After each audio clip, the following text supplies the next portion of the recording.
Okay, in case you've had enough for this moment, we're going to break in for a moment. This felt so far to me like one of those awkward wedding speeches where the bride's father thinks he's funny No, that's Jen and Psaki. goes on Remember way her, too Miss long Circle about his Back? stories. I mean, I have been to countless White House Correspondents' dinners. I have worked for two presidents who've spoken at these dinners. And it's always stressful to come up with funny jokes. But here we are. Now, the backdrop, again, we've been talking about this, but the backdrop of tonight's speech was not just that this is a man who is at somewhere between 30 and Joe 32% Poor, get out of the queue, in Joe the Poor. polls for overall approval rating. It's a man who has spent his presidency attacking, threatening, and suing the very media organizations who are in the room as he is speaking tonight, which I think we all have to talk about and acknowledge. And as for the speech itself, and if you've been listening, you've heard a lot of this, but just in case you're tuning in now or you're just trying to make sense of what's happening, he spent a good chunk of time talking about his favorite topic of all time, surprise, surprise, his job as an interior decorator, musing about the chandeliers in the palm room and new windows, everyone. We're in the middle of a war, but new windows and the chandelier.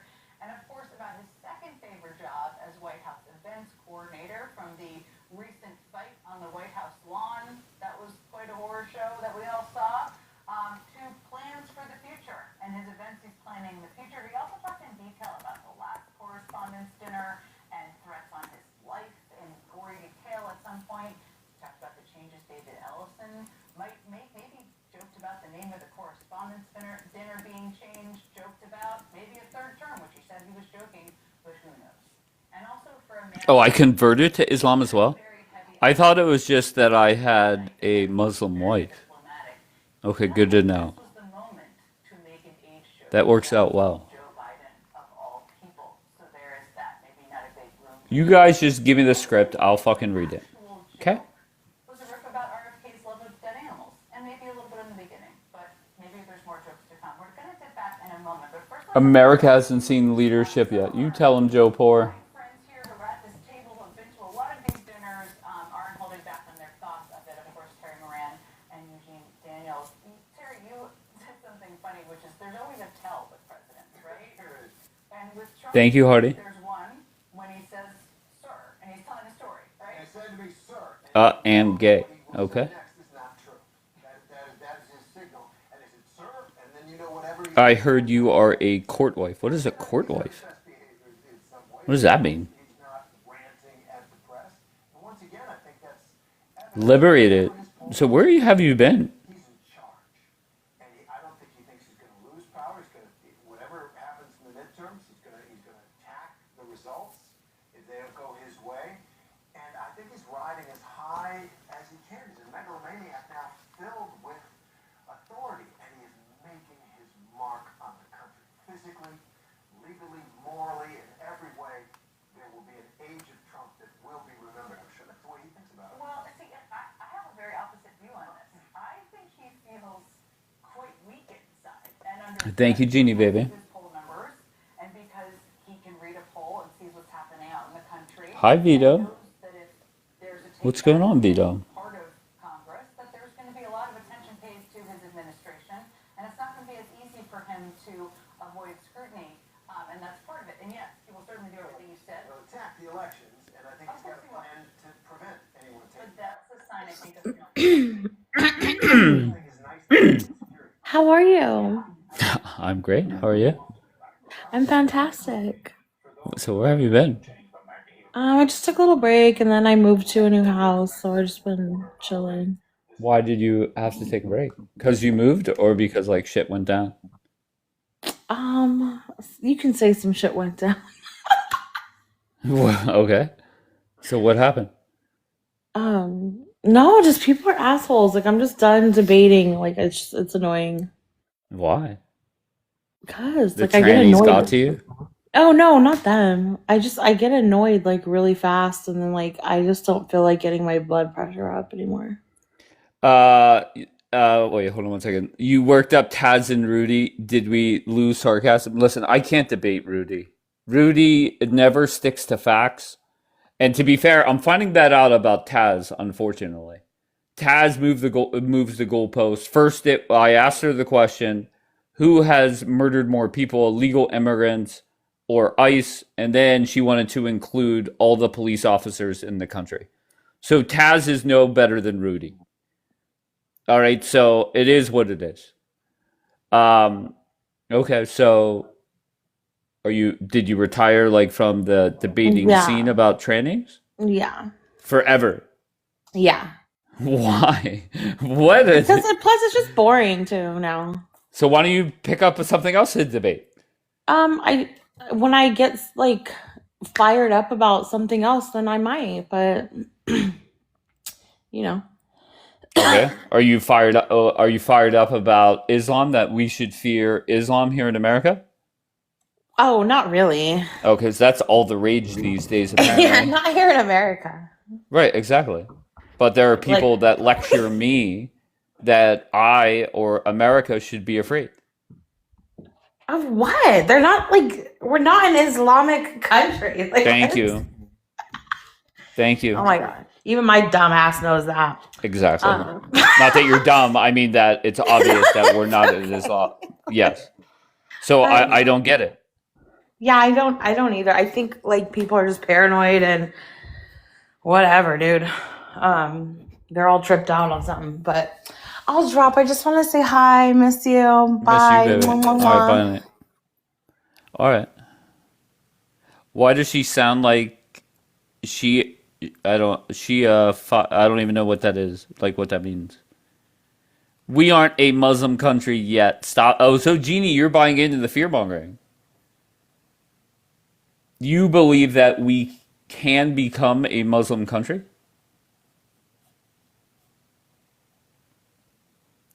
Shosh, listen, Shosh. We had something like very, very, very special, and then I realized you do not accept me for who I am and how I am, and it is what it is, Shosh.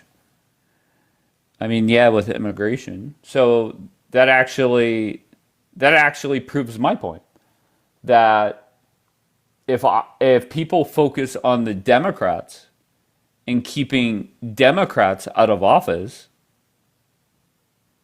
then that secures the border more. So you actually make my point for me there. Why am I going to focus on 1% of the population versus half? Also, because of your new Muslim girlfriend slash wife. Yeah, definitely.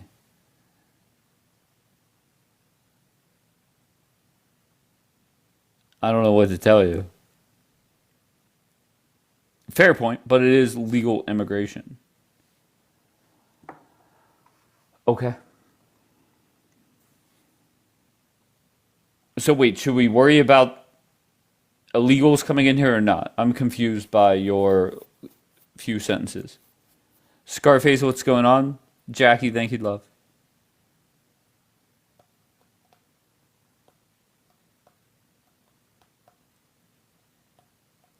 And I just want to know what made the Israelis go down this fear mongering route. And if you go to my profile on the account that I'm on now, you will see a video from CNN today where it starts off by saying essentially that the perception was it's just the Democrats that are now against the state of Israel. However, as we go on here, it's not just the Democrats anymore. It's the Democrats, it's the Republicans, it's the independents. It does not matter. America hates Israel. There's no way around it. I don't know what the fuck to tell you. And if you want to deflect by saying Dave is woke or David married a Muslim or whatever bullshit you want to tell yourself and type in the chat to make yourself feel better, that's fine. I'm cool with that. But at some point, Team Israel is going to have to look in the mirror and say, why is it that all of America hates us now? And it's not because Dave allegedly married a Muslim.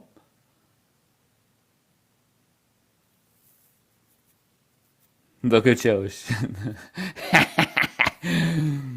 All right, so maybe instead of typing that bullshit, maybe we just start asking questions. Why is it that America hates the state of Israel? Why is it that the state of Israel fucked up the most pro Israel, pro Zionist administration in our country's history? Is that because of Dave on TikTok? Of course not. But if you want to blame me to help yourself sleep or feel better, like, I'm okay with that. I really am. And I'll encourage it. Go for it. Fuck yeah. I mean, come on. Leah, what's going on, love?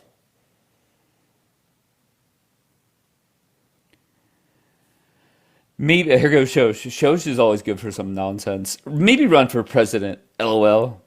Go to IG and see that your stats are way off. Okay, what stats am I way off on? And this is where Shosh embarrasses herself every fucking time. Every fucking time Shosh is in here, she says some nonsense.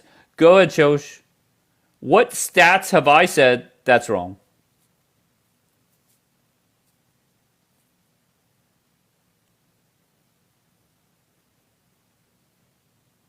I don't get embarrassed. And that's the problem. Exactly, Shosh. That's the problem.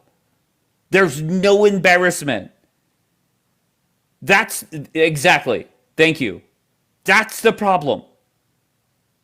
Okay, so let's not deflect. Where was I wrong? You said my stats are wrong. What stats did I give that are wrong?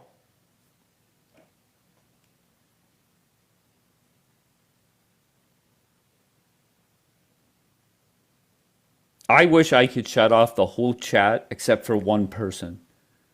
Just shut it off and say nobody is typing again until Shosh answers. Look, she can't answer. What stats are wrong, Shosh? Unfucking believable.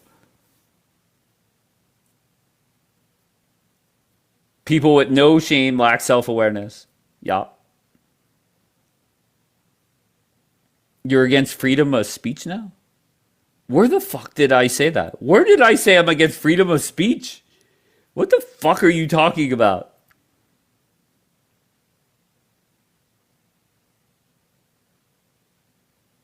You claim that Muslims aren't taking over yet. They are the highest person. But both can be true, right? And I'm not even going to fact check you. Let's give it to you. Let's say that they're the highest percentage group immigrating. Doesn't mean that they're taking over. Why are you contradicting yourself in one sentence? Why are you doing that? Both of those sentences can be true, right? The highest percentage, and I'm just not even fact checking, I'm just giving it to you.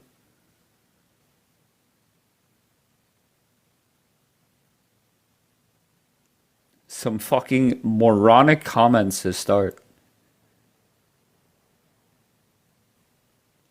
And that's the funny thing, Daniel. Without even fact checking, okay, that's how.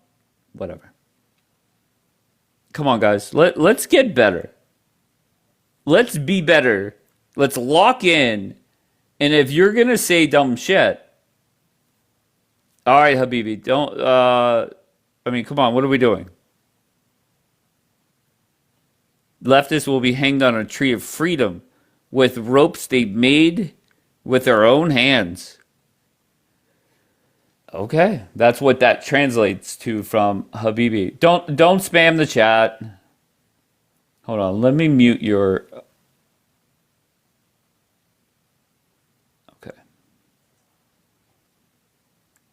Okay. Rambo, tell your cousin to quit spamming. Dude, I'm a habitual asshole for the fun of it. Exactly, Vito. Why don't you like God's chosen people? Who don't I like? I don't understand that. Doesn't make sense.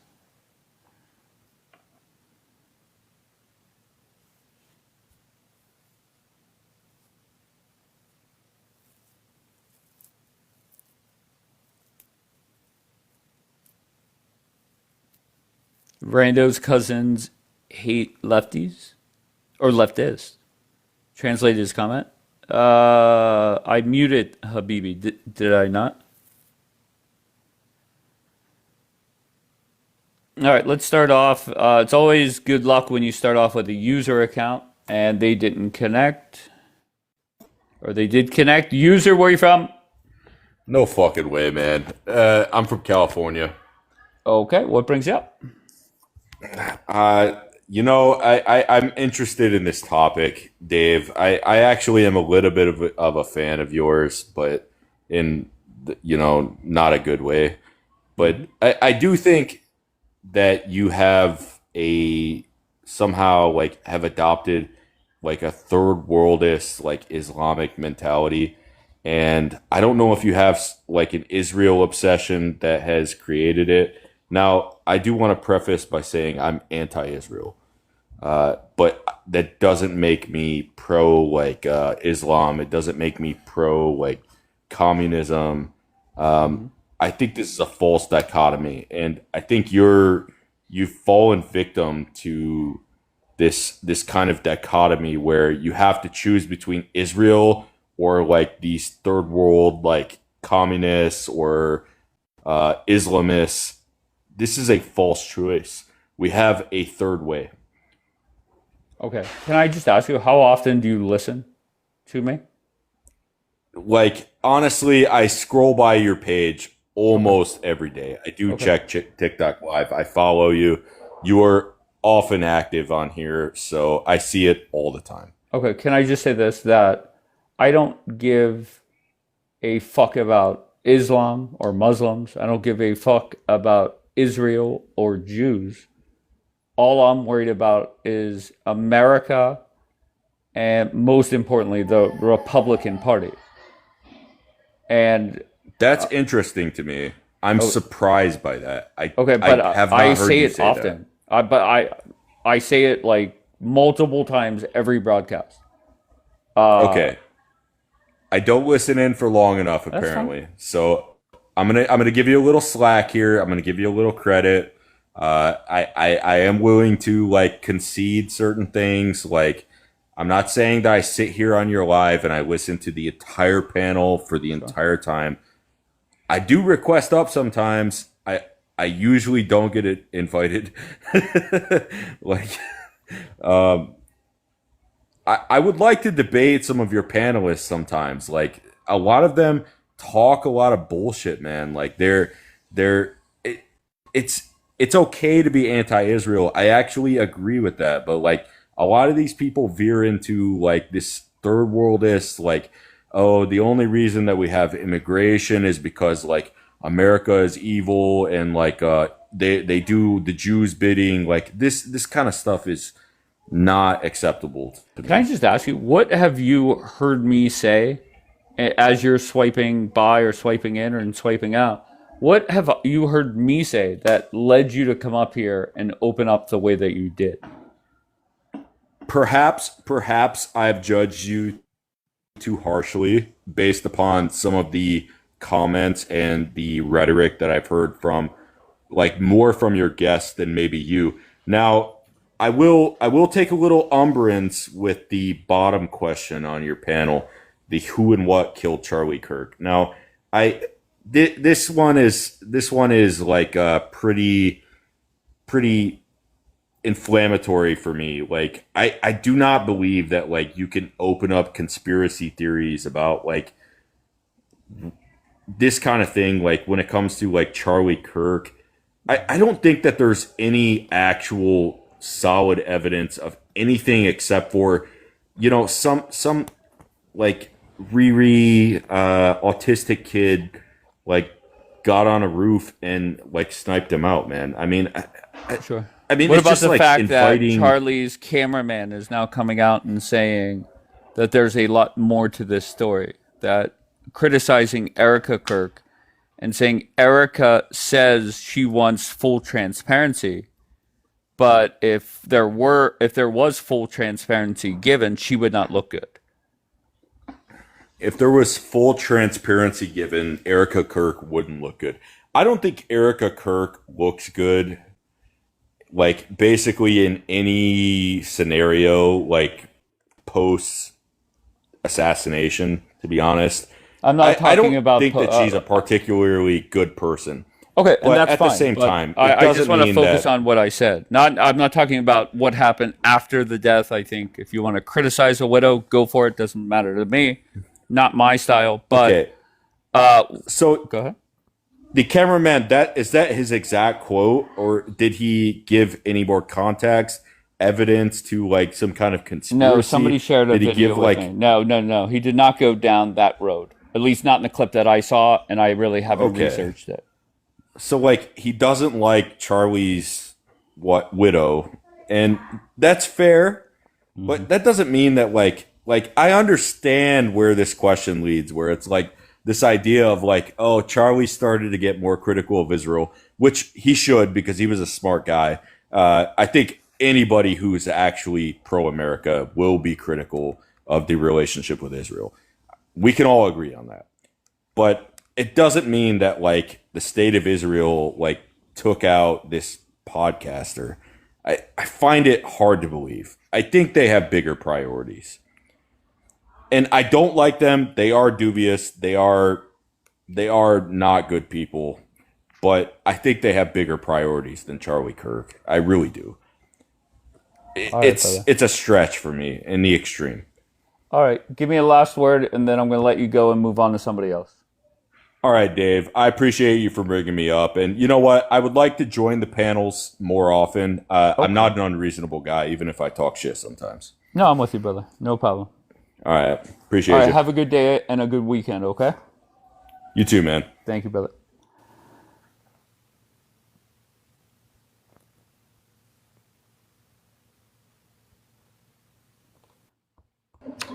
Man, I got a bone to pick with you, host. Okay, go ahead. Don't come up fucking chewing in my ear. I'm sorry. I No, wasn't it's okay. chewing. Go ahead, go ahead. Okay, listen to me. For 2 months, we're gonna have a good conversation, you and I. For 2 months, you've been telling us, let's blame the Democrats, not the Muslims, not the Jews, not the Christians, whatever. Did you see the vote that happened in the House of Representatives? That was 216 to 212. Now I'm wide awake, not like sleepy like 2 days ago when I couldn't be resourceful for you. The majority of those Republicans voted to be treasonous. Do you agree?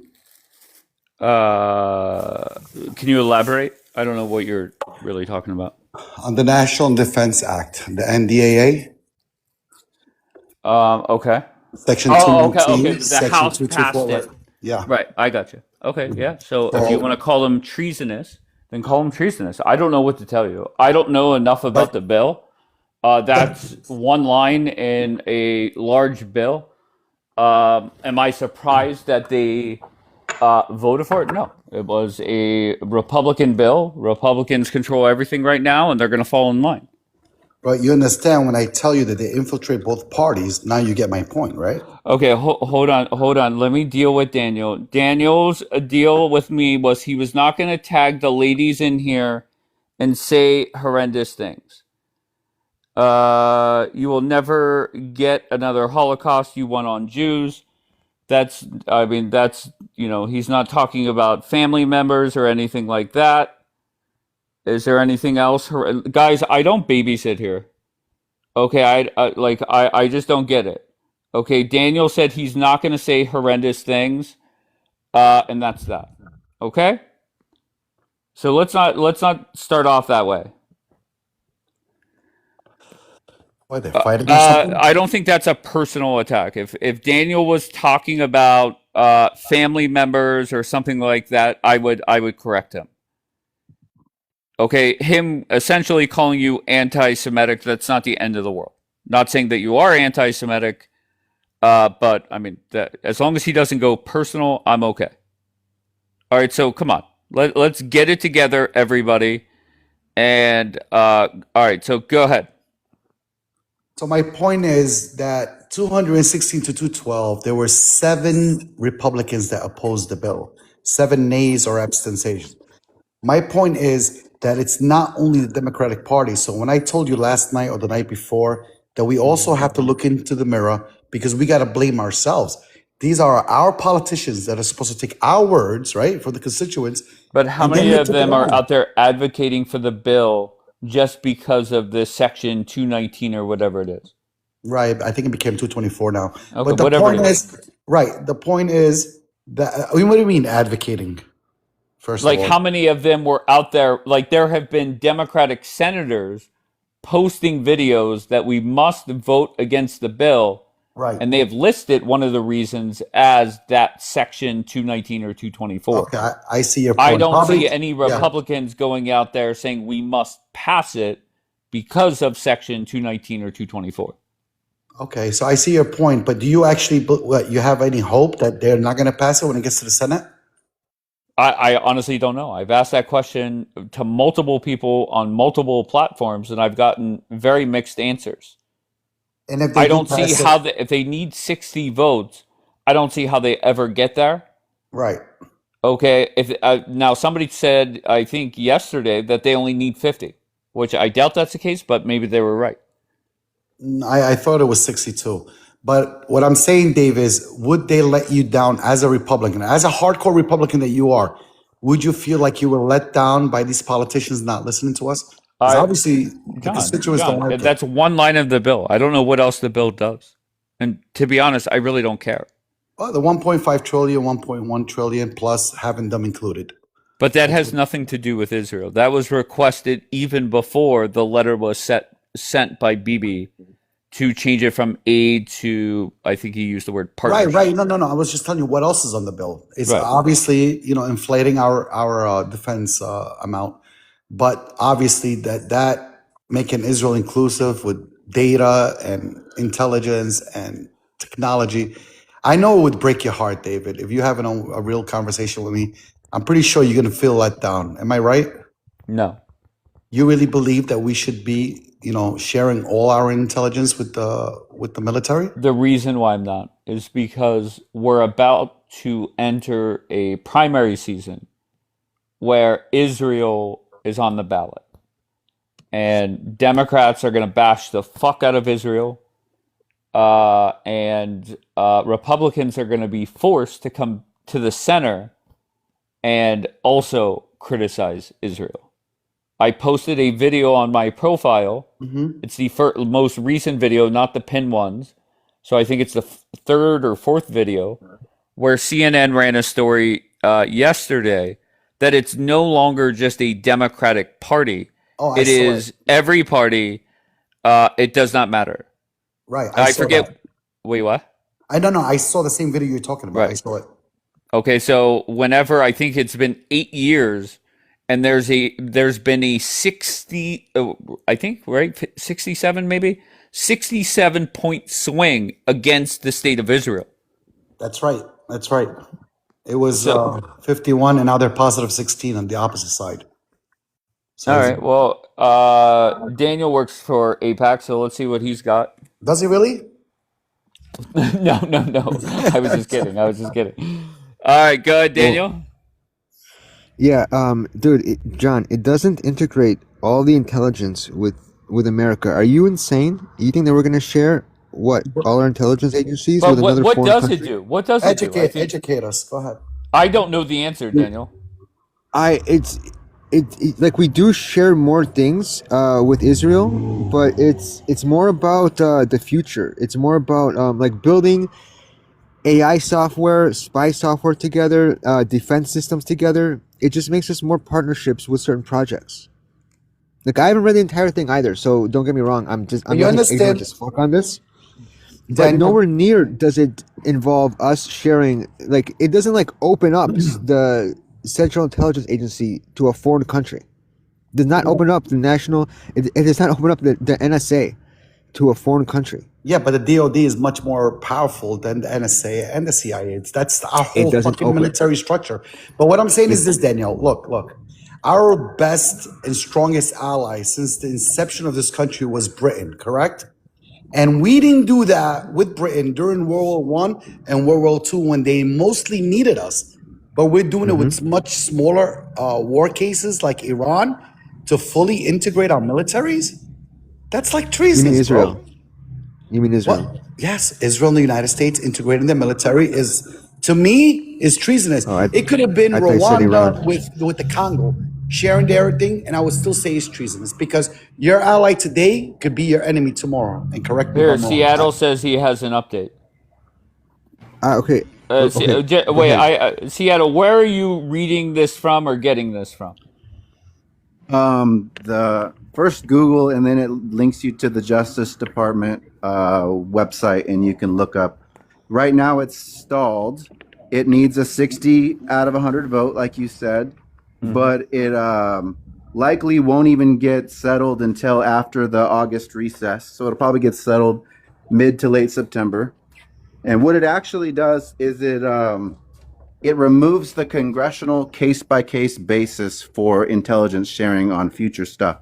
So there'll be a lot of stuff that usually Congress would have to approve case by case, and now it'll all just get streamlined through a appointee. There we go. Wait, There we go. it'll get streamlined. It'll get streamlined through a point. What does that mean? They're gonna have an appointee, basically one person who is going to bypass Congress and be able to approve certain defense and intelligence sharing information. And there will be some secret and classified information that will be shared. Okay, who is the appointee? Who appoints that person? Are they approved by the Senate? Like, there's still a million questions then. That's all to be determined. There's no appointee decided yet. Okay, And who does- They chooses go on the recess. appointee? No problem. They go on recess all of August. No problem. Who chooses the appointee? I actually don't know. Okay. Do you Seattle, have how a do you feel about description?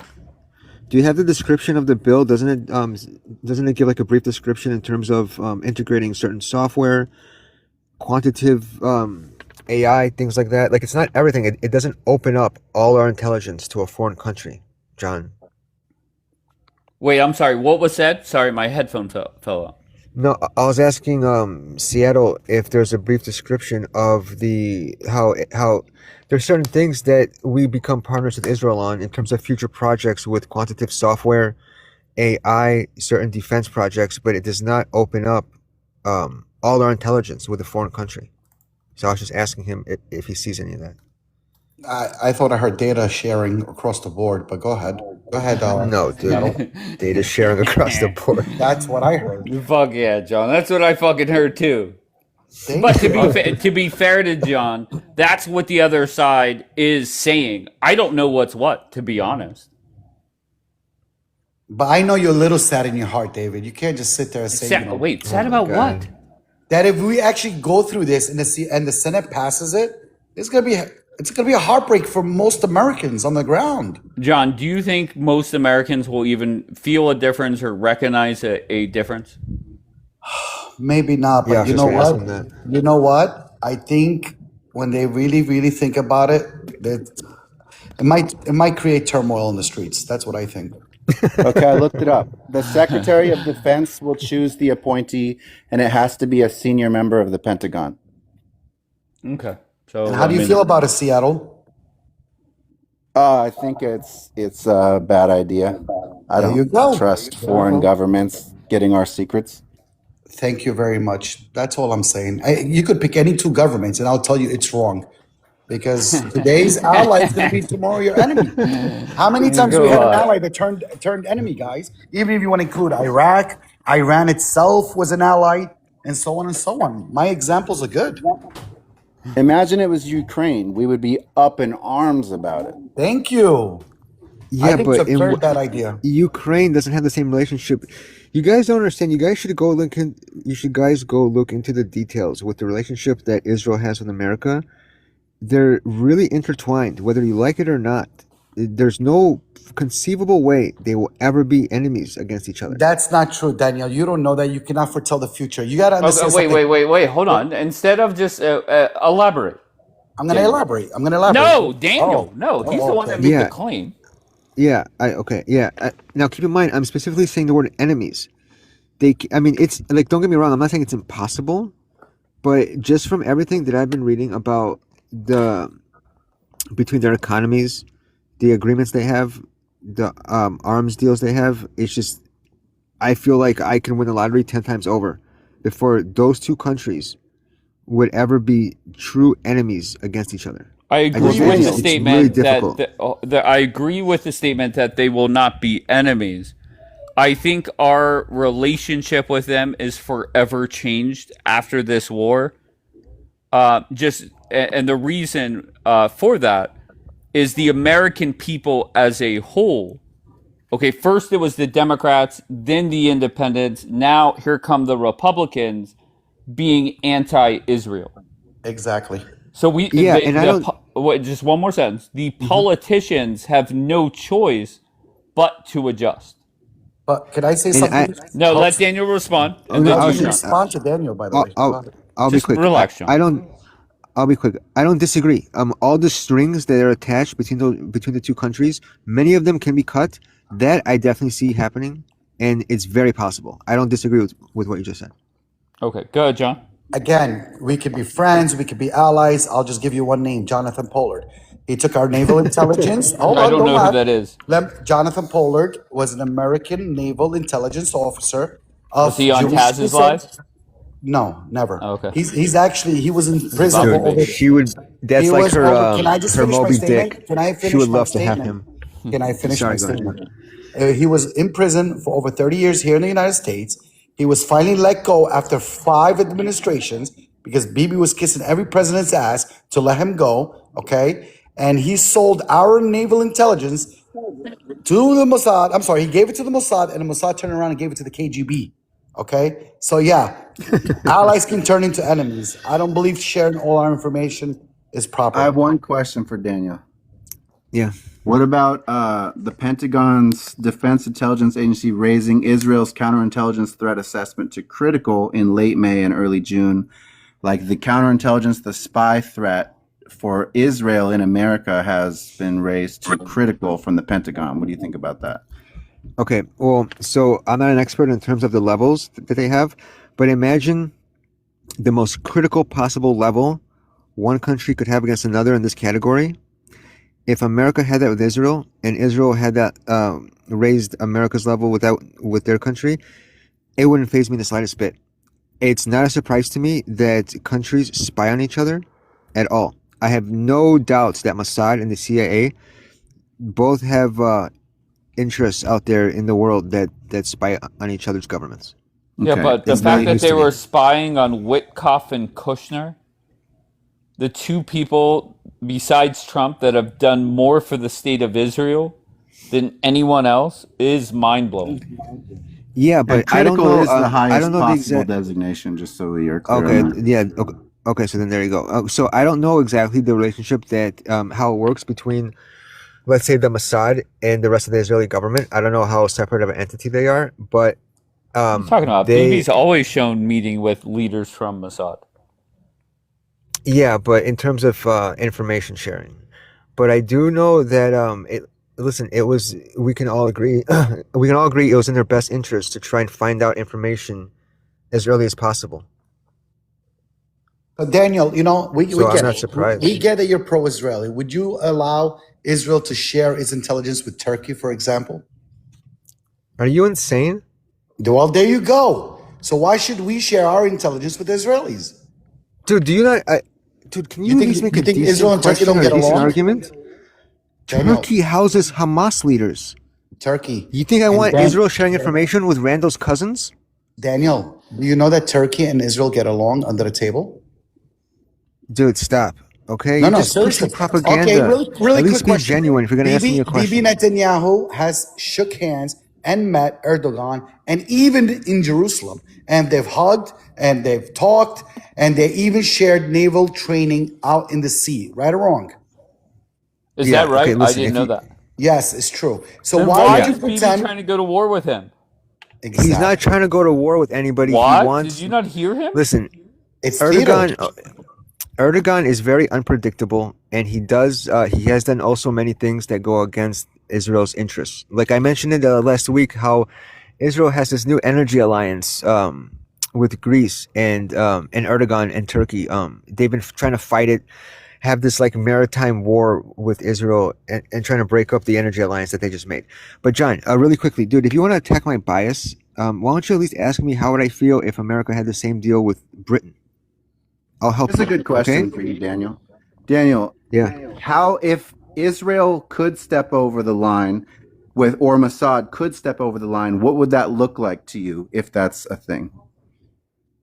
Or as American intelligence, if Mossad could infiltrate and step over the line, what would that look like to you? Anything short of killing Trump, I think Daniel's good to go. Literally, and that'll be debate. He'll come up here and tell us it wasn't Israel. Yeah, I would try. Honestly, I really would. Okay, so that's where he's at. But I guess something that would have to be blatant to me that would hurt our security, not even our interests. I just expect. Listen, no matter how good I could say that they're our ally, I expect a foreign country to put their interests first, no matter what. But if they did something to directly try to hurt our interests and hurt our national security, when theirs wasn't even in danger in the first, I don't know. It's a difficult question to answer, but there are certain things. But no, they would be very extreme. Rando, how's it going? Oh, doing the things. How's it going with you? Good. All right, what do you got? So Daniel said like, oh, I don't know what the levels are. But it was in fact the highest level, according to the Pentagon. And as it comes to like Israel spying on us, I can't understand how any American, Daniel included and a couple people in the comments, could ever argue that Israel spying on us is good. Period. No, Regardless of Blue says it's whether, good. again, Daniel, I wasn't done. Like whether countries spy on other countries or not, I don't see how anybody in America could say, yes, another country spying on us is good. Ever. It's anti-American. Like if we wanted them to have that information, we would tell them. And Daniel, it's interesting you said like, oh, well, I think it would like cross the line maybe if they like didn't share something that like hurt our national security. How about the fact that Israel did not share important intelligence about 9/11 prior to it happening? Like that hurt our national security, right? Or the Beirut bombing, by the way. Or the Beirut Yeah, bombing. I thought I was waiting for her to say the was- Beirut bombing. Yeah, it wasn't done yet. But like when we look at even like the 180 art students that were arrested in 2001 pre-towers, that were posing as art students trying to like give away art in federal buildings, or the 80 something that were arrested post towers on counter-terrorism charges, or how about the 5 that were arrested the day of the towers What that the eventually not the turned out to 5 have dancing Jews? yeah. There's Yeah. 5 No. dancing, not Jews, not Should we Jews. ask her the golden question? Five What? dancing That's my Israelis favorite. who admitted that It's they my- were there, that they admitted that they had connections to Mossad, and that they were there to quote document it. Why were they dancing? It's- All right, Daniel has a question. Go ahead, Daniel. They were Well, happy. I wanted to respond. John. I wanted to respond to her, and then I'll ask her the golden question. But Rando, listen, I said it before. Nobody's saying that it's a good thing that anybody spies on us. It's just it's unrealistic to point out one country out of the 100 that probably would love to do so and that have done it, and say, "Oh, look, these are the bad guys." Listen, it's 2026. Okay, even though America is the most powerful country in the world, it's still good to have allies. It's just diplomacy. And Israel, okay, if you go into and look into the details, how intertwined we are with Israel, we benefit way too much. Yes, I'm sure Mossad spies on us, CIA spies on them. It's not breaking news, and it's not enough for me to be like, okay, we should just shit on our most closest ally. And if you have actual evidence to show that Israel knew about 9/11 and Yeah, did it's in the 'cause you FBI can't- files. Sure, you cannot prove that Israel knew about something and did not share it because you'd be trying to prove a negative. There's actually So- a and four-part. There's actually a four-part I know, series on my but page where they talk about how. This is my golden question though. We like to well, I like to ask it on here, or I like it when other people ask it. Who did 9/11? I don't know. I know what the official narrative is, and I don't believe it. So you think the pilots' last names were Rosenberg? I never said that. You're putting words in my mouth. No, it was a question. It wasn't a claim. Yeah, and I answered it. I don't know, but I do not believe the official narrative. The landlord was Silverstein. Of course not. the landlord Thank you, for John. Silverstein. True I story, mean, guys. yeah, there are a lot of Unbelievable. questions about like Larry Silverstein and why he purchased towers that had known asbestos that would be more expensive to knock down and rebuild than to take the asbestos out, or how he never missed a day of work, yet he missed that day. And that he specifically took out a policy on the towers that had a clause that had never been written before into an insurance policy that specifically covered acts of terrorism.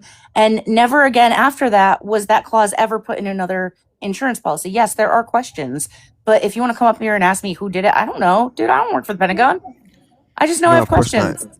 Also, Yeah, why Bin were Laden, 19 he- Israelis arrested on 9/11? 19 Israelis were Hello. All arrested. right, hold on. Margot's John, here, it- and she Hello. said down below that you That guys is are a all fucking lie, hypocrites. Rando. Okay. What's a lie? No. The World Trade Center was attacked in 1993.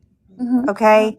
They drove in with some bombs. They Yep. said they thought the buildings would fall down, and from that day on, those buildings have always had terrorist insurance policies. Okay, they have to. It's required. Really? Can So you prove please it? stop. Yeah, I'll find a source for you, Rando. But like, Yeah. you really, if you're the one that should Rather come than up give me with a lecture, source. Margot, just go give me a source. No. Don't talk to me. I don't that way. need You're it. the You one can up give me here the spouting lecture. up You give me the nonsense, lecture after you Rando. read the source.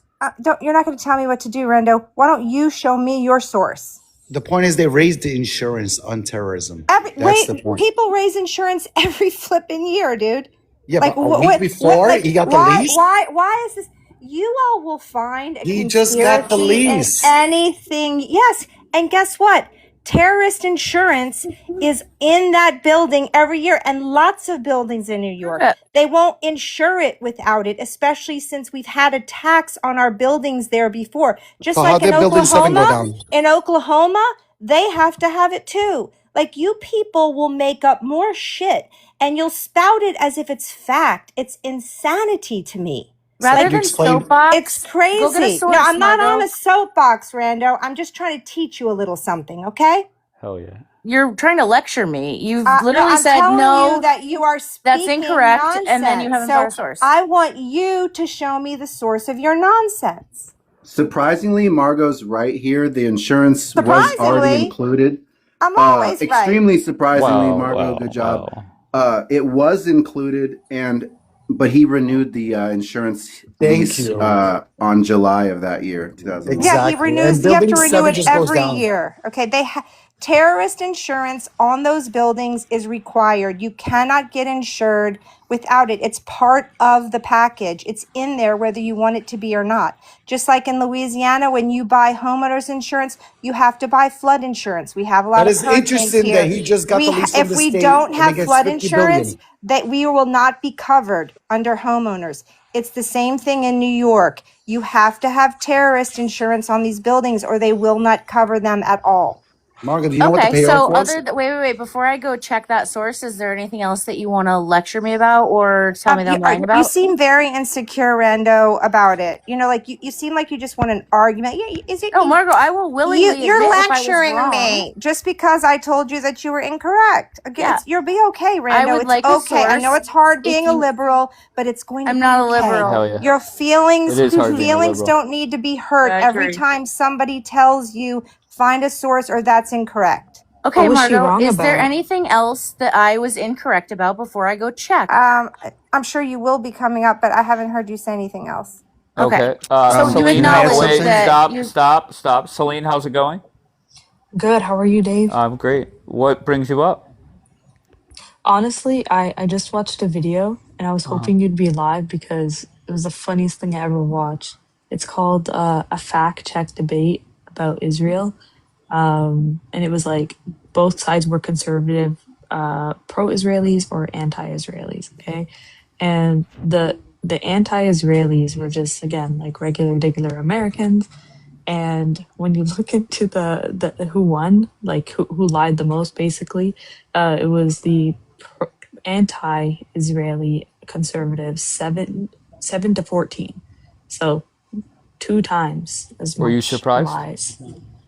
Not at all. I mean, Okay. I will say, like, I was surprised at how much those people knew about Palestine because they were just regular Americans, whereas like the other side are, Nick Mattel. Anyways, I thought that was funny. I think you'd like the video actually. 'cause Daniel, she's you've always saying your said, side lies more. oh, fact check said that, Yeah, not me. the It just only came out. You should go watch it, problem Daniel. is that no matter what her and DJK and people like that say on here, whether it's tomorrow, a year from now, 5 years from now, they're still going to be telling themselves we're going to free Palestine and the world hates Israel, and I still have to just You not did do not anything. address what he said at all. I don't That was care. like really weird. What did you just say? They're both To people be lying? to be honest, Okay, you that's kind saw- of the answer I expected. To be fair, Okay, so what? Okay, so great. Both sides lie. Celine happened to No, pick out something. according to this Can I specific finish? video that I watched, you guys Celine- lie twice as more. I know this. Celine Yeah. found the video where one side happens to lie more than the other, and it fits her narrative. Big surprise. Twice Congrats. as more. I mean, Yeah, I but thought it Gotta maybe give at least both be sides close. props. They're both extremely good at Both- being the victim. okay, both How- sides how- lie, but here, over the last 100 days or so, ever since I started just Googling random shit, it's definitely, unfortunately, Daniel, your side that lies way more. Bingo. Okay, and when we're lying about shit for 3 years is when I'll get worried because listen, from now on. But to be Celine, fair, you there could- I could give you instances where you were lying for multiple years, like that whole Hannibal directive thing. And then even whenever I put up the leaked video, the argument was, well, it was canceled or it was called something different. It was just lies on top of more lies. Yeah, Daniel, the only country that actually See, I supports can't- you is No, called let Micronesia. Daniel respond. Stop. No, there's no response. I was just gonna say that, like, I wish I could comment more on it. I wasn't here every time somebody was confronted about it. Okay, no problem. All right, very good. Go ahead, John. What were you going to say? Yeah, I was going to say the only country that supports Israel is Micronesia. It's like the smallest little speck of island in the Pacific. So, Daniel, yeah, the majority of the world does hate you. So, like, Sure, just if you say so. Even though they've been watching The a world fake says so. G-side for 3 years and not Dude, done a the single wor- thing. The world says so. It was 157 states that recognized Palestine. Only 10 didn't. And what do you want me to tell you? One of them was Micronesia. And I'll show. Okay, and John, I'll show you 157 children that recognize Santa Claus. It doesn't do anything. They did it, so you remember left you guys this. attacking Wait, Santa can Claus, by the way. I do want to talk about that just for a second, because I think a great argument that Daniel's side could make is, well, because I've made it, give a list of countries that helped the opposition of Israel, and that list is very small. Okay, it's like nobody. Okay, however, if you just fast forward a handful of years, and if it continues in the direction it's going, the protection that Israel has from the United States, whether it's in the UN or other places, that goes away. And that's a problem for Israel. Exactly. Does that make sense, Daniel? Yeah, of course it does, and it's definitely possible. But maybe, maybe it's just arrogance. But I have a wild feeling that Israel's prepared for anything to happen, considering everything they've been through and the animals that they've been surrounded with since their inception. But as far as everything I've seen the last few years, All right, stop. it's Let me been- respond to this dumb fuck, bro. Bro, the point is if America stops doing that, then that will give the green light to other countries to go against Israel. Okay, I agree with the statement, but I don't know if you were responding to my argument or not. Yeah. Okay, I just wanted to clarify. Yeah, I said it was can I 7 to finish? 14. It was I'll actually let you 6 to finish, 14. You guys got Okay. 6. all right, so it's Truth. more than 2-1. Okay, thank you. Yes, yes. All right, go ahead, Daniel. okay, it could have been 14 to 2. Can I fact check him on something real quick? No, let Anyways, him talk. Okay. honestly, now I forgot what I was gonna say, so she can go ahead and do whatever she wants. Well, the last thing that you said was that, since its inception, Israel has been surrounded by these animals. I find it interesting that you say that because a lot of the founding fathers of Israel actually say that they were expecting, the Arab people to be a lot more aggressive towards their movement, and that they weren't anti-Semitic and that they weren't, the people behind like Auschwitz and all that kind of stuff. So I find it odd that you say that we were animals, but your founding fathers go out of their way to say that, like, we really were just victims of their colonialism. That's not. You see, you're saying two different things at the same time. Because first you're saying that the bar was set so low that the founding fathers didn't expect you to be as aggressive as you were. But listen, the facts don't lie. I don't care who No. thought what. I'm sorry. Can I Oh, finish? I'm you almost don't done. care? Okay, that's okay then. I don't care about anybody's opinion. I care about the fact that it sets a perfect precedent that within a week of its fruition, you guys attacked it with 5 countries and what, 3 other militias on top of that? Wait, but another fact check actually. So, according to the cablegram sent out by the Arab League in when Israel, created their state, they didn't say they actually argued that you guys wagered the war by kicking out 300,000 Palestinians I into know the neighboring Arab argument. countries. So, I know according the again, argument. or according again to like the history that we actually have, that can't be true. It can't be true that the Arabs started the war because again, even according to your founding fathers, people like David Ben Gurion said that you were the initial aggressors, not the Palestinians. So just to be clear, you're live saying fact that check, live fact check. So just to be Go clear, ahead. you're saying that 5 Arab nations, several militias on top of that, all got together within a week because Israel, within that same week, kicked out No, it was over a 250,000 it of was your actually the cousins. same day. Actually, no, Sure. not that same See, week. It was. the Hang on, problem hang is on. What, that wait. Can I ask you a why do question? you cut me off What made no? Because you every just made a time? claim. What made the Arabs enter Palestine to go to the defense of the Palestinians? So what I wanted to finish saying, and then I'll answer your questions, Okay. is that even before Israel became a country, I can give you a list of massacres and pogroms. I don't understand. What are you denying exactly? What am I saying that's not accurate? Yeah, so you specifically said that the what do you call it? The Palestinian. I mean, it Sorry, was the 5 countries hang that on, hang attacked on, Israel, not the hang on, other way hang on, hang around. on. I just want to ask the question: what made the Arab leaders go into the region in 1948? If you don't mind me asking. I know exactly why you're putting it that way too, but go What ahead. was I'll the let you spew question? your shit. What was the Go ahead, question, Celine. Celine? Okay. Nobody's going to answer? The question was why. What was it? Why did the Arab Yeah, League like yeah. When did agree they to go go in? into? Why didn't they? Hang on, I'll ask it. Yeah. Sorry, guys. Hang on, I got pulled away. But the question is very simple. What made the Arab countries go in on the day that they chose to go in? What was it specifically? Because they could have gone in when the Israelis were ethnically cleansing Palestinians, as you said. But why did they wait till the day that they waited? Now, somebody like me, I mean, call me, just a dumb Yeah, you American, wouldn't know. but I like to know. I like to know actual truths.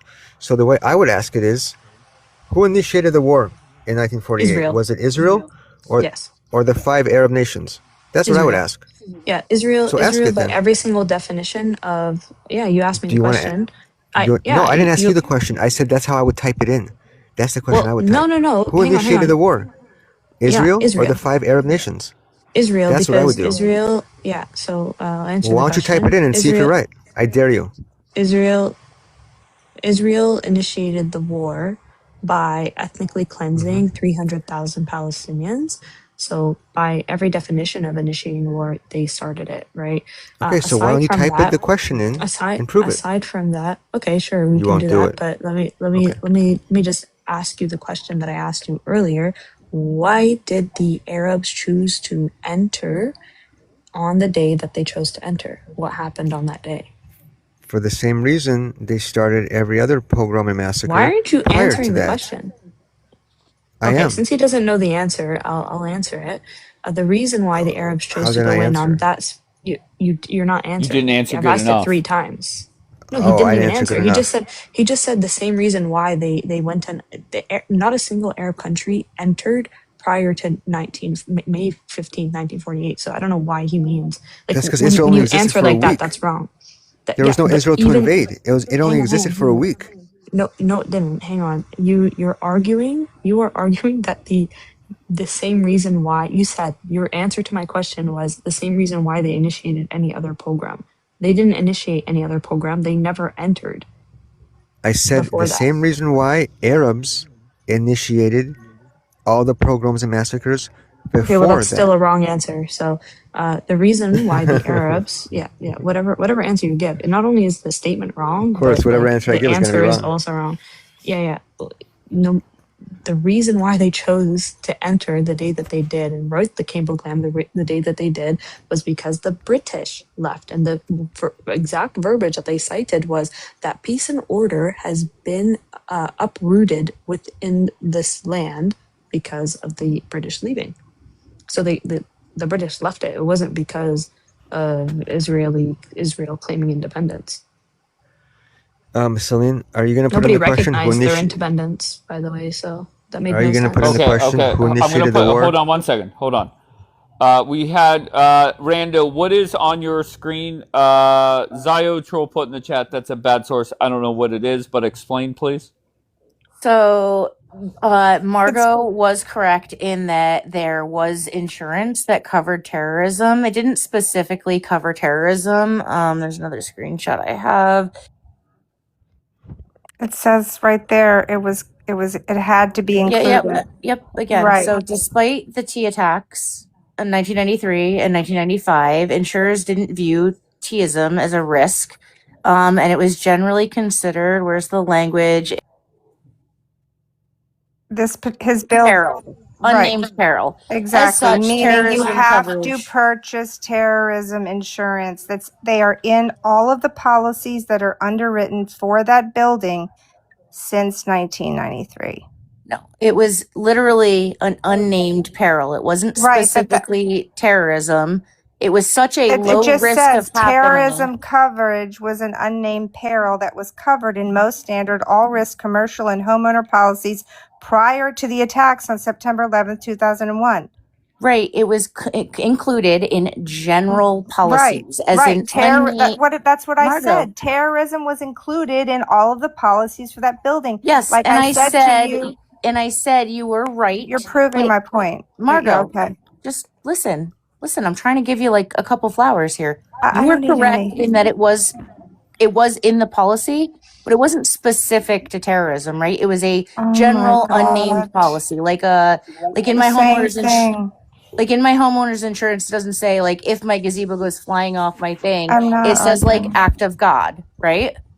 So I'm telling you that yes, it was. All right, let's just refresh. Okay, because I feel both those debates were not. You had Daniel and Celine, and then you had Margot and Rando. W. Rando, bro. All right, Jackie, start us off this round. Go ahead. All right. How are you? I'm good. How's it going? Good. Just chilling. I took a vacation with my mom for the weekend. Oh, that's But good. someone pointed out in the chat that like the whole what is it? The White House reported that the whole spying bullshit, like how it went up to a level, was false. People can look into that more. I just looked it up and this is what came up. So it says that the White House did dismiss the reports as false. Go figure, go look it up for your guys' selves. And then this is what Daniel wanted Selena to look up. Who started it? Google says the local Arab forces. All right. And Wait, then there was one more. what is this? That was talking about what? The second who screenshot? started That was proving Daniel right? Yeah. So he was asking Celine to Google who started the war. And Thank you, Duval. it says the Arabs did. And then this one is just like a breakdown of the bill. I was gonna ask what's his face? Seattle, if this is the bill that they're talking about. Specifically, because it does say that like, technology and security will be shared. I just wanted to show screens while people were talking because it seems like a lot of people say things, I just want people to like show the source. Like, wait, what one proves me wrong? Which one proves Celine wrong? Oh, that the Arab started it. If you just Google it, because that's what I'm not saying wrong, right? I don't give a flying fuck. But it says when you Google it, it says Arab forces. What does it say? I want to see it. Will you go back to the second one, Jackie? Mm-hmm. Okay. In the 1948, started by two main parts: civil war inside Palestine, begun by local Arab forces, followed by conventional war inherited by Arab nations. That doesn't sound very objective. The Civil War stage, Wait, 1947 to why'd you 1948, skip over UN. initiated? Where does it say initiated by Conventional war followed by initiated. conventional war initiated by neighboring Arab nations? Okay, the Civil War stage, 1947 May 19. Okay, she's on coffee cup. Sorry, no, I don't know if you guys want me to read it out loud, but the United Nations No, proposed we're good. dividing the mandatory Palestine into Jewish and Arab states on November 1947. Local Arab rejections, first attacks, local Arab militias initiated fighting, blah, blah, blah, leading to months of violent civil conflict against the Jewish populations. Israeli declaration, Israel declared independence May 14th, Arab state invasion May 15th. If you want to know more, I can detail. Okay, I can debate every single part of this, by the way. Everything that it Okay, you says can here go Debate debate the against is not U.S. Google? objective. Department. So, well, again, You this can go is debate the an AI United overview. States Department of Defense Yeah. on it. All right. So this is I would absolutely debate them. I know what their stance is on it already. But the reality is It shows the right here reality it is started 47, not 48, like you said. yeah. Okay, so wait, what'd you say? Right there, it says the first attack was by local Arab militias on November 47. That wasn't the first No, attack. well, that's what it says And I right never there. said That 48. that I would never say you 48, by did the say way. 48. No, I said, hang on, the Arab You said the countries, war. not No, you said the war Palestinians. between Israel and the And the Arab Arab nations was in countries, yes. The question, 48. the question was regarding the Arab countries, not the Palestinian resistance. Not a That's how it single Arab started. Do country. you not Not hold on, hold even on. Okay, according to what hold you on, just hold on, read, both which of you. proves Can my you just point. hold on 1 second, please? Organic, where are you from? Dude, you know who I am. Okay. But what do you mean, where am I from? I don't know who you are. He knows who I am. Why are you gay? Okay. Okay, so what did you come up for, bro? I don't know. I'm just surprised people are still taking Israel's side. Man, that's crazy. Can you do me a favor? That is crazy. Organic, can you do me a favor? What is it, man? Can you block me? 2 seconds.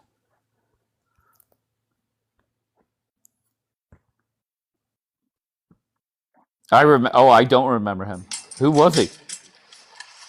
Organic socks. And Victor. How do you not know organic socks? No fucking clue. All right, wait. I'll be 2 seconds. I'll be right back. Okay, that's fine. I'm just gonna bring up 3 names I don't recognize, see if they connect, and then we'll go from there. For sure. All right. Can you do me a favor exactly? We know Daniel. Yes, correct. The 3 didn't connect. All right, Damn. Daniel, do you want to say anything before John goes? No, I just know that she didn't put in that question for a reason. She puts in questions that would suit her narrative. That's why I said that as somebody who just wants the truth, I will simply state it: who initiated the war first, Israel or the 5 Arab nations? The Israelis. And she did say 1948 several times. And it started before your Independence Day. That's why we don't buy this Zio historic facts that you guys claim are facts. I should really start broadcasting these live on YouTube. That way we could go back and listen live, just rewind it 5 minutes. Because it happens way too often where it's, I said this, no you didn't, or it just doesn't make sense. Before she comes back, my favorite is when within 30 seconds, you asked her if Jews have Levantine DNA. She says flat out no. Nothing else after that, just no really fast. And then it's checked maybe 20, 30 seconds later. And then she says, oh yeah, they have some. Yeah. No, I mean, that, I think both. I remember when she did that. Okay, She here we go. flip-flopped. Good, Zyotro, what do you got? Well, I got a map that shows actually the movements of the war and the activities that. Okay, you got a map that, you know me, I just love a good map. So yeah, let's go. I mean a timeline? Well, he said map. Oh. Because no offense. Well, actually, no, let me shut up. Look at that map. Okay. It's a lovely map. All right.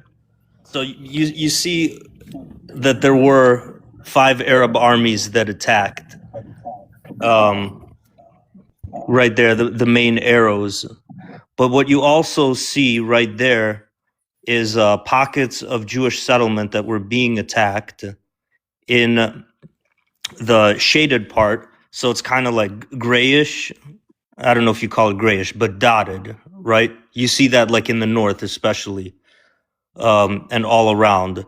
If you look closely in the map key, that's the one like the second line down, or one line down, whatever. And those were Jewish communities, settlements. So some of the invasions, actually, here's the interesting thing. Some of the Arab countries, like Lebanon, for instance, it invaded and did an incursion into mandatory Palestine before the mandate ran out. The mandate Okay, bottom ran line, out. who Dave, is he serious? who the fuck do I blame for this fucking map? Whose The Arabs, of responsibility? It says I stand with No, Israel. no, no, Arabs no. made Who made us get to this point where we're fucking putting up maps? Do I blame Celine or Daniel? Celine But- and Celine, Daniel. of course. But Dave, how do you use a source? How do you He use a said source? Celine, of course. How do you use a source Wait, what, John? that says I stand with Israel? Wait, what are you How do saying? you use a source that says I stand with Israel? No. How do you use a Listen, source that Kebab, says I stand with listen, Israel? fake Are you America fucking That's first kidding funny me? as fuck. Kebab You draped in criticize American flag. Let rando me tell source. you. So you I brought had up a an Facebook investigator. source. I had an investigator use the AI software. It was confirmed that this is legit. So shut the fuck up. I had You an cosplaying investigator. Can you imagine I Abdul brought you a source that Kebab says draped in an American flag. how is What a fucking shame. And I saw Truth Teller type that, and I thought it was just sarcastic. I didn't pick up on the username where the post came from. Rando? I was going to comment on the map, but I know you don't like Okay, them. go so ahead. So those white dots on his map were actually labeled as Arab settlements that had Arab territories with Israeli settlements on it, literally showing that they were already setting up settlements and colonizing Arab territory at the time. Okay, bro, come on, bro. What's up, bro? Thank you for having me. I appreciate it. Okay, I what just do you got? I want someone to pull up an AI and ask the AI who started the Iran war. It's going to say America. And the other side is going to say, well, Iran started it by funding Hamas, for example, or Iran started it by funding Hezbollah, or Iran started it by funding the Beirut attack against the Marines. So it's more nuanced than who did the first military strike. That's very low IQ to just say, hey, pull up the AI, let me ask it a question. I want to ask Daniel this. What would the UK government do if the Muslims of the UK decided to declare sovereignty in half of London? How would the UK government respond? I think they would take that as an act of war to try and declare sovereignty in someone else's land. Okay, So who if you ask was that me, I question think for, Daniel? so yes, for Daniel. Before he answers, I want to say this: the act of war, the act of aggression, is Zionist Jews coming to the land and declaring sovereignty on top of the Arabs. That's the act of war. That is the attack on their sovereignty. That is the declaration of aggression against the Arabs of the land. It's very simple. It's not something you can just ask AI because you need to actually use your little baby brain. Go ahead, Daniel. What would See, the UK you government say do to that the be- Arabs? You say that because you know that the answer doesn't suit your bullshit pro-Pally narrative. That's why Well, I someone say that stalled. because I just use my brain. Okay, go ahead. No, I'm done. Go So ahead. that's why Celine stalled and refused to ask it the question. That's why she phrased it the way she wanted to, and I called her out on it. But I just Well, why didn't explained you why you can't answer ask it? the I AI. like- Wait, why Can I didn't you finish? answer the way that I phrased it? Can I finish? See, that's why I said I just like simple truths. I would ask it unbiasedly: who started the war? Who But initiated Daniel, the war? did you hear my Israel? explanation of why you can't just ask the AI that? You can ask the AI who started the I Iran did. America war. What's it going I to say? did. It's going to say I'll the address Americans it launched the if you attack. stop interrupting. I'll Go ahead. address it if you stop All interrupting. right, go Okay, ahead. chill out on the Arabness for 2 seconds. So this is the thing: is that it's simple. It's a simple, unbiased question. Who initiated the war? Israel or the 5 Arab nations? Bam. That's it. No pushed any type of narrative.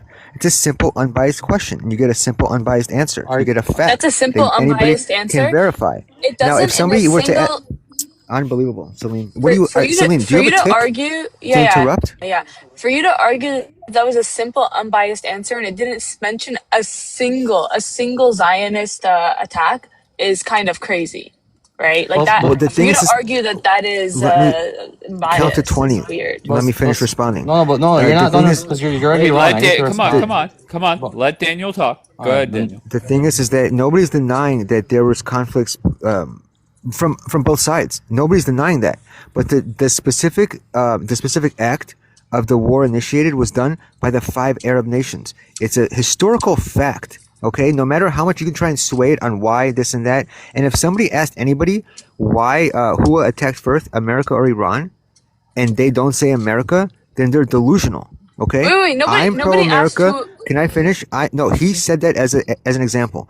I'm No, pro he said who America. I'm pro started the Israel. war. You're I lying. Thank I you. don't Thank you. care There's a what You're difference. suits my. lying. Thank Can you, I Snake. I was finish? going to I say the don't. exact same thing. Can I Go finish? ahead. I don't care what suits my narrative. If somebody asks me who started the war between America and Iran, who attacked first, I'm honest. I'll say America. I'm not gonna lie, knowing that they can just do a simple, unbiased fact check and find out the truth. And by Can the I way, respond? Islam and real quick, last thing, because you addressed like you brought up like 3 different things. No, I didn't. I Islam brought has up nothing to the do with very the same point Islam has over and nothing over. to do with the UK. It's not a coincidence that the word Zion is in Zionism and it's located on that land. Jesus That Christ, is it's the an example. I ancestral don't home. care I'm about almost Muslims done. in the UK. I'm almost, dude. Can I finish? I'm almost done. Count to 10. That's not a coincidence. That is an ancestral homeland for Jews. Okay. You guys had Jordan. You guys had the All right, are partition you plan. done Get barking? over Can I it. Now I'm respond? done. All right, beautiful. I appreciate it. So, firstly, I don't care about Muslims in the UK. It was just an example to explain to you that when you declare sovereignty in someone else's nation, that is an act of war. For example, the Israelis argue that the Egyptians blockading the strait was an act of war against the Israelis, which is why they did a preemptive strike. An act of war, Let me it stop you doesn't. for a second because you're speaking So, absolute Dave, bullshit. I'm How getting is interrupted, Dave. declaring sovereignty when there was a Whenever part? I Why are we counting, Desiree? Why are you counting, baby?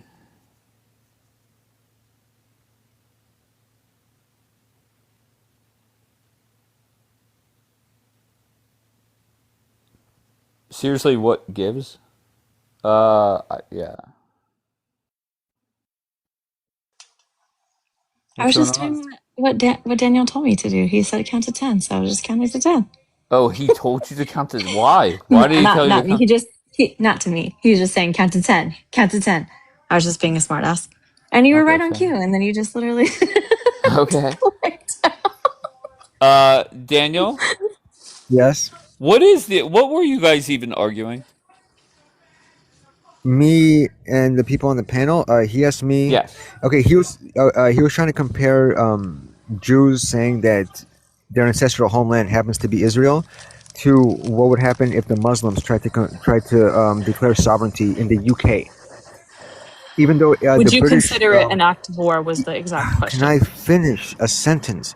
Even though it was the British government that controlled that land, offered the partition plan to the Jews, and as I said before, it's not a coincidence that the word Zion is in Zionism, and that's where Zion is located.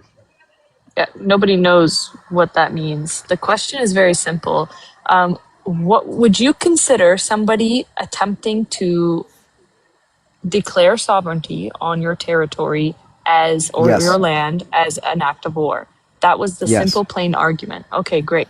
So that is where our argument stems from. And by the way, I was very clear with my question. I asked you, why did the Arabs choose to go to the defense of the Palestinians on the day that they chose to go to the defense of the Palestinians, right?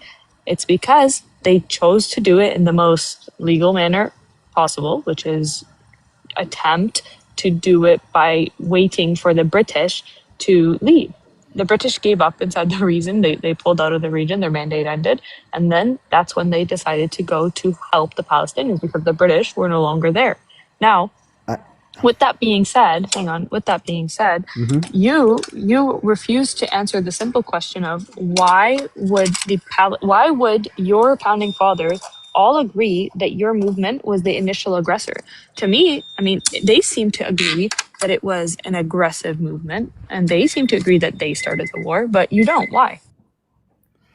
Celine, first, you see how when you asked me the question, when if I would think that's an act of war, with the whole declaring sovereignty, I just said yes. I didn't waffle. I just said yes. You should try that sometime.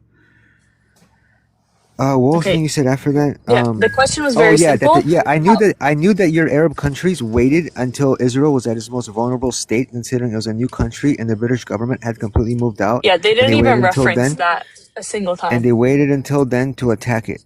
What's the point of that? So did you read the Arab League's cablegram, by the way? No. Yeah, so in their cablegram, they listed out all of the reasons as to why they're choosing to come to the defense of the Palestinian people. And that wasn't one of them. One of the main reasons that they cited was the fact that Israel had already, before a single Arab country had stepped foot in Palestine, that they had already kicked out 300,000 Palestinians, right? Okay, but so why, again, if we have you agreeing that declaring sovereignty on people's land is an act of war, and then we have also your founding fathers agreeing that their movement was the initial aggressor within the region, and we have the Arabs stating that the reason why they are going to the defense of the Palestinians is because of the fact that the Palestinians were being kicked out. I'm done. I've had enough. Okay. I just don't ask why we have to lecture, and it's just not Celine. It's both sides, and it doesn't make sense. Ask short questions. Fucking let the other side answer and move on. Ziotro, what do you got? Yeah, that was my bad for you dropping the panel. I'll be honest. It was not. It was not just you. It's everybody. Celine is long-winded. She's too smart to be long-winded. If you're trying to debate, the more the other side talks, the better off you should be. Celine is too smart to lecture and then ask a question. Too smart. Ziotro, go ahead. What are your thoughts? Yeah. So I wanted to fact check her because I think she was talking out of her ass. I'm moving on from that. I don't give a fuck about that. Okay, we're not. It is what it is. Yeah. Can I ask? Go ahead. Go ahead. No, go ahead. No. People, I think Jackie said in the comment that she wants to test me on reading knowledge of Arabic. I would happily accept for that particular map.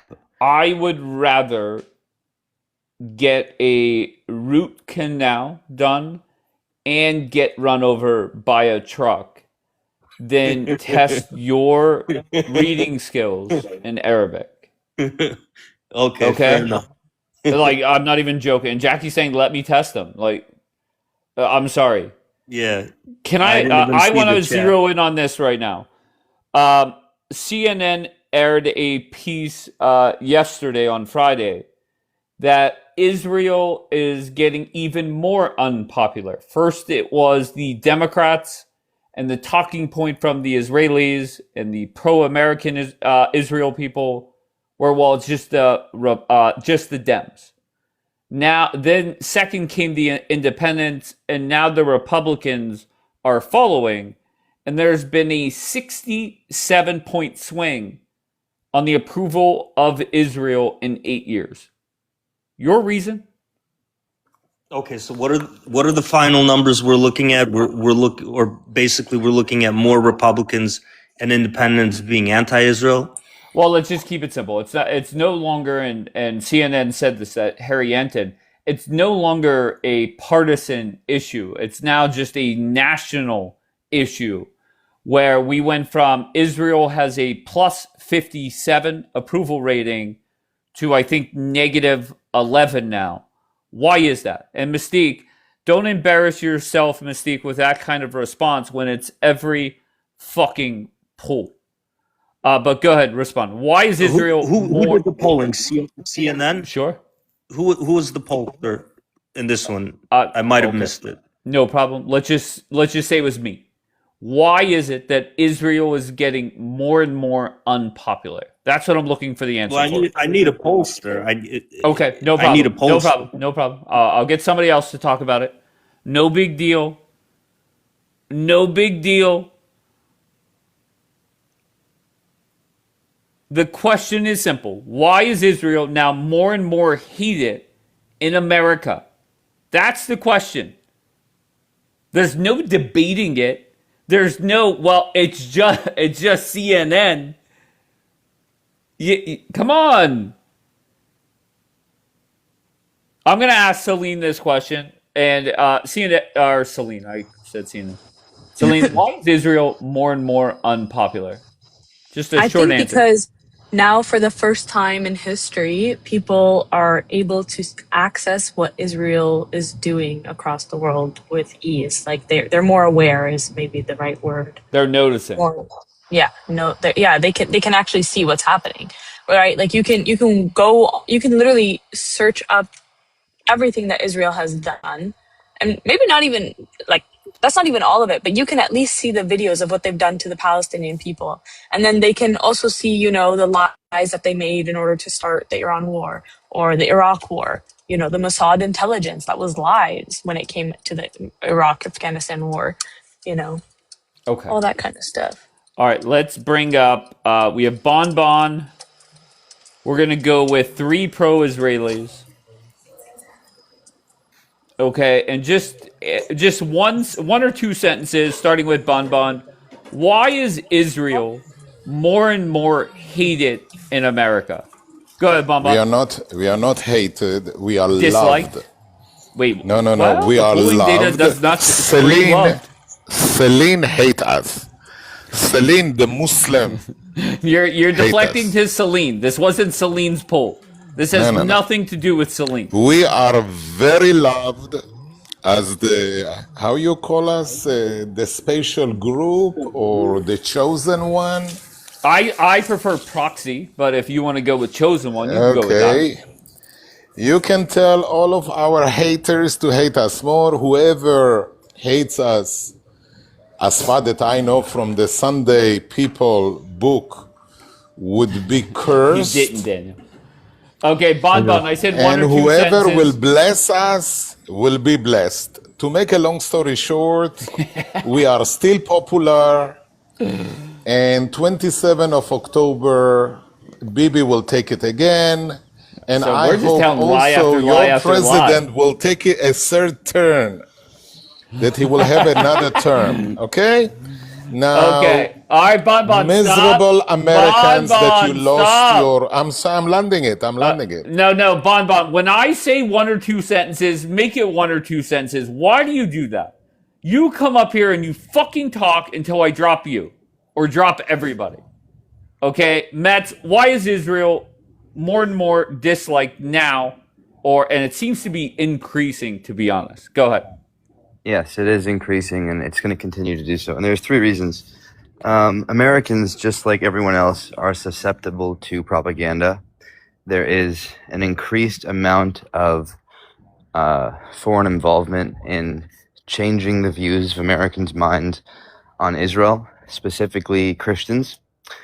And, for the last reason, I would say that this is probably going to shock you the most that I'm saying this, but Americans as a whole are good people, and when they see propaganda online of a child that is blown up, even though that didn't, most of the videos are fake, they feel bad, and it's just human nature to feel bad for someone in that perspective. So it's a mixture of all 3 of those things. They're taking advantage of people's compassion.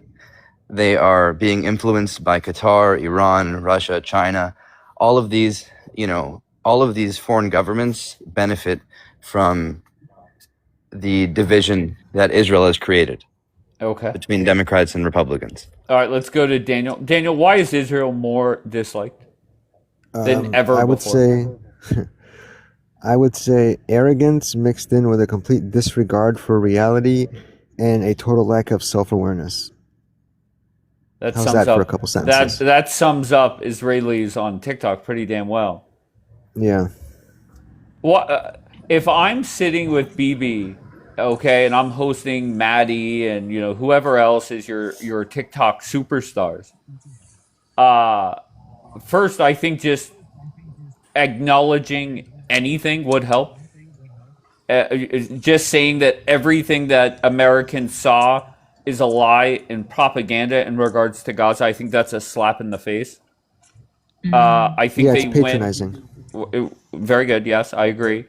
And I think acknowledging that this war did not go as planned or as we hoped, I think just acknowledging facts would go a long way. But instead, the pro-Israelis, the Israelis are tripling down on bullshit lies and fear mongering. I don't know how the state of Israel recovers. And you could say, well, who cares? Well, if I were you, I would care. If you're pro-Israel, I would care that Americans as a whole hate you more and more. And Sahan was the one that said, "So what?" or something like that. So I'll let him respond. Go ahead, explain the "so what" comment. Yeah, I don't see what material difference it's going to make that they're polling less popular. They have been less popular, very unpopular for the better part of 3 years at least. And they've only received more support from the US deep state, from the Pentagon. They've received more and more political cover at the UN. The Europeans are completely unwilling to act on any accusations that they ever levy or any kind of pandering they do to the people who are critics of Israel. Basically, it's all just talk at this point. Yeah, but you So understand what that difference does even it though make? the last 3 years don't compare to how it's been the last 6 months. You understand that? And sooner or later, you can say that it doesn't matter and that it's not going to make that big of a difference, and the U.S. deep state still does this support, still does that support. But sooner or later, what's been going on the last 6 months, it's going to have a ripple effect, and it's going to be felt. Like how? That's undeniable. Describe it to me. Sure. Let me describe it to you. Right now, it is more popular to dislike Israel than to like Israel for the first time ever. And for the first time ever in our country's history, we're going to enter an election cycle where the American people are going to be demanding from whomever they're voting for, whether it's in a primary or a general election, that they no longer support the state of Israel. Okay, so that's going to change.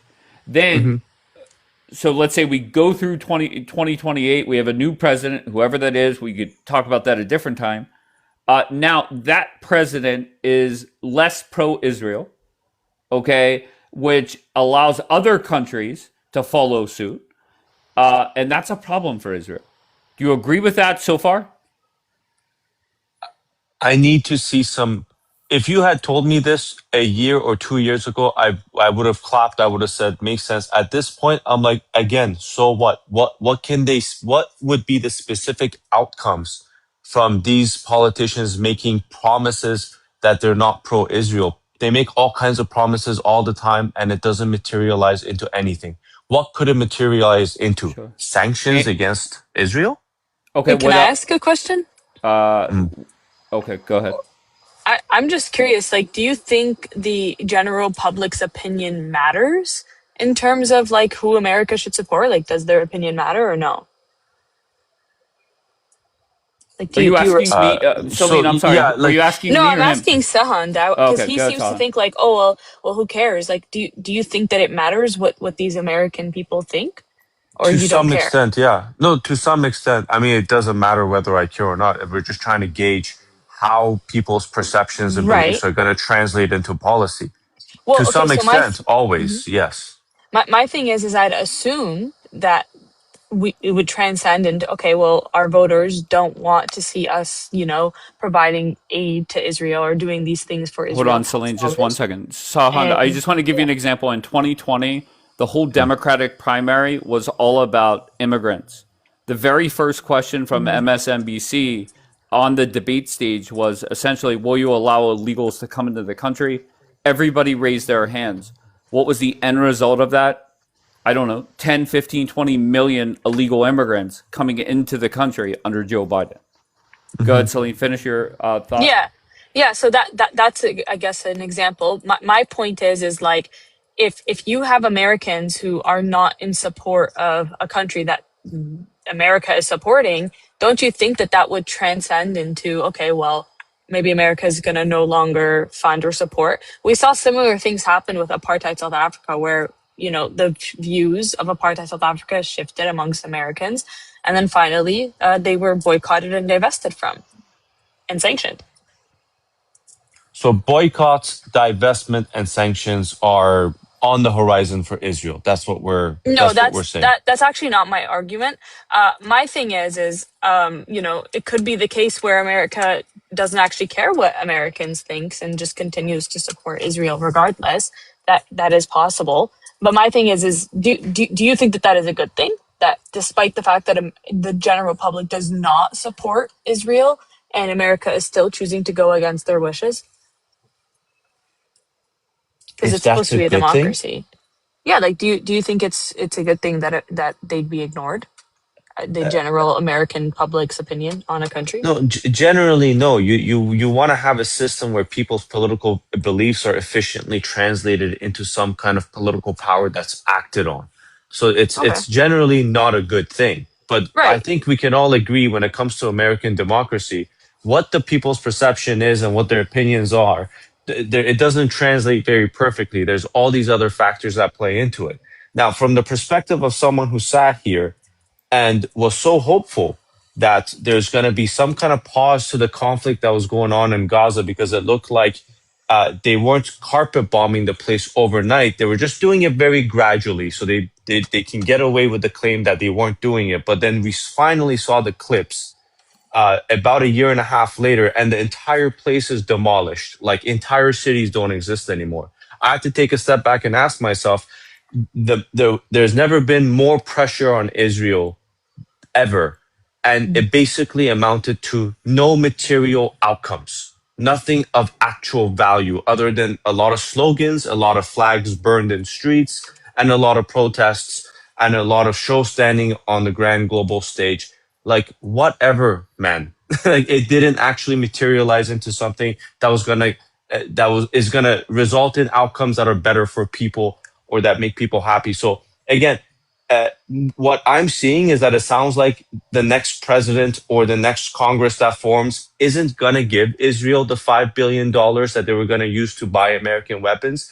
Israel's just going to have to front that money themselves, but they're going to get all the munitions that they want. The Americans are still going to park an aircraft carrier right outside Israel whenever they ask. And So sanctions against anyone Israel opposes are probably still going to right. be in place, and the Europeans aren't going to do any. Like, again, I Right. need some So what examples I'm of what's right, on the right. horizon. So Sounds what I'm arrogant. understanding, if I'm not mistaken, is that you think that America's not gonna, take into account what their general population believes and still gonna do whatever they want to do.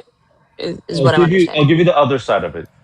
Mhm. I think there's two sides to this. There's what the American public wants in terms of how they want to see treatment towards Israel, and then there's the general public opinion towards actual policy outcomes. Do they want to trade Israel for being allies with Iran? No, they don't want to trade. They won't do that. So they're still going to end up opposing Iran. They're going to still end up But wait. not If necessarily. Americans are saying don't help Israel anymore, fuck Israel, that doesn't mean let's jump on Iran's dick, right? Well, I think a lot of That was a pro-pallies bad think that analogy. all of a Let him sudden respond. is no. But the reason I brought that up is because when I listen to what the pro-pally side says, they think there is going to be this eventual crescendo where the whole world is going to turn against Israel. Can I And I'm saying respond? that's like Looney Tunes, bro. Even if the American government and the public opinion turns sour towards Israel, there isn't going to be any sanctions. No one's going to stop selling them weapons. and they're still going to support them at the UN Council or at the Security I, Just I, ask I'm this, just gonna say Celine. What do you this, think would that happen? just What do stop, you think please. would happen? Stop, please. Hold on one second. Just so you know, my opinion is if the United States stops helping Israel, just I'm not saying become enemies or anything close to that. What I'm saying is that does open up the floodgates for other countries to go against Israel. There's no doubt about that. Is anybody? Does anybody want to push back on That's that? my question. Go against how? That's my question. Because if Go other about how countries, they see fit. if other countries see that America has stopped supporting Israel in any way, if they even see that America's lost confidence with Israel, that you don't think that leaves Israel vulnerable? It's in some already way, happening, in any though. way? It's Stop, already dude, happening. stop. Israel will be NATO, fine NATO, regardless. NATO No, didn't it's join not. Trump's war. Again, That's this already an idiot. example. Dude, can And you by the way, stop with your Sahan, that was a bullshit? bad analogy as far as Iran. What you had to ask yourself is, why are Americans suffering? Whether it's at the Why do gas you pump cut or the in? groceries. Can he answer my question? Because I was Why do responding you to just spew Sahan. bullshit? Okay, let's just start over. I feel that there's a lot of Dave's hate is not subtle. Elaborate, Koa. Koa, I'm gonna mute you. Bring your ass up here. Explain. The floor is yours, Koa.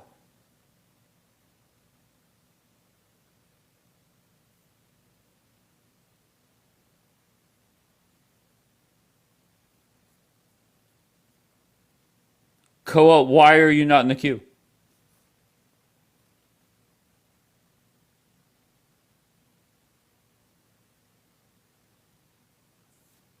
Well, you could just watch the rest of the live then.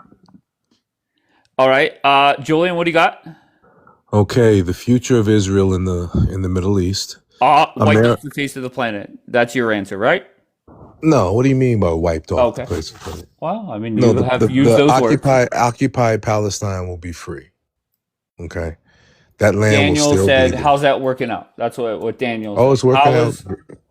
Right. It's working Okay. out great. You just heard the gentleman say Israel has never been under this kind of pressure as existence. And the biggest aspect of that is coming from the lips of the current president, talking and making statements about Israel, as well as the vice president. It gets no higher than that. The writing's on the wall, bro. Once America turns away, and America is going to have to cut off its thumb to save its hand. And if you do research on, let's just talk about what happens if the United States were to quote unquote cut off Israel.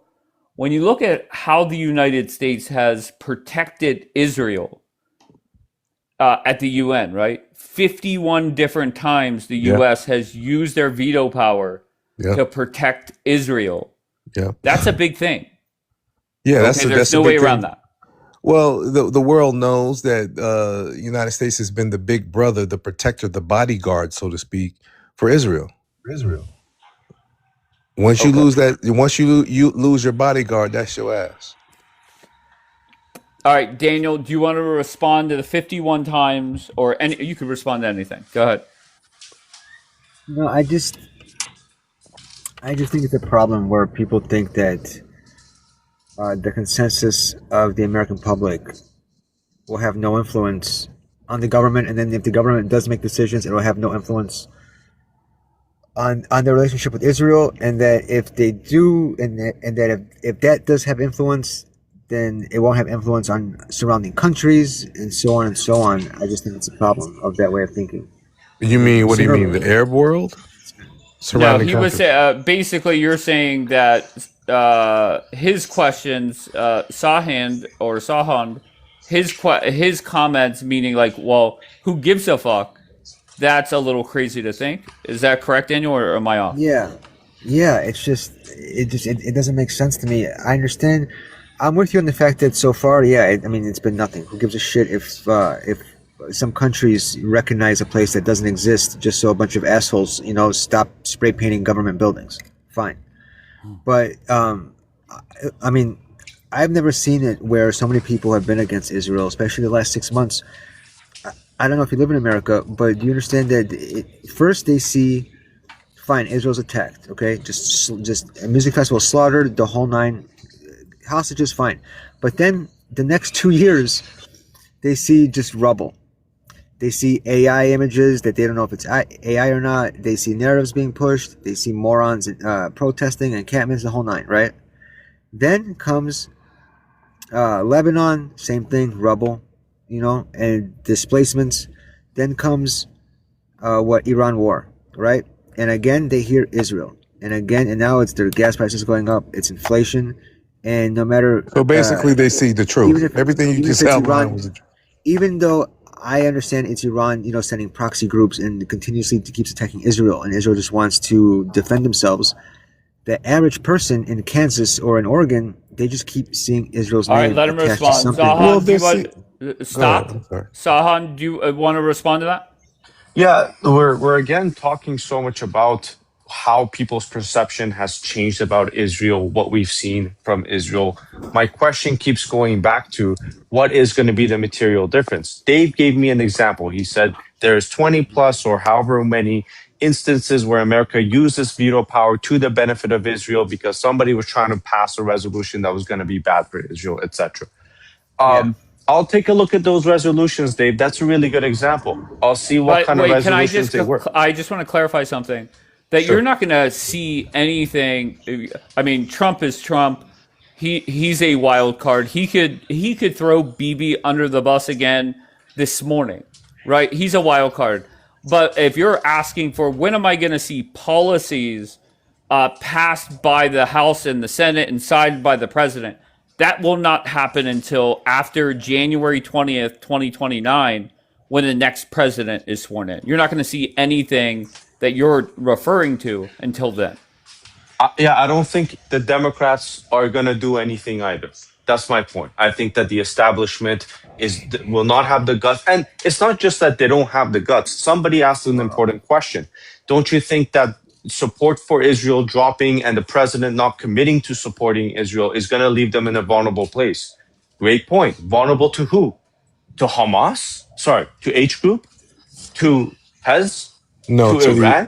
To Iran. Like, again, Iraq. when it comes to situations where Israel is genuinely vulnerable to those entities, you think Europe's just going to stand by and let Israel get completely run over by those types of organizations? You think America is going to do that? That's where the delusion is. You know why? Because Turkey's right there. You know why? Because Turkey's right there. And nobody wants to deal with Turkey, and really nobody wants to deal with Iran. And really, when you talk about Iran, you're talking about Russia and China too. So yes.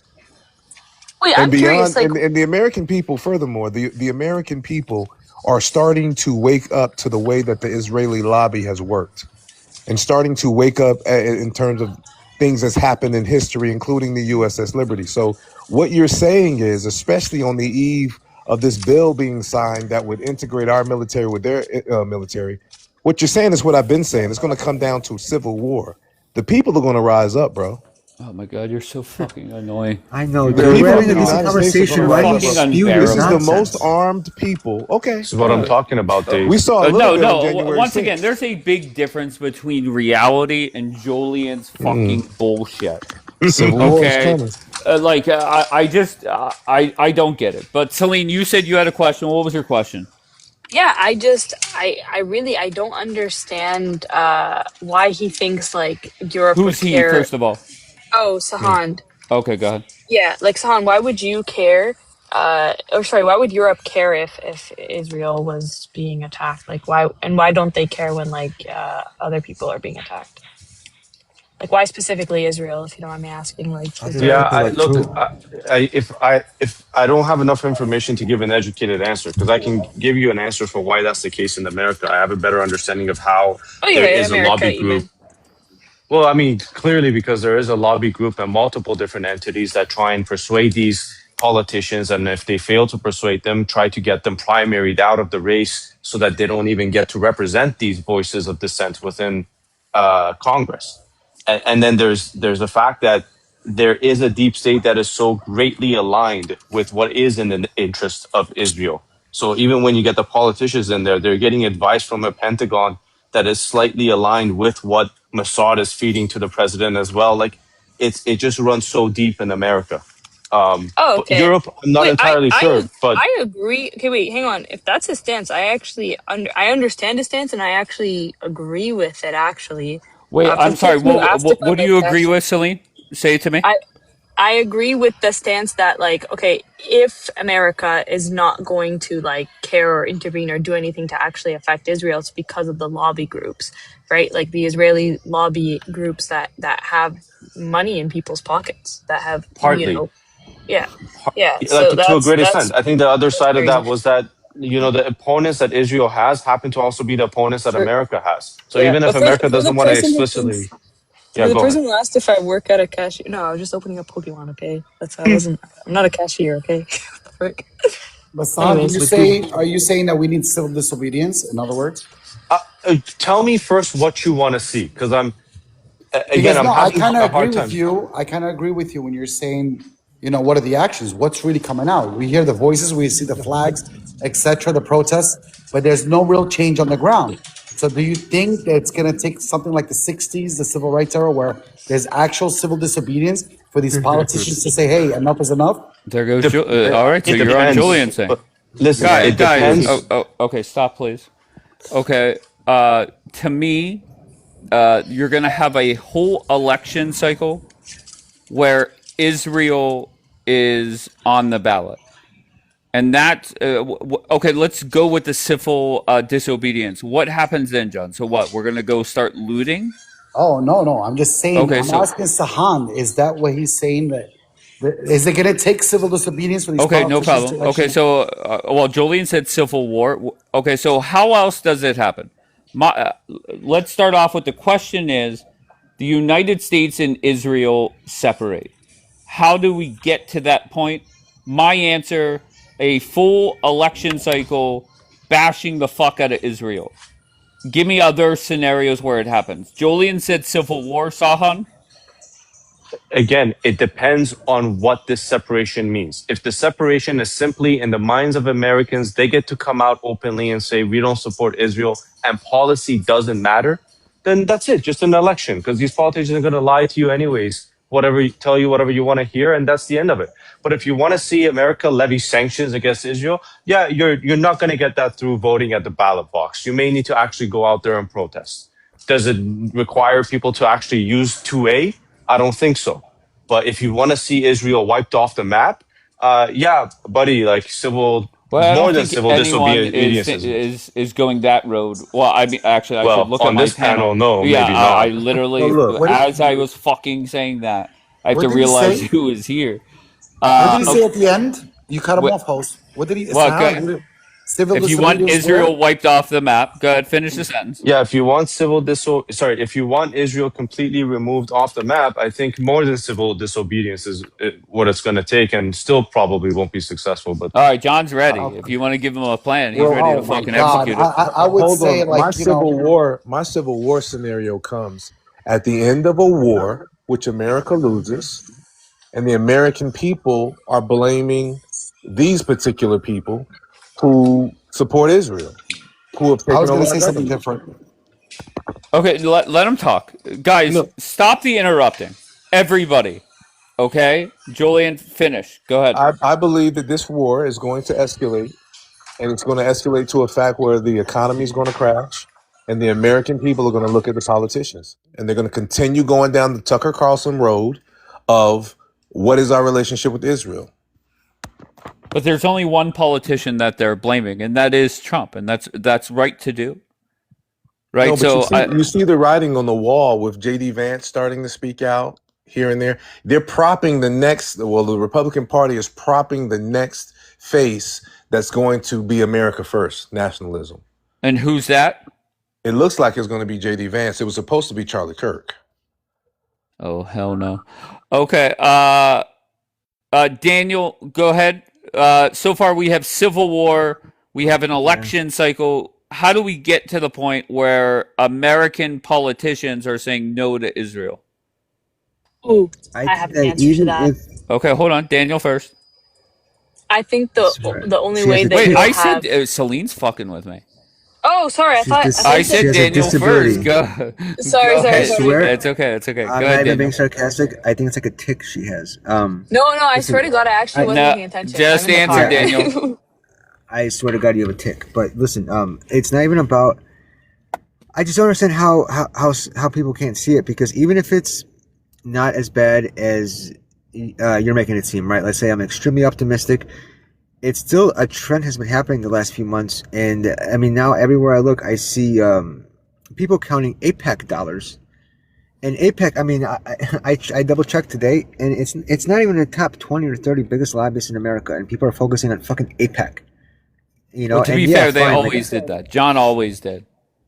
I know, but he's an What did I idiot. I'm talking do? about just the average Just stop, person. John. Hold on. Let him finish. And the thing, you know, and fine. Like I know that like there's 20 more APECs that these idiots don't know about yet. But just the fact that like now they're specifically focusing in on not like the pharmaceutical groups, not the NRA, specifically on only APEC. Okay. That should be No, a the problem in question is itself. how do we get from point A to point B, being that whoever is in office, they're saying we're not helping Israel as much. Is it just an election? Is it civil war that No, Julian I is think saying, or Can I something in between? can I go? no. Despite what these people think, we don't control the media. And the example that you gave before regarding immigration, I think that's how it's going to play out. I think that the trend for the media is going to be reporting on Israel more and more, any negative aspects they can find, and that's what is going to carry over to the public and back to Congress. I mean, there's going to be a ripple effect. I'm just hoping it's going to be smaller than certain people hope, than other people hope. Okay. All right, Celine, your turn.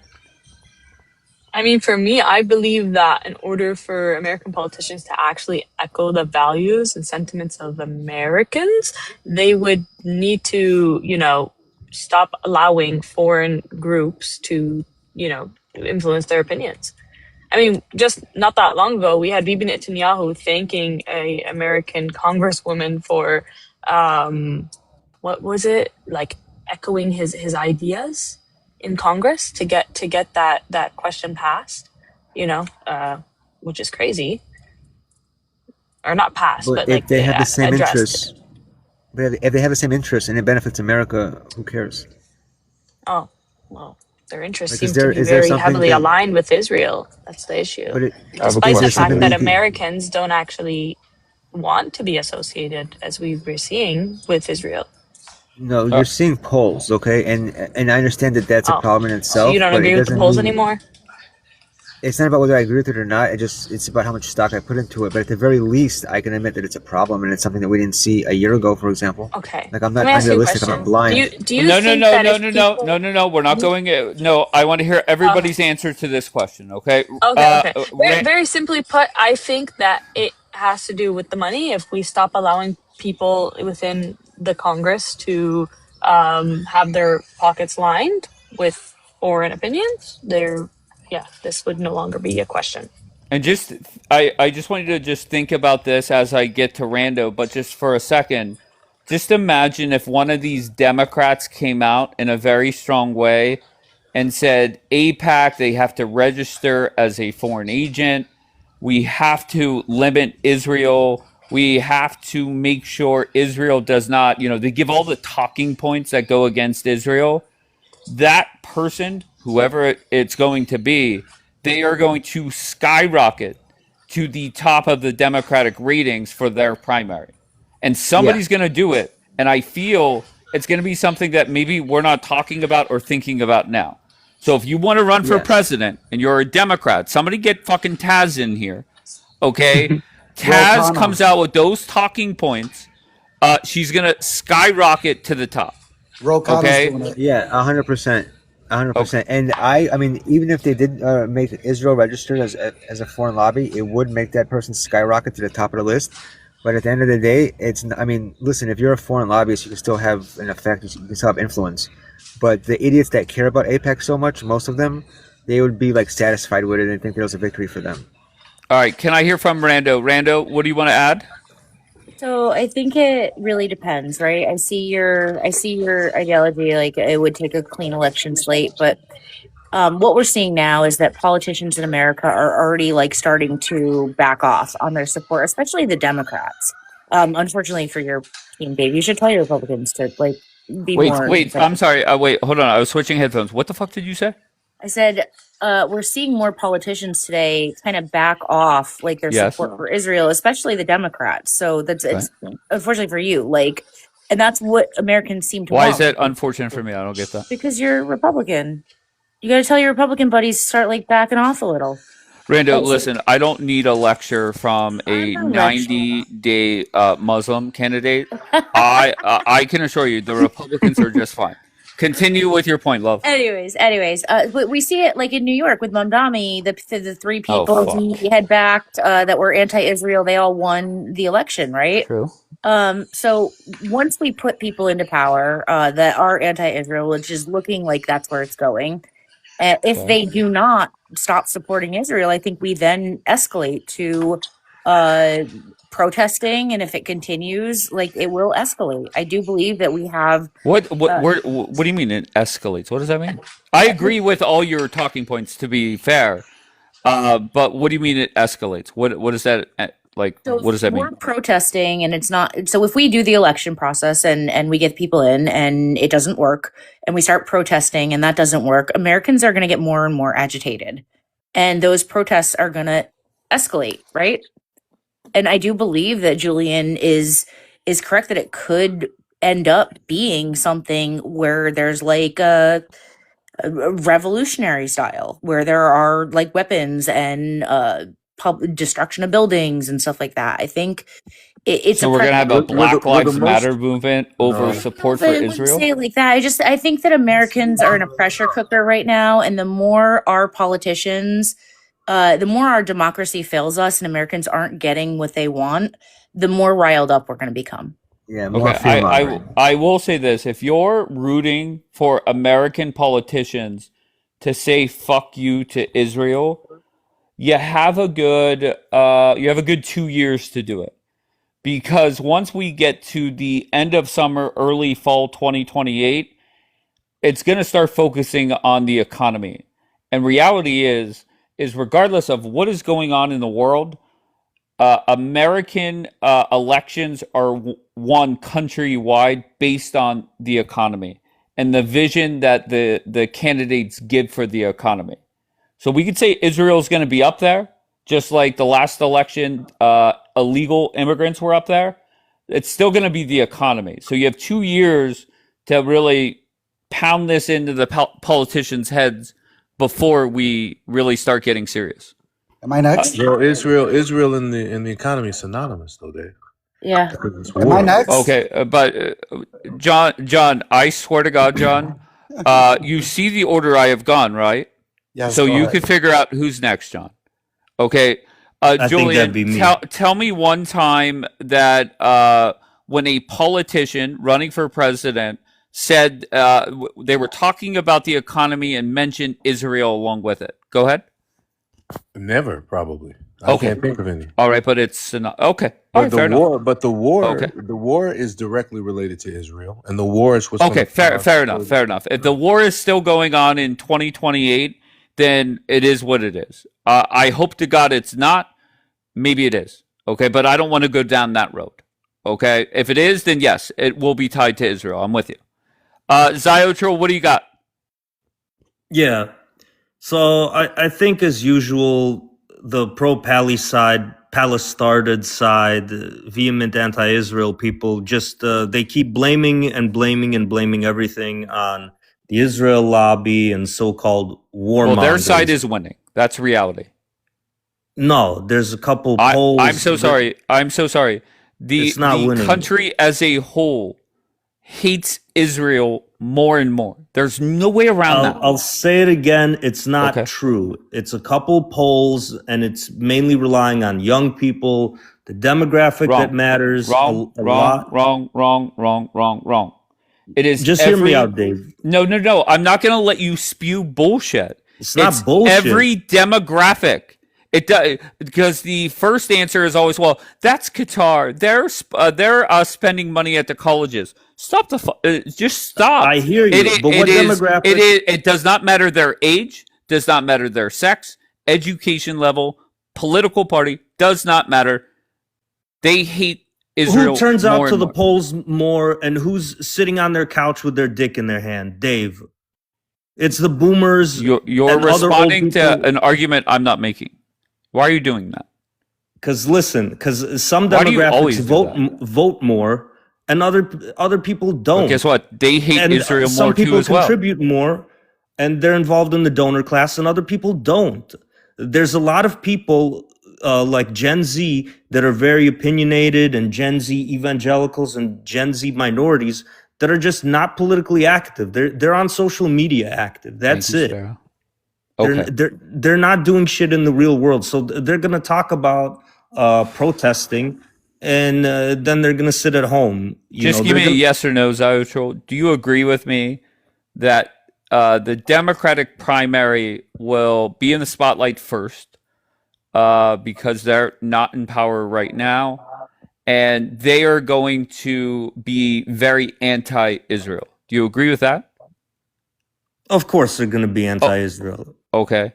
Yeah, they always have been, but now is the time they're more anti-Israel. Okay. Do you agree with me that the country as a whole has never been more anti-Israel? I think there's a lot of anti-Israel. Just yes or no, please. Feelings where there was yes or no, please. Before. Has there ever been a time where the country is more anti-Israel? Yes or no? I don't know that for sure. Okay. Has there ever, no problem. I just want short answers. Has there ever been a time when the sitting president and the sitting vice president has called out Israel and their prime minister? Oh, yeah. Yeah, there have been times because the American-Israel relationship. Give me an example of a time where the sitting president said Israel would not exist if it wasn't for America, or that the Israel's prime minister would be in prison if it wasn't for him. Well, I think Reagan's time there was he had some real beef with. I don't have a quote, but I know that there was friction. Let's put it that way. So it's nothing new. The U.S. is the U.S. at the end of the day. Israel is Israel at the end of the day. Very wise words, Zayotro. As always, just on top. You're on top of it. U.S. is U.S. Israel is Israel. Wise. All right. Correct. And what does that mean, Dave? That means that they're not going to be. Their interests are not going to be aligned necessarily completely one-on-one. They will be a lot of the time. Never made that argument. You're making arguments that I'm not fighting you on. Okay, no, I just wanted to make sure, like, I drove that point home that we understand that. Okay. All right, let's go to John. Go ahead, John. Finally. Okay, so this is going to be the best answer, so get ready. I highly doubt it, to be honest. Buckle up, go ahead. Okay? I disagree with you, host, okay? It's not going to be through elections. I think the Republicans and the Democrats are both bought. I also think it's going to happen Luigi Mangione style. I think just like the way it happened in Germany, history will repeat itself. I believe the Aryan Nation, the Sword, or, any one of those groups, and they're going to go one by one to these CEOs. And Daniel thinks that we don't know about the rest. So APAC lobby, and it's over 200 little organizations, mini PACs, you call them what you want to call them. They're going to be taken down one by one. And that's what's going to start the revolution. When Americans actually wake up. You sound like a real motherfucking hold on, let me terrorist. finish. I didn't interrupt you. Go. And so therefore, history will repeat itself. I don't think it's going to come through from protests or elections, because strictly they are both bought. They're doing it right now. The NDAA. Okay, so wait, how was it done again? I'm sorry. So the real civil disobedience is going to be where. And now, again, if the NSA is listening or the FBI is listening, this is a prediction. I'm not saying I'm inciting violence. All I'm saying is the assassinations will happen, and they're going to be taking down a lot of leaders from these pro-Israeli lobbies. So, You'll see. You're saying that people on your side... No. I just named you the groups. They're going to start the murdering... Aryan Nation. It could be... any one of these Christian right-wing groups attacking. Or Abdul. No. Or Abdul. You'll see. Or it could be the Proud Boys. You never know. You never know. For the American people to rise up on that level on such an extreme way, it has to be something extreme that happens. And I think that Civil extreme War. well, no, that would spark the Civil War. I think it would start with the economy crashing. Because we are on the verge as a country, on the verge of getting rid of the banking system. There's a lot going on in this country behind the scenes in the financial scene. I think even if Trump gets back involved, he's very good at putting out well-timed tweets and playing the media to make sure certain things don't collapse. Right? I mean, look, we've been in this war for what, 150 days? I don't know what it is now. But for us to still be where we're at economy-wise, that is a credit to Trump. Nobody could play the media and play the stock market the way that Donald Trump has. Well, he's one of the few presidents that understands finances. That's about all he understands. But Julian, he definitely at doesn't least- understand war. He I I think understands the media will Julian. be attacked as well, by the way. No, I was just gonna say, but Julian, at least he understands something that you don't. Do you understand the percentage of what 3.9 billion is out of 30 trillion? No, I could get my calculator though. I'm trying to figure out what point is that. How is that another Jupiter stew deflection tactic? It's not deflection. You I was probably do that. expecting one from you. It's not deflection. It addresses the exact number that, Well, that you're so worried about between the funding between Israel and America. The biggest threat right now in the entire world is that Strait of Hormuz and the global supply chain shock that's never happened before in recorded history. So Really, what about the strait that Houthis have been occupying The to stop Bab el-Mandeb. Saudi that even Arabia? adds fuel to the fire. That's right right. there. Bab el-Mandeb. Which, Abu but don't you think Mandeb, that one's that's more right. important? Don't you think that one's more important than the No, Strait of Hormuz? I think they've been activated. I think the Houthis been waiting on the sideline for the coach to let them in the game, and the coach let them in the game. Activated, We dude. got The a whole lot of government was Houthis wiped. on the bench right now. Oh yeah, they just. This is what I said. If America, Israel's on the bench, Israel, Houthis on the bench. I know. Oh yeah. It's just funny because Julian didn't. I don't think he knew what you meant. But The coach puts him in all the time, Julian. Wait, Dude, I'm they- sorry. When was the last time Israel dropped bombs in Tehran? it's been a while. It's been over 100 days. No, They're I was itching, telling they're Julian itching, about probably. the Houthis. What about the Houthis? They've been recruited. They're They're not just warming about the in the benches. game. BB's still on the bench. No. They sat down when there was a ceasefire with the H group. Yeah, because remember Dude, the Trump did a government was deal with wiped them. out. Do you remember Israel when wiped Trump out did their a whole deal? government. Do you remember when Julian. Trump had the Navy out there in that strait, and then he did a Yes, do deal you with the remember? Houthis that did not include Israel? Do y'all remember Yes, that? but do you remember when Israel wiped out their whole leadership, all their government? That's your favorite talking in point. South You Yemen? wiped out all of Iran's leaders. Wait, hold on. I just saw somebody by the name of Razi said that Razi. Hey, am I the only Hey, one here? What happened? it's like a magic trick I do sometimes. But your Hi, good comment morning. caught my eye. Where are you from? I'm Turkish Bosnian myself. I'm in the Netherlands. Oh, that's Julian amazing. and a few of the panel members on here are friends of mine. Oh, great. And what And do you so, like most about Julian? well, I think he's straight up He is. and he is open-minded. He isn't close to knowledge, even if it doesn't serve his ideology, Mm-hmm. which I can respect because I love history and history isn't changeable. It's objective. Sure. Did Julian And tell you about the Black Angel UFO pilots? yeah, I've seen that one. To Yeah. be honest, Yeah. I think it's conspiracy because during the COVID period, they were mentioning that we would be feared with AI, this, that, that they would build big ass holograms to make us fall into it. So, it's kind of convenience that it now happens. Every time there's some sort of a drama in the world where they want your attention to be distracted, they come up with these kind of details, which can maybe be true. I mean, Oh, I I cannot heard that deny from it. Julian. Julian is the one that taught me about that. Yeah, it can be true. Like, I don't believe that we are the only soul living, beings on this universe. But Can I to ask you? openly say, like, Daniel wants to know, what religion do you practice? Alhamdulillah, I'm a Muslim. I Oh, used to be. tremendous. Born in a Muslim household, but I didn't practice and I didn't believe, just Uh-huh. because I wasn't into religion, and I, went a circle around, came back to Islam again. That's amazing. What do you like best about your religion? Honestly, just everything. Everything. And I must be honest. I know that how it feels to not believe and such. I was always looking for an answer. It wasn't that I was not ready to believe. It was just that didn't sit well with me, and I was looking for answers until I realized believing is not knowing. Believing is believing. And Okay. yeah, I submitted, and I'm happier. I wish the same upon others. Doesn't matter what religion you have, as long as it makes you a better person. That's amazing.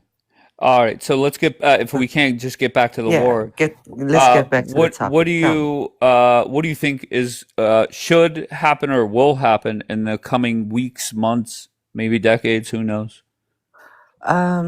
To be honest, there's no shoulda, woulda for me. They shouldn't have been there to begin with, and every expert or military advisor will tell you as such. I'm close to the region. I used to live in Turkey for 15 years. I lived in Istanbul, and when the war in Syria started, I was there. When it happened in Ukraine, I was there.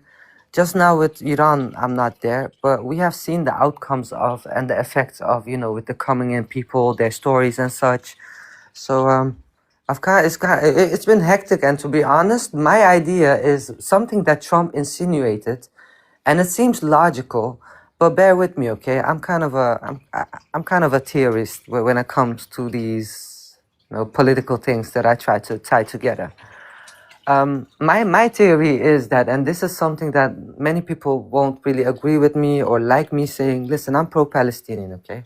I defend the oppressed, whether it was an Israeli today or a Palestinian, doesn't matter. And Trump made a statement about withdrawing the Israelis from Lebanon and actually supporting Golani to push back Hezbollah in Lebanon.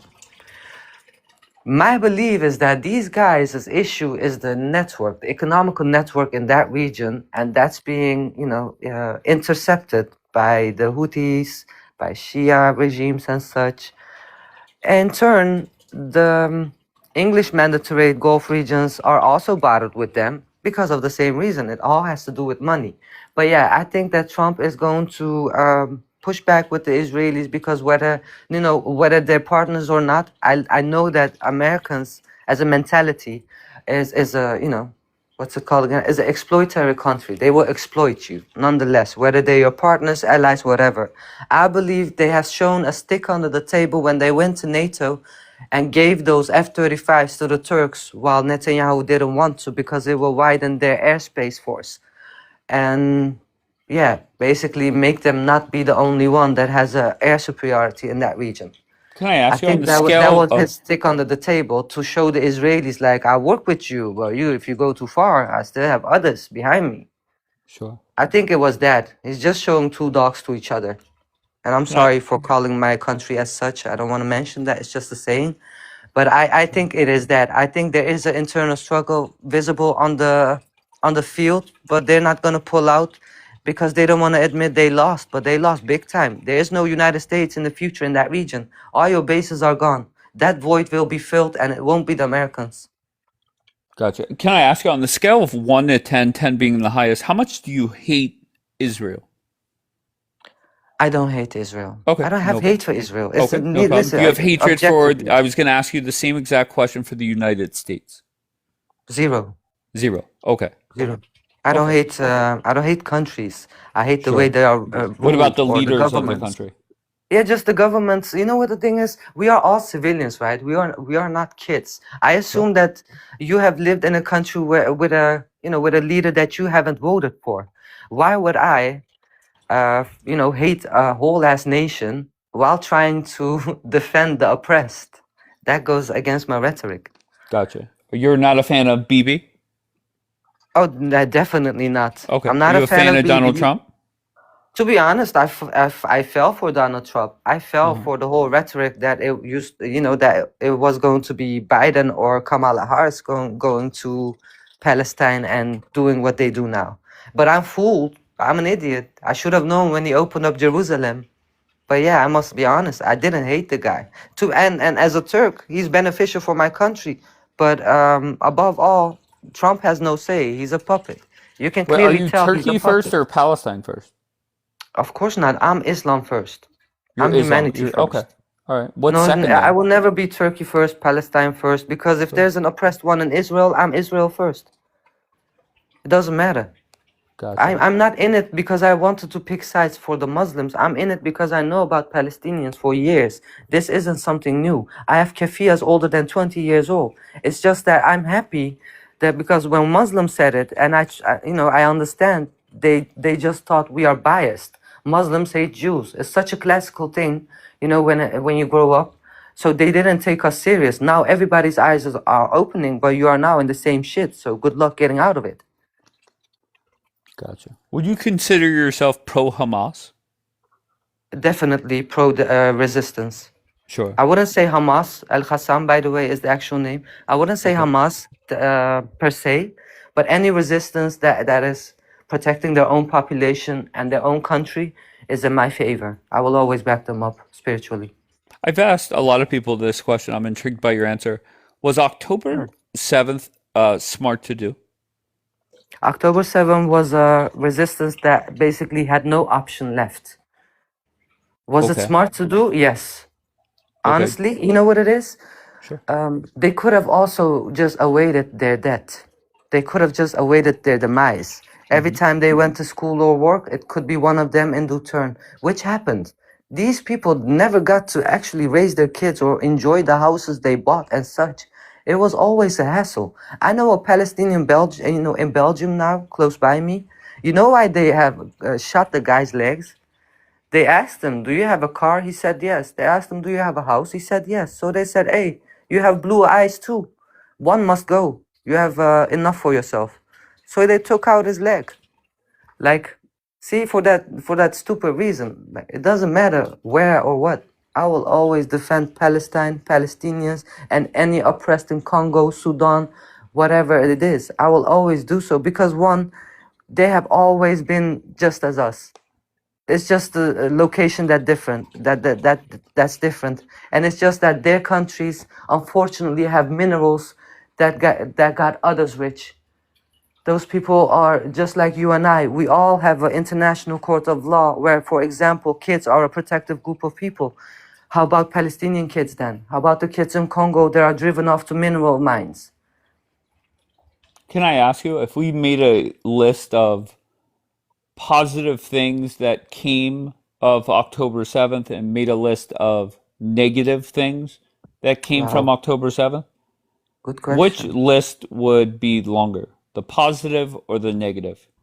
Would it be for the Palestinians or for the Israelis? Positives for who? I think since I think you said pro-resistance, let's talk about the Palestinians. To be honest, like nobody would say this is anything positive seeing their situation. Then why Like was the it smart outcome to isn't do? positive, but that the outcome has nothing to do with the uprising and the resistance. The outcome has to do with the oppressor behaving as such because it suits them. When Egypt and Turkey were sitting on table and it didn't, the Netanyahu was bothered with it, he just boom the population. He is being petty and showing the world that he is being able to do whatever he wants to do. I think it's been all negative for the Israelis and for the Palestinians. No leader in the world is actually caring for Israeli lives. Let's not weaponize sympathy and make it look like they care for them either. They don't care. All right, hold on one second. I had somebody else's comment catch my eyes. Okay. General, Yes. where are you I from, can't. General? I'm from UK, pal. I can't believe you're asking these questions because What think question surprised you? the one where you're saying that was October 7th justified. I mean, look at what happened since I didn't say was it 1948. justified. That wasn't the question I said. I said No, was it smart? all right. If you back a dog in a corner and keep poking it, sooner or later that dog's gonna bite back. Am I right? Am I wrong? Okay, all right. I Yeah, have the and man. that's I what's have the man that's for the what. job. I've Yeah, been asking for 2.5 years. Give me a list of positive things that came from October 7th. Nobody has really done much for me, but it sounds like you're Can the I ask man. you a question? Hold on You one give hold me on hold on one one second. Let me positive grab my thing what pen. Israel's done. Let me grab my pen. All right, so good. Give me the list of positive things that have come from October 7th for the Palestinians. Okay, you give me a positive thing what Israel's doing over in Palestine, wiping the full I nation don't out. give a Nobody's fuck. saying anything. I'm so sorry, General. Is it I General? Yeah, don't it is think you General. understood the Yeah, question. Hold on one second, please. I don't give a fuck about Palestine. I don't give a fuck about Israel. I only worry about America. But it is crazy to me to hear people come up and say October 7th was smart to do or justified or however you phrase it. I'm just looking for common sense answers to my common sense question. And to be Okay, honest I'm with you, gonna give General, hold on you. one second. Yeah, Sorry, I got one more line. yeah. It has been the Israelis that have not been given me common sense answers to my simple questions. Now we're back to this. So tell me why it was beneficial. I'm not saying it will beneficial. I'm saying Okay. if somebody's slapping you, let me finish now, please. If somebody's cornered you and they keep on hitting you You in already your said face, this. You already yeah, said this. and that's what I'm trying to get to you, and you're not understanding. Sooner or later, a person is gonna attack back. It doesn't. I don't care who it is. You're gonna get fed up with all the bullshit and all the rhetoric what these guys have been played and the lies, the blatant lies. They've been burying little children, hand tying them and digging a hole and just pushing them in and covering them. Look at that Hind Rajab, little girl begging for dear life, and they didn't have no mercy for her. Come on, man. Is this human? If you want to But fight, I don't care. One second, one second. If you're an American, I'm from the east. There's some people from west. If we've got a fight, let's leave the women and children out of this. Let's find a mutual right big place where we can fight it out. Yeah, if they want war, I don't believe fighting solves anything. But if you really want wars, let's fight like that instead of hurting innocent women and children. Come on, man. Yeah, you've got yeah, but children. their argument, I mean, I don't. Once again, I hate debating this war, but their argument is it's not like your side of this war. They were just out there ready to fight like an old fashioned war, right? They were hiding in tunnels with hostages, right? So let's just be Are you honest. going to protect your country? Are you going to protect your country? Protect That's the such basic country. rhetoric, though. Wait, I'm so sorry. Wait, They were I'm hiding in sorry. tunnels with They were with hiding what? in tunnels as they were getting bombed and Yes, civilians were dying. and Israelis were What great legally leaders. legally kidnapping civilians, 70,000 of them. The Palestinians had to do that to have them exchanged and be freed. And my And you know problem is, that hold on, rhetoric I'm of talking. Israel, Hold that on, I'm rhetoric talking. blowing things out of. I'm talking. May I What I finish? don't get, Let me finish the one sentence. what I don't get is people sitting in their house, laying in their bed with air conditioning or heat. You're saying, yeah, it was smart to do as innocent people were dying. I just don't get that Did I argument. say I never got smart? it. Did I say Listen, what smart? you trying to say Did that I say our smart? people I should said be it was the pussies? only solution. Is that what you're trying to say? You That we gave them should no be quiet option. and take it? Is that what you're trying to say, Paul? That we shouldn't have done anything on October 7th? Oh, I don't know what the answer is, to be honest. Bro, what did they? You don't What know? could they I do? just don't get. I'm gonna reframe the question and ask him what else could they do? They went to international law. They went to international law. They did everything according to the book. They did everything according to international rules and regulations. What else could they do after 80 years of suppression? You tell me. Can I just be honest with you? I think the Middle East, you're going to be at war for the next 5,000 years. Of course, because you won't leave our region. No. General, you won't leave our region. We never had a war before you guys came. The Ottoman Empire had no war with Christians and Jews and Muslims living together. Okay, General, you got reported. Okay, come back up. But me personally, I just want to let you know. That way, I'm just being transparent with you. I don't give a flying fuck about Gaza. I don't give a flying fuck about Tel Aviv. I don't give a flying fuck about anything. Come on, I get that. You care for America, right? Then care for your Yes, American ma'am. soldiers and pull them away because they're gonna die. They're gonna die. There's a region. It's a region where we have seen great unalivings of our kids, unalivings of our goods, our countries. You think we're gonna just surrender and watch you rape our Who's kids we? again, just like you did in Iraq? Who is we? No. You're It's a from die Turkey. or die. It's a die or die option. You give them no other opportunity or option. But who You is know, we? no Iranian is And when gonna you're lay saying down we, and be like, okay, you go ahead, guys, do the same what you did in Iraq. Let me watch what well, you can let's do be to my honest. kids If and women. Trump wanted to, he could fucking flatten all of Yeah, Tehran he can, but he anywhere, won't win. right? The thing is, he won't win. There's no winning in that. He hasn't Well, win you can't anything. lose. He lost Who's more. gonna He fight lost his back? basis. Listen, he lost his basis. Your American interest, your money, okay, your basis. I'm fine with that. Trillions, I'm fine with that. trillions. I'm fine. Okay, I have you're no fine with problem with that. it. You I lost have your no problem basis. with it. Okay, you lost your basis. You lost your national interest. You lost your allies. You lost your foot on the ground. You lost the trust that Israel had, and you have invested in an incompetent ally that can't get the shit done. Who's the Can't incompetent get ally? shit done. Our They couldn't proxy get rid Israel? Israel. Well, I'm not Obviously. defending Israel, that's for sure. Well, obviously. Listen, I want the best for you, and I see Oh, that thank your you. country is taken over from within, just like Gaddafi said. Your country has been taken over by Zionists. Good luck with it. Your army is not yours anymore. That says a lot about sovereignty. I think before you even come from Muslims or Palestinians, you guys have issues from the inside to deal with. Well, Go ahead. Good I luck. just want to be clear. I want Trump out of the war. But what would change? Do you think another puppet wouldn't do the same? I'll be honest. If Trump Your stays, system needs to well, change. let me answer. Yeah. I think if Trump stays in the Middle East for another week, month, year, decade, the end result is still the same. The Middle East is going to be fighting nonstop at war every day. You're laughing. You Do know you why, think I'm brother? wrong? You know why? No, you're Tell not me. wrong because Oh, okay, go ahead.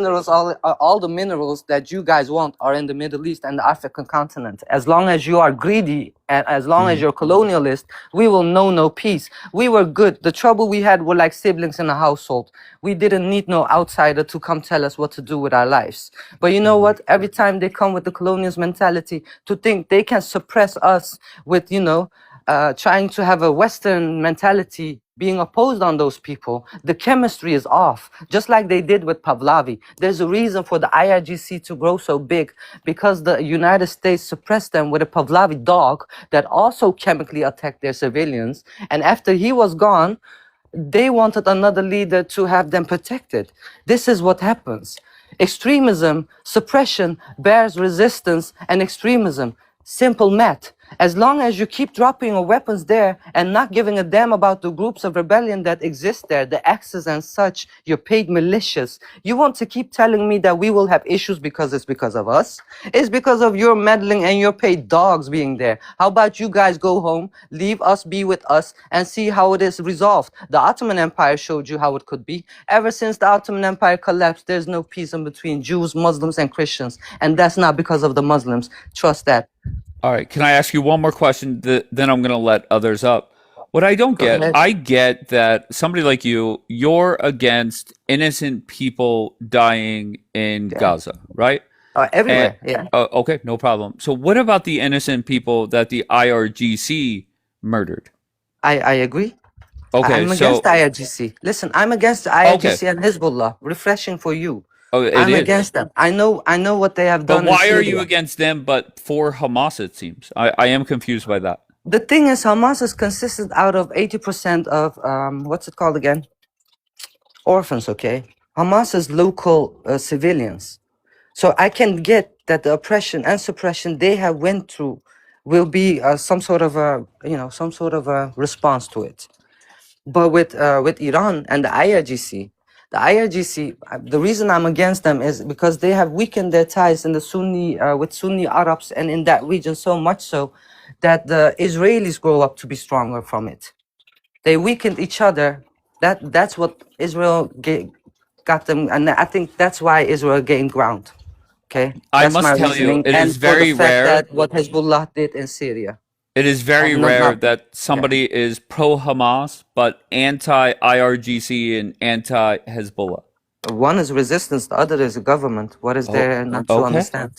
I'll be honest with you. That makes sense, right? But to a lot of people in here, who else, and I'm asking the chat this, who else is pro Hamas but anti regime and Hezbollah? I don't know of anybody. Dave, that's crazy. Why is that crazy, Celine? I'm not confused, Michelle. Okay, let me ask Celine why I'm crazy. Go ahead. No, I said that statement was crazy. I don't know if you know this, but the like just regarding like Palestine, the IRGC is like a Shia government, you know, not necessarily aligned with your average Palestinian, at least ideology. Like it would be crazy to it'd be crazy to say that you haven't heard any of them. But the thing is, what you're referring Celine, to. what are you talking about? I've asked probably Yeah, but dozens and dozens of people. What yeah, are you talking about? this is what I mean. What you're He's referring talking to to is you, their right? fight against. I'm Yeah, talking to Celine right now. Go ahead, this, Celine. this is what I mean. Like you're talking about people in their fight against Israel. Of course, they're going to support the IRGC or Hezbollah or anyone in their fight against Israel. But in general, no, people aren't aligned with them politically whatsoever. Like specifically, if you ask a Syrian or like a Lebanese person or whatever, But like Celine, they're I don't going to care. give you complete. I'm just That's what I saying mean. there should be more That's what I people mean. like her. Then There are. Wait, okay, but you've not on never. TikTok, not I don't here. think you've ever asked them though. Like to be fair. Celine, you're telling me that I've never asked. What the fuck are you talking about? No, you've never asked me. I mean, I don't know. I mean, I have answered that question many times before. Like if you ask me about the IRGC in general, no, I'm not aligned with them whatsoever. I don't ascribe to their ideologies whatsoever. Okay, So so yeah. do you want regime change there? I believe that the people Just within yes or no? Iran Yes or no? should decide. I mean, yeah, me personally, I don't like them. They did a lot of terrible things in Syria and Iraq. I don't like them whatsoever. That's my If you personal could stance. wave a magic But wand, would there be a new regime oh inside yeah, of Iran? for sure. Okay, Oh, for Pahlavi? sure. No. No, Oh hell my no. god, no. Oh, you guys aren't fans of Seneschal. No, No. that's American puppet, man. Leave your puppets at Okay, home. Yeah, listen. that's what I mean. Like when you asked me that question, I had like an And image I don't of a like this government. question being asked to But non-Iranians. Who are we that's to what I even? mean. Who are we to Exactly, decide Raz. who Yeah. their leader Exactly. is? That's my point. Like This is the same I don't Wait, but American there's a care lot of mentality. Like, what like you non-Gazans choose to talking about Gaza. listen, it's Yeah, but they're intertwined with talking each about other. Gaza, The but they're whole not region talking is in about Okay, shambles. you our Are you both not are government. going to talk talking. about You Lebanon both are then? talking. Wait, I'll answer that question. Yeah, they're talking about Gaza, but they're not talking about who our government should be. I've heard people ask like non-Palestinian, pro-Palestinians their stance on like, you know, who they believe should govern Palestine or what they believe should happen after, or blah blah blah, and they've said to echo Palestinian voices or to say this, you know, that's what they'll say, or they'll be like, I don't think that I have a say in that. Personally, that's what I've heard. I mean, they can talk about Palestine. I implore everybody to talk about Palestine, but yeah, you're not going to tell people who to Okay. choose as All right, their very government. good. Rando, what do you got? Pro-Hamas. Hold on. I'm going to start asking this question now. Rando, you're pro Hamas, correct? Pro-Hamas. Are you Pro-Hez. okay? I don't give a fuck about Iran. They should decide. It's a government. Oh, okay. Do you want regime change there? I don't really care. I want whatever the Iranians want. Why is the regime bothering you guys so much? It doesn't bother me at all. Like No, it not you, literally sis. is. I'm talking to the host. Like, why is it such of a big deal for the Americans in general Oh, that a regime once or a again, leader in a certain country changes? okay. I don't give a fuck. I want Trump out of this war. I didn't want Trump in this war. Yeah. Okay, so I don't give a flying fuck about who runs Iran. I don't give a fuck who runs Gaza. I don't even give a fuck who runs Israel. Okay, all I'm worried about is America. Okay, but now America is more involved. So here we are. Dave, But I'm telling you, there haven't been many people that came up here and said, I support Hamas, but I'm against the regime. Yeah. Listen, I Okay. support their war against Israel. That doesn't mean that I backed them up. I know what they did too. Yeah, Dave, to Okay, be fair clear, enough. when I say I support Hamas and I support Hez, I don't mean them as like governing bodies. I just mean them as a resistance group. I support them. Of course. Yeah, of course. Definitely. Desiree, your thoughts?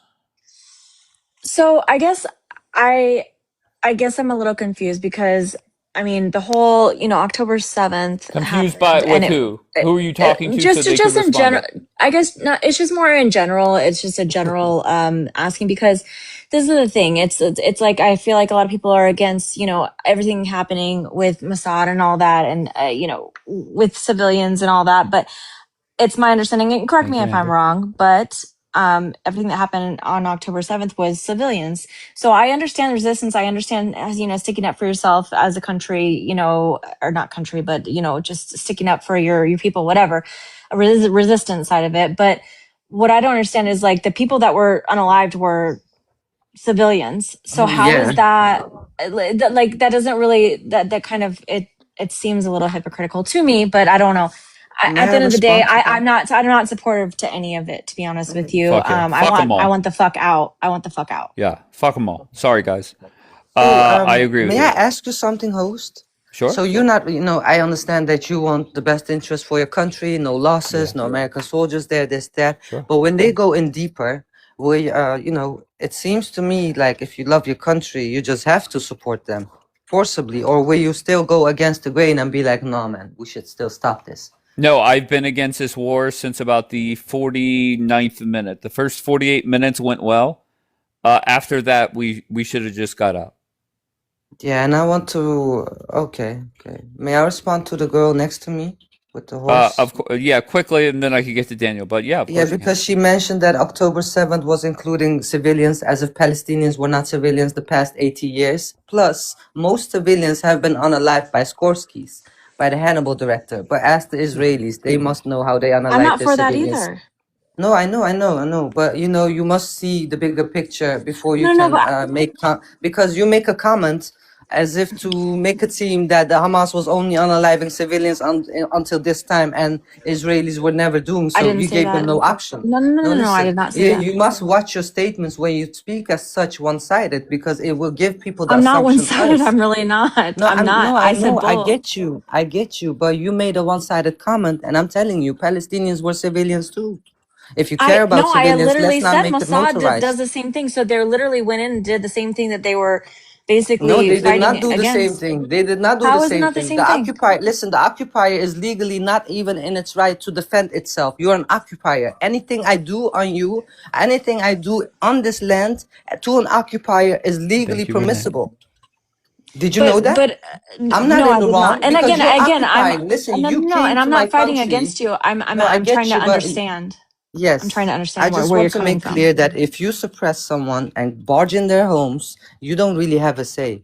I agree, A but those rapist people shouldn't were cry at grape a if he like gets raped. weren't they at like a live like music event type of situation? Yeah, I get you. Yes, yes. And at that Okay. music All right, event, they ladies. had Let me put a helicopters. pause in that because this is going to go on forever. Just relax for a second, please. Daniel, your thoughts? Yeah, I have a few things to say, Respond. but I'll make it fast as possible. So, Raza, It's Razia. Thank you. apologies, Razia. So, I'm pro-America. I'm against the war with I know Iran. you're But someone, pro-Israeli too. well, yes, to me it's the same thing. But I understand how they benefit each other. But anyways, so one can make the Oh, argument okay. that considering the amount of, just for example, the amount of U.S. merchant ships Iran proxies have attacked over the last 2 decades, considering that Iran is the #1 global sponsor for terrorism across the world, and they call America Great Satan and have threatened them with nukes, that would be one reason. And still, keep in mind, I am against the war, but there are arguments for it. And I don't know if you know this, and maybe you can surprise me, but the example you gave about going into people's homes and attacking them, what do you think they did on October 7th? What do you think those animals did when the UN report showed Those that there was... those Excuse me, I'm almost animals, done. if they even were Razia, animals. Okay, go ahead. Finish your okay. question. Finish your What do you question. think they did when they recorded themselves doing so and then afterwards bragging about the grapes they did, slaughtering families, waking up for Isn't that the breakfast? same rhetoric you guys did in Lebanon to barge I'm, into Lebanon? Do you I'm believe this almost done. rhetoric?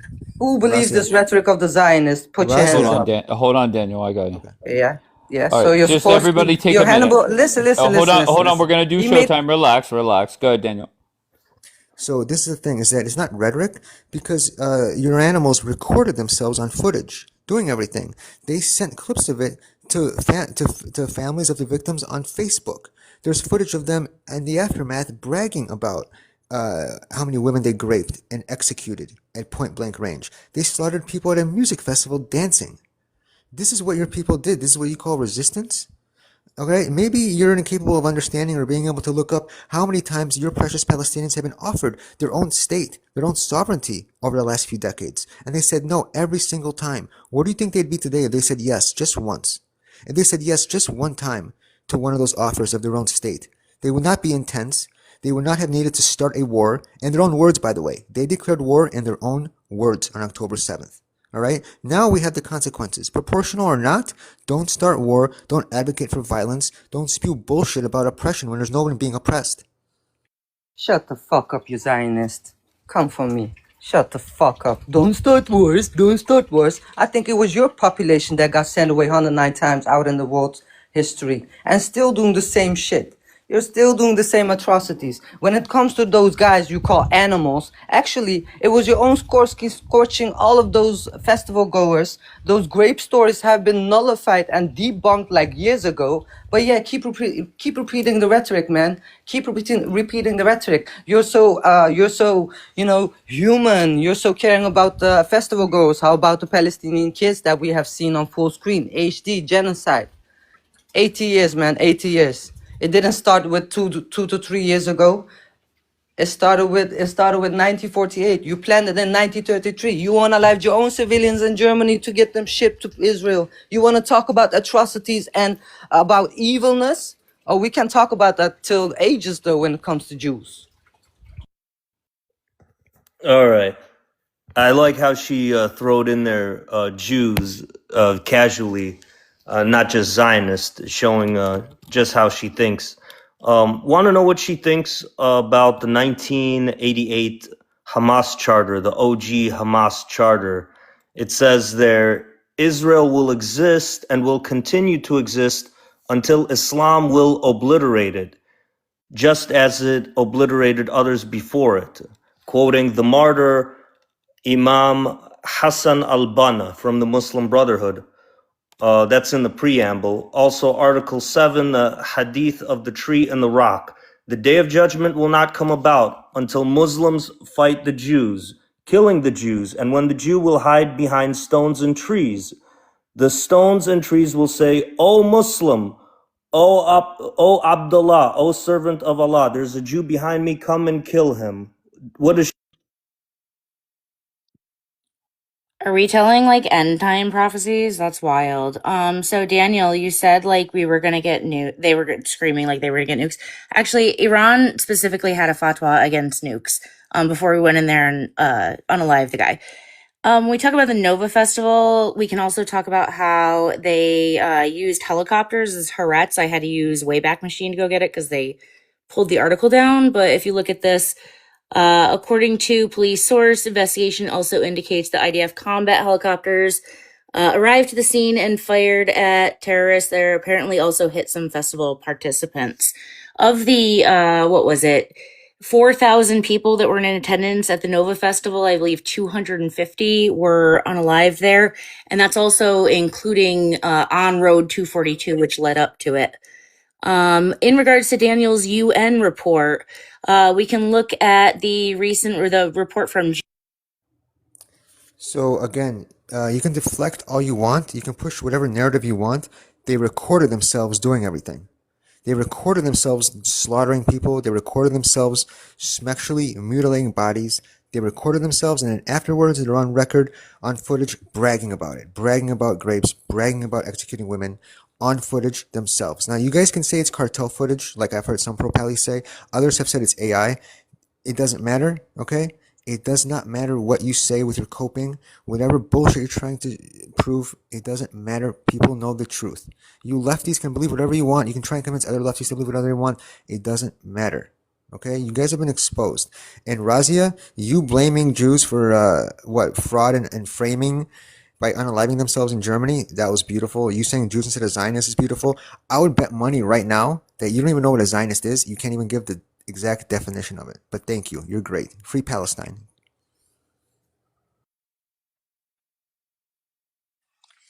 So what I was trying to get at is that I guess in a roundabout way, two wrongs don't make a right. What I was trying to understand is if it's a resistance, they're going in and they're unaliving civilians. Same with Mossad, right? I don't believe either side should be doing that. And at the end of the day, if they're protecting themselves, then they should be doing that against the Mossad and all that. So I guess at the end of the day, I don't understand. Like at the end of the day, that they're doing the same thing that they're getting upset that that the Israelis are doing. But I do believe that there is some inside work happening there. So I guess I'm trying to understand how that falls in line with people that are oppressed and all that.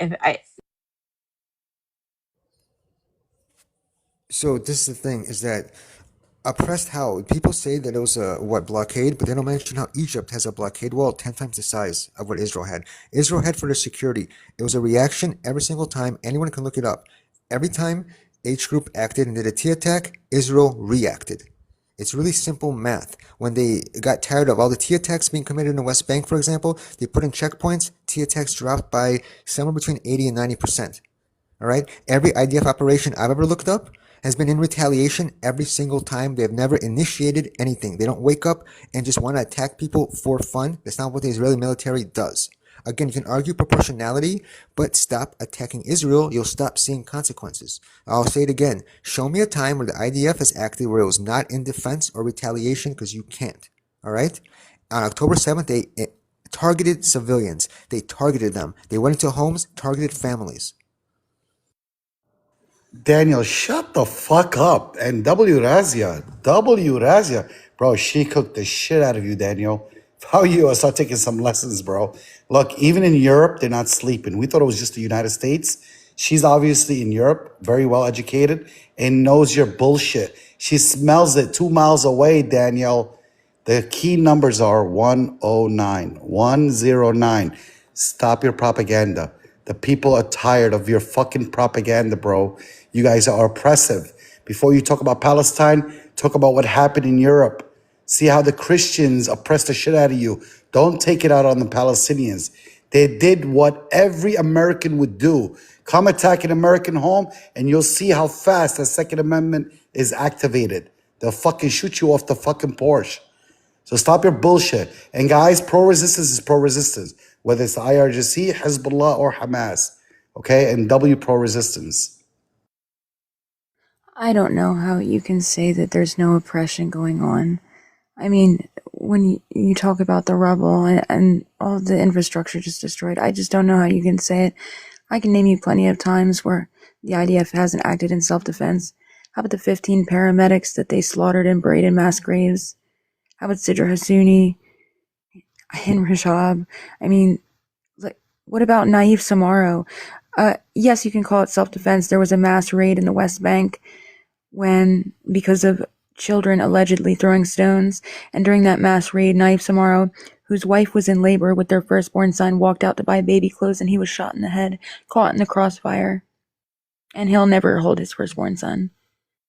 And his child will never have a father. That wasn't self-defense. You can call it self-defense to children throwing stones, but I just don't know how you can speak like that. I just don't.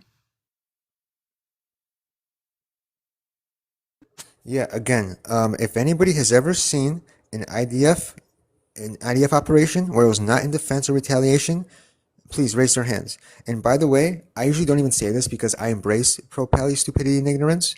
But since there's so many people here, I would dare somebody to put it on the screen and look up simply 109 countries and see what comes up. Because this is the exact reason why the world laughs at pro-pallies and laughs at Jew haters. Simply, just Google 109 countries and read what comes up. And I'm telling you, I never correct people on this because I embrace your stupidity, I embrace your hate, I embrace your ignorance.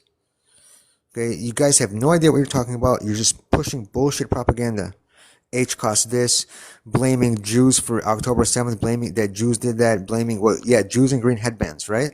And Jews were responsible for the Jewish victims were responsible for what happened to them in the H cost too, right? You're deranged, and this is why Gaza looks the way it does because of people like you. Host, thank you. I need more minutes though, because they have said so much so. One, you wanted to tell me about Jews not unaliving themselves? How about the Havara Agreement? Every Zionist goes crazy about this agreement. This agreement was made in Chicago in 1933 when Hitler became a chairman in Germany, okay? They had a meeting. They celebrated it with the Moloch's Kid Sacrifice Party in Springfield while America had suffered a big depression. They had a party equivalent of 500 billion. But okay, go ahead. You didn't agree to get your own civilizations get unalived by the Jewish agency that shipped them off to working camps. No, no, no, no. You didn't boom boom them in Yemen or Morocco to make them think they needed a sovereign nation to protect themselves. Of course you didn't. Of course you did not get sent away of 109 countries because you kidnapped, unalived, and sacrificed other people's kids and played with the interest rates of countries, just like you do now with the aid you're being provided as loan instead of aid by the United States.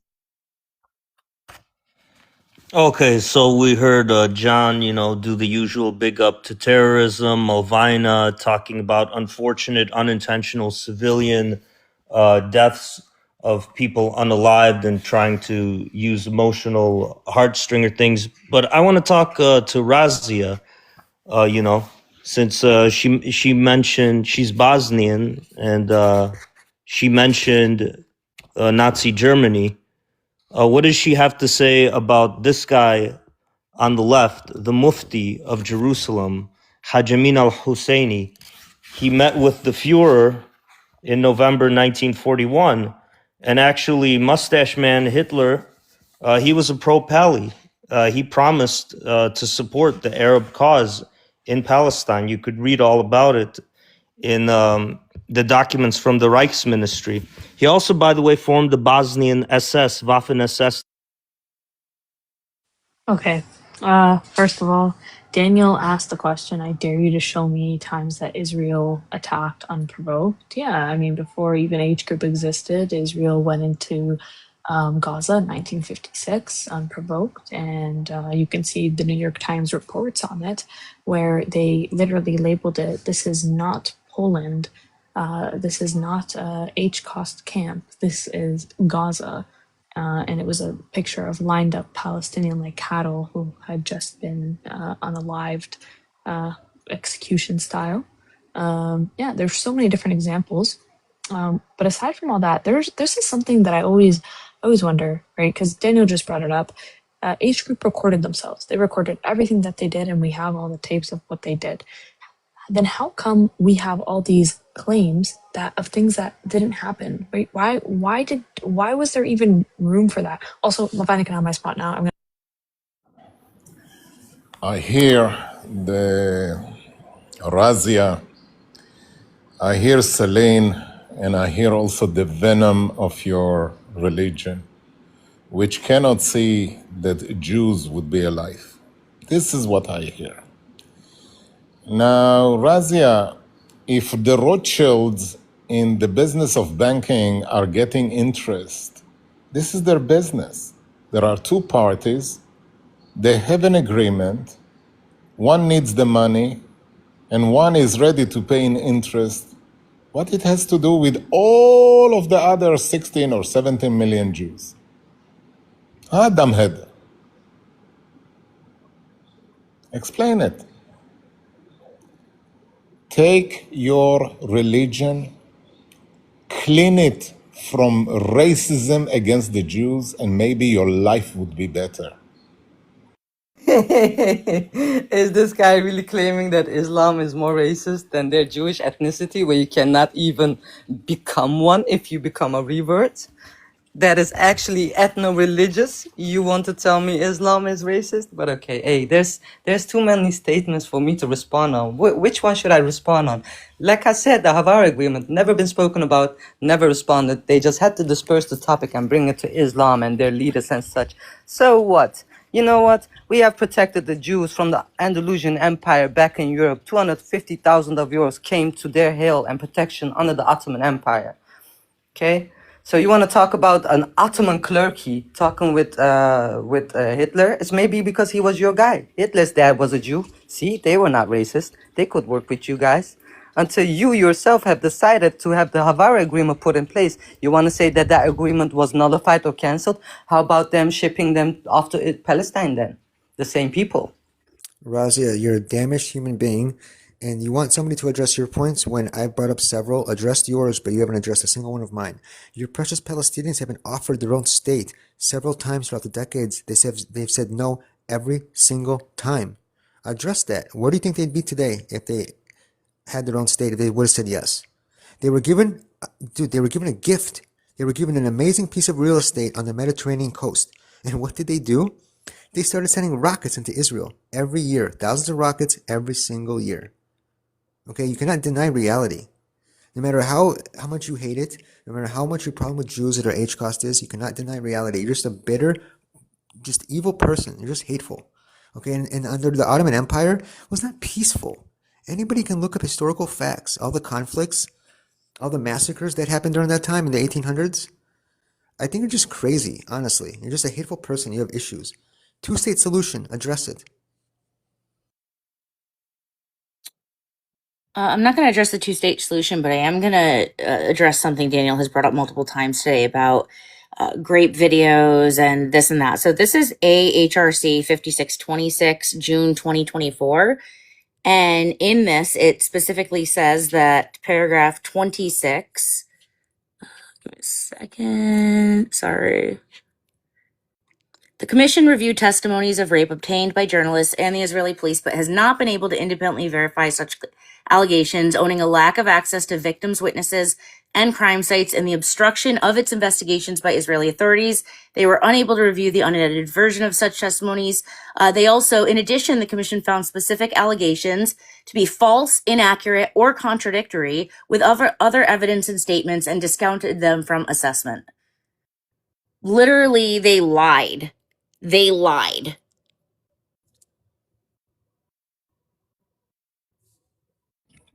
Rando, you Thank you. understand that anybody can go look up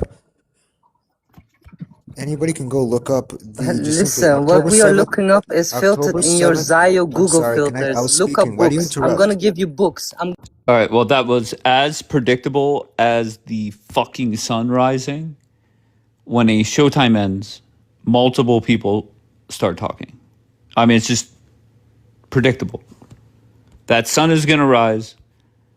A lot of people are going to start talking after a showtime, and I'm going to drop everybody. No, it's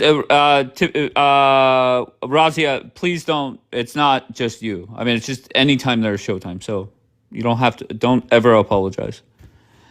All right, here we go with it's Bonbon time. All right, Bonbon, what's going on? Look, once I hear, especially women, standalone women, could be confused, could be hammer-headed, could be life is a punishment for them. Maybe they need some treatment. I mean, psychological treatment, not any But other who are thing you than that. referring to? Because I think most of the I'm ladies that talking have been up to here I'm are all talking very to intelligent, very Razia. capable. I'm talking to Razia and to the I think sweet she's lady. smart. She comes off very intelligent. Sure, she is such a smart in your eyes. Yeah, definitely. Okay. Sadly, not in my eyes. Let's talk about Havara agreement. There was an opportunity to save X thousands of Jews against trucks and money. What's your problem? Evil woman, what's your problem? What's your problem, animal? So instead of that they would be gassed, your problem is that they are not gassed? Your problem is that they came to Israel? In your eyes, we have nothing to do with this land. And if we do not have anything to do with this land, why don't you, suffocate? Who are you? Who are you to think that our existence is to be questioned above your pleasure to see the blood of Jews? All right, now I let you talk for a little bit. Let's see how long you last, Bonbon. Let Rando talk. Let's have a conversation. It's not the Bonbon show, okay? I beg you. Okay, Rando, go ahead. You could respond if you'd like. Yeah, when we talk about like the H cost, I also think it's disgusting that like the Zionist entity maximized and leveraged Jewish suffering to support immigration to Palestine.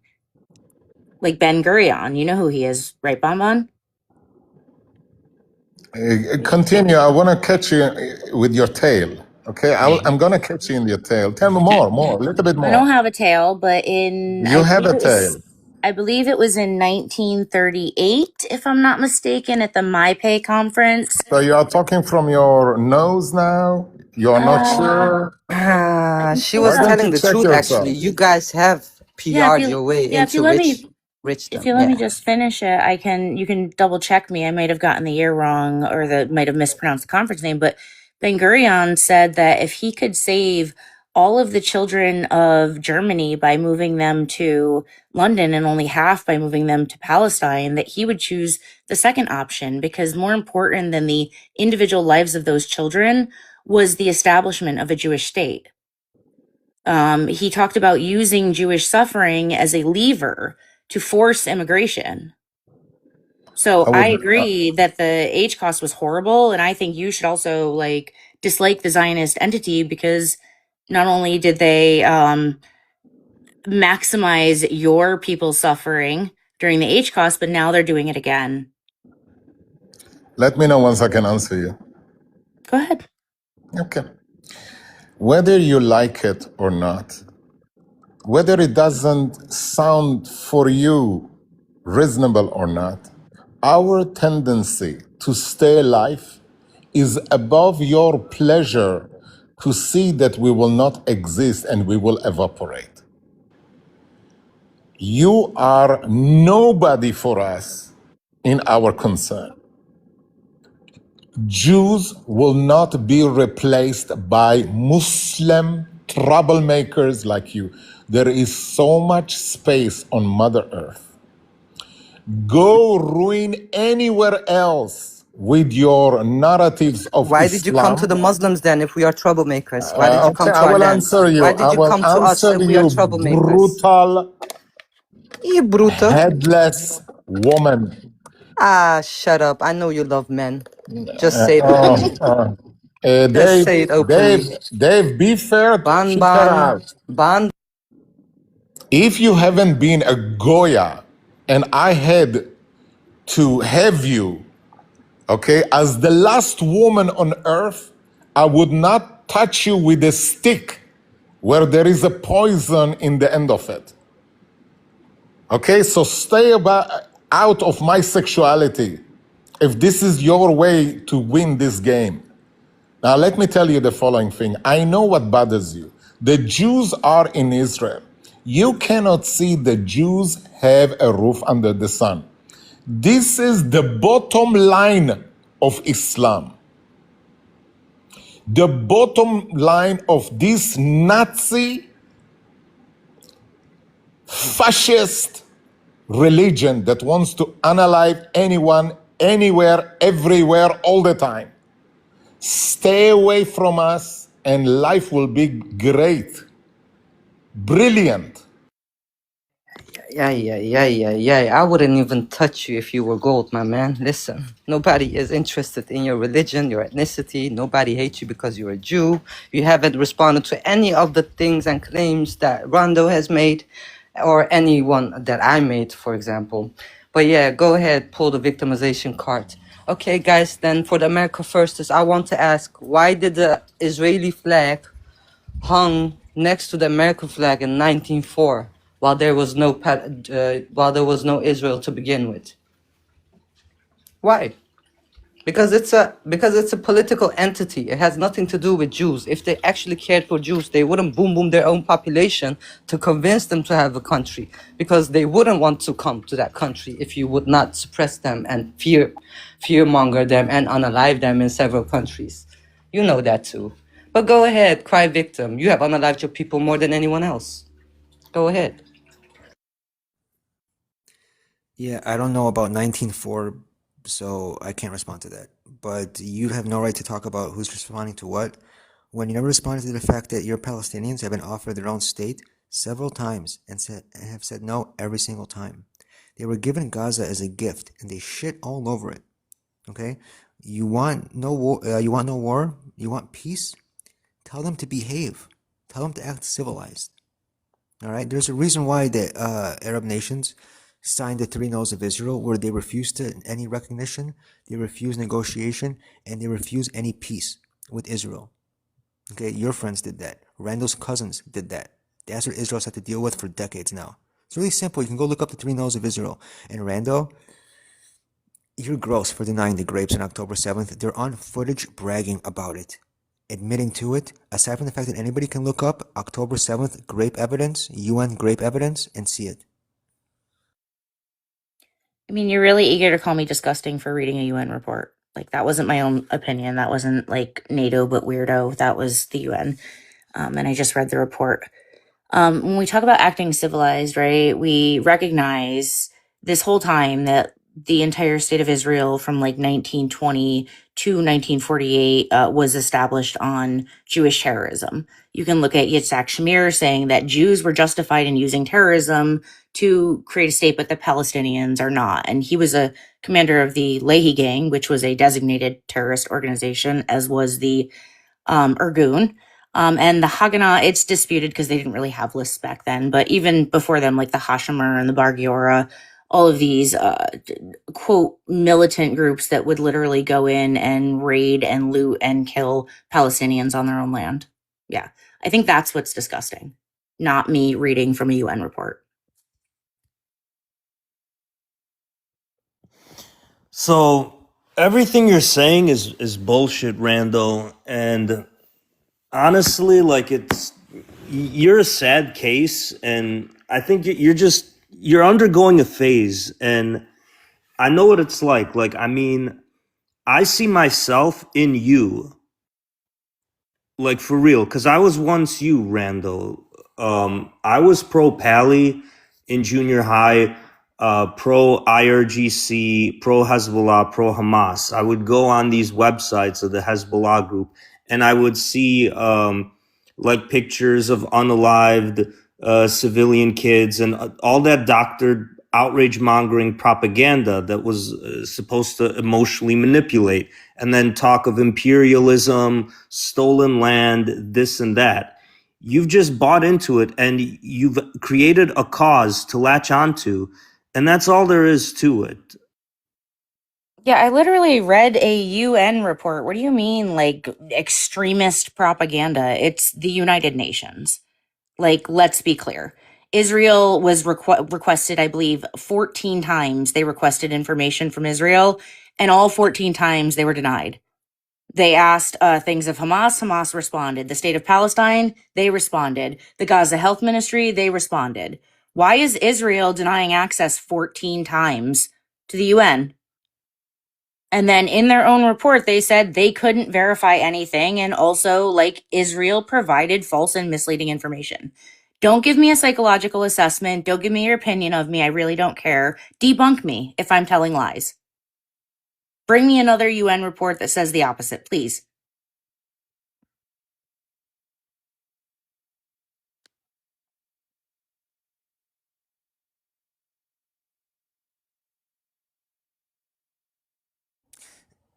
You doing this is exactly why I care about reality more than I do about TikTok. 5 years from now, 10 years from now, even 50 years from now, you're still going to be pretending like you're advocating for Palestinian families while denying grapes on this day and still telling yourself you're freeing Palestine. And one day there will be a Palestine and there won't be any more Israel or Jews in Israel. You have no idea how satisfying that is to watching you people. It's like, I mean, I've said it before. I get to sit courtside watching freaking circus animals perform on TikTok.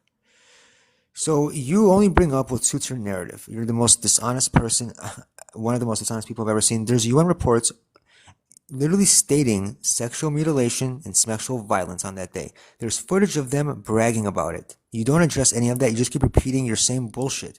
Anybody can go look up the tens of thousands of pieces of evidence the UN has cited for grape that day. October 7th, grape evidence, UN. Google it. Okay, bring up the reports. Bring up the reports, because I know that Nora Friedman denied the grape accusations you put on her. And can you imagine the scenery? Can you imagine the scenery? Hamas barging in with paragliders everywhere. There's shooting. There's helicopters. This, that, cars being torched and such. And in that time and duration, people thought about sex. Hey, that's so sick and twisted. That's your IDF mentality that you get to be upheld with. You didn't make no fucking objective matters other than throwing in words, crying victim, crying victim, crying victim. And what do the Palestinians have to do with the H cause that you have to cry about it? Listen, we know what happened. There's also 11 million, casualties there, even up to 60 million. Have you ever mentioned all those other victims that have fallen during the World War II? Have you ever mentioned the Christians? This is just a PR propaganda to up your game. This is nothing but victimization.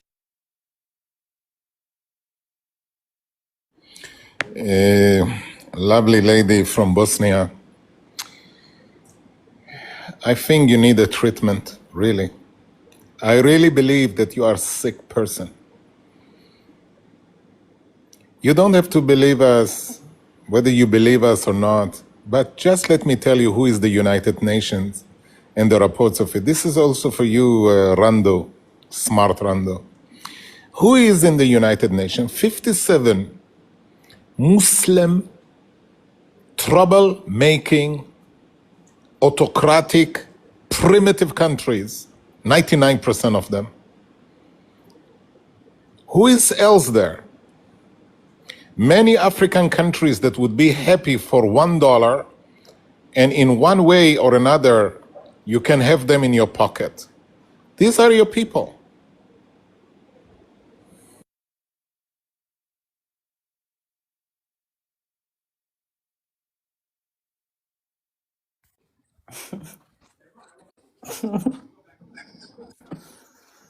Did you What's say so funny? You said Africans would be happy for $1 while you steal their diamonds? Being the biggest stockholder of diamond shareholders in Congo, Let me answer actually you. putting Let me in, answer you. actually putting the Wherever country you in debt see while you money, exploit their diamonds, and you're hang on talking a about them being second, happy with $1. evil Slavery Bosnian in its biggest form. Muslim. How am I evil? Were you Wherever not the one Jews, that I will armed the explain Serbians to you. unalive us? How am There I are evil? people, many of them are Jews, and they are in the diamond business. In the diamond business, you have to source diamonds. Where there are diamonds, merely in Africa, also in Canada, also in Russia, but merely in Africa. So what do you expect? That the one that is in the business of diamonds will not get legal diamonds from Africa? What is your point? All right, What let is her my point? respond, please. Barbarian Actually, you animal. just Vaughn, let proven her my point. Thank respond. you. You proven my point. I said it's a Israeli Zionist that owns the biggest diamond share and stockholder in Congo. Why are you even holding that while it belongs to the country and the civilians and populations of that country? And I want to answer you. Let her finish. I want to answer you. you also put in place child slaves that get unalived by working there, that don't get paid whatever they need, Let me and they're not answer even you. being, you're not even spending the money Muslim back, not even one barbarian percentage of women. it. You're Let me actually putting answer them in you. debt by exploiting them. Let me answer you. I Go don't ahead, know if you can Razia. though, but Take a go ahead. minute. Go ahead. There's a lot of statements made, guys, but none of them are objectively matters that I can really respond on. All of these things that have been portrayed by all the Zionists in these panels, Bonbon, Handsome, Danny, all have been emotional responses. None of them actually pinpointed against one of the things that we said. I mentioned Havara agreement. You want to mention me being a Bosnian? Well, I think you're proud about what the Serbians did. You armed them. You know, it's funny. It's really funny. You guys arm, disarm, whatever, and then suppress or oppress whatever you and whoever you want. Right now, you have taken over the United States and you're still crying victim. People are kind of fed up with your crying, guys. And I fucking buckle up a bit and swallow whatever the fuck you did. We all see it in HD. You don't need to hide it anymore. There is no definition of Israel belonging there. You don't belong there. Go back to Poland and Russia. Go back to your daddy Hitler. He's Jewish anyway. Wow. The mustache man is a Jew. Wow. filthy lady. If the bears in South Africa is producing diamonds, and if the South African motherfuckers allow them a license, and if the Jays of Israel in the diamond exchange of Israel are buying from the bears, as like the bears is selling to the whole world, and there are children working under the bears in South Africa, and they have a license to operate, and the South African authorities decided to do what they decided to do with those kids, what Israel have to do with it? Explain the bill. So I know they were eager to get more reports from the UN. Daniel was talking about all these reports for the UN. So this is the newest one. It just came out April June 18th of June 2026. This one specifically is about like how horrific they have been to children. But in the conclusion, it literally reiterates that Israel is the commission therefore reiterates its conclusion that the Israeli authorities and the Israeli security forces have committed the crime of genocide in Gaza by killing and causing serious bodily harm or mental harm to the members of a group, including Palestinian children there. And this is also the one that got them on the UN blacklist for child violence, in addition to the UN blacklist for sexual and gender-based violence. So what about the UN reports? 238 people here. I'll bet any amount of money Randall doesn't have the stones to simply Google UN October 7th grape evidence and read what comes up. She won't do it. So whatever. We all know that. She wants to read something about the UN Human Rights Report. That's fine. The UN itself never declared it to be a genocide. Only an international court can do that. And I'm sorry to break it to you, but there's only 5% total casualties, including combatants, out of the 95% rest of the population that's still alive. That's not a genocide. It's called mercy. All right? I don't know how else to break it to you. You can keep denying the grapes. That's fine. You're just deflected right now because you can't and you won't Google October 7th UN grape evidence and read it and show it. All right? We both know that. And Raja, you can go look up how Jews or Israel, however you want to word it, were part of implementing the first regulations to help the diamond industry combat illegal. What did he say? I can look up what? Hey, I just heard Bonbon glorifying making South Africans being their slaves. So what do you want me to respond on again? Listen, every stone or rock we turn under, it's you. Human sacrificing is you. Organ trafficking is you. Providing the cartel with guns, it's you. Surpassing countries' internal affairs, it's you. Playing with country interest rates, it's you. Exploiting countries, it's you. Who the fuck is the victim here again?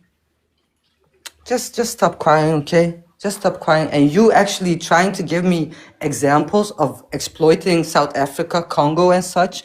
You ought to be ashamed of yourself. Who the fuck are you even to go exploit their minds to begin with? Or even to think that I need to respond on that while you yourself made that sentence enough reason to, to see that you're exploiting capital.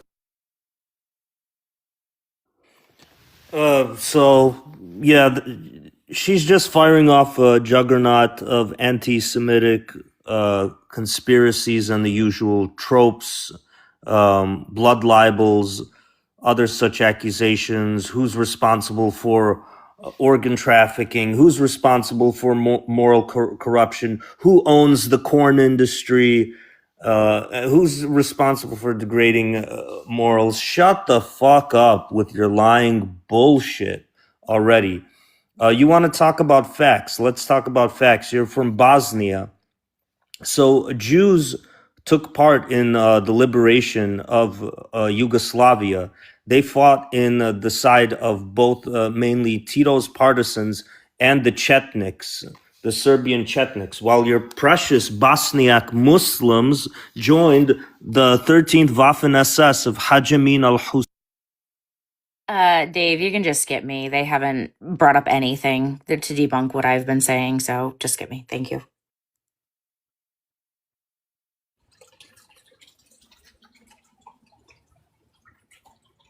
My mic is open. I don't know what to respond to. Are we going to respond to genocides that have been declared a genocide and where people already been prosecuted in order to do so by the International Court of Law? Are you going to repeat the genocide that my people went through, where you indeed have supported and armed the Serbians to unalive the civilians, which wasn't a war, it was a genocide? Okay, Yes, that because was a you real you genocide. you didn't attack no army, you attacked the population. What is there to even brag about or be proud about that? The same Julian, population that my uses brother, I schools. give you the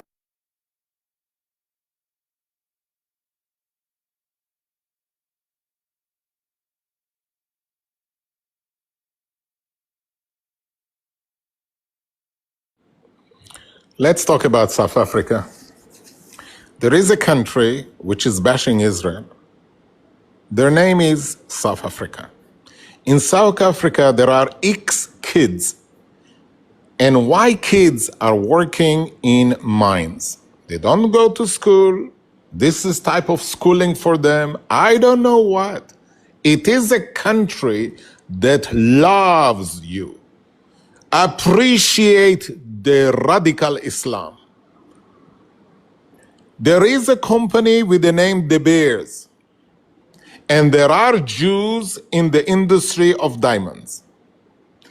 And they are sourcing it from a legit government which loves you, the Muslim troublemakers, in the name of Allah, and the Jews are buying diamonds.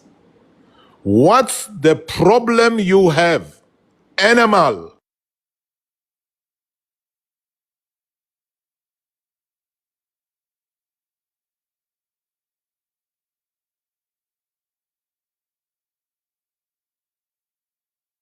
Thank you for having me up here, Dave. Look, I couldn't agree more with your prompt. I think that in the last 3 years, we have seen a mass awakening, a mass noticing amongst the people of the United States. And everybody has realized that you cannot serve two masters. Patrick Buchanan warned everybody in America in the early 90s when he said that there is an Israeli occupation of Capitol Hill and Congress. And everybody now realizes in America that Israel is a cancer, Israel is a parasite, and that America must declare independence from Israel. Okay, the story of America is that it revolted and declared independence against a small country thousands of miles away that was unjustly controlling the affairs of Americans, both foreign and domestic. And now it's time that America does the exact same thing, and it neutralizes for good the Israeli cancer. Death to Israel, death to the kikes. Great to see you, Hunter. Hope you have a good night. So again, Randall had nothing to say because I'll say the dare again in case she didn't hear me. I dare her to simply type October 7th UN grape evidence and read what comes up. Tens of thousands of pieces of evidence. DNA samples, photographs, footage, admissions of guilt. You can keep denying it. You can keep spewing your bullshit. I don't understand. You can still advocate for your Palestinians, Jordanians, whatever you want to call them, Gazans, and still condemn the horrible acts that happened on October 7th. All right? I mean, I understand they're your cousins, but it's not like we're talking about your parents did this. They're not that. I mean, it's not. It's your distant relatives. It's okay to condemn what they did. And Razia, you still haven't addressed anything I said, so I don't know what you're babbling about. Your Palestinians have been offered their own state several times. They've said no every single time. All right, so go ahead. Talk to them.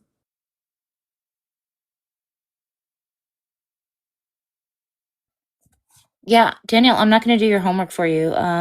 Dave, can you please skip me again?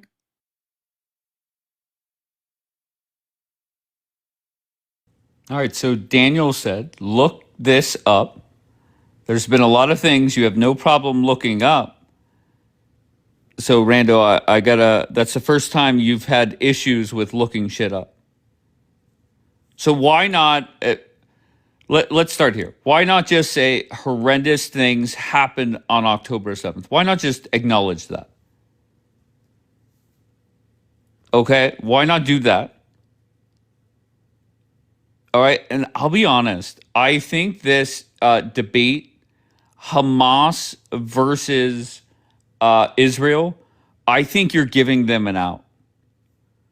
That's my opinion. If I'm the team captain of Hamas University, I'm saying focus on what's going on with this war. Focus on Americans despising Israel. This war, or the Hamas war, to me, my opinion, is not a winning message for your side. And I know you disagree with that, and I get that. But there's a lot of evidence that goes against you there. I get it, Razia. I get it. But here, where you have a mostly American audience, most Americans hate Israel right now. And no offense to anybody, it's not because of Gaza. It mostly, a lot of it, Gaza is a part of it, not saying it's nothing, but most of it is because of this war. You going back down the road of 10-7, it does make it back to a debate.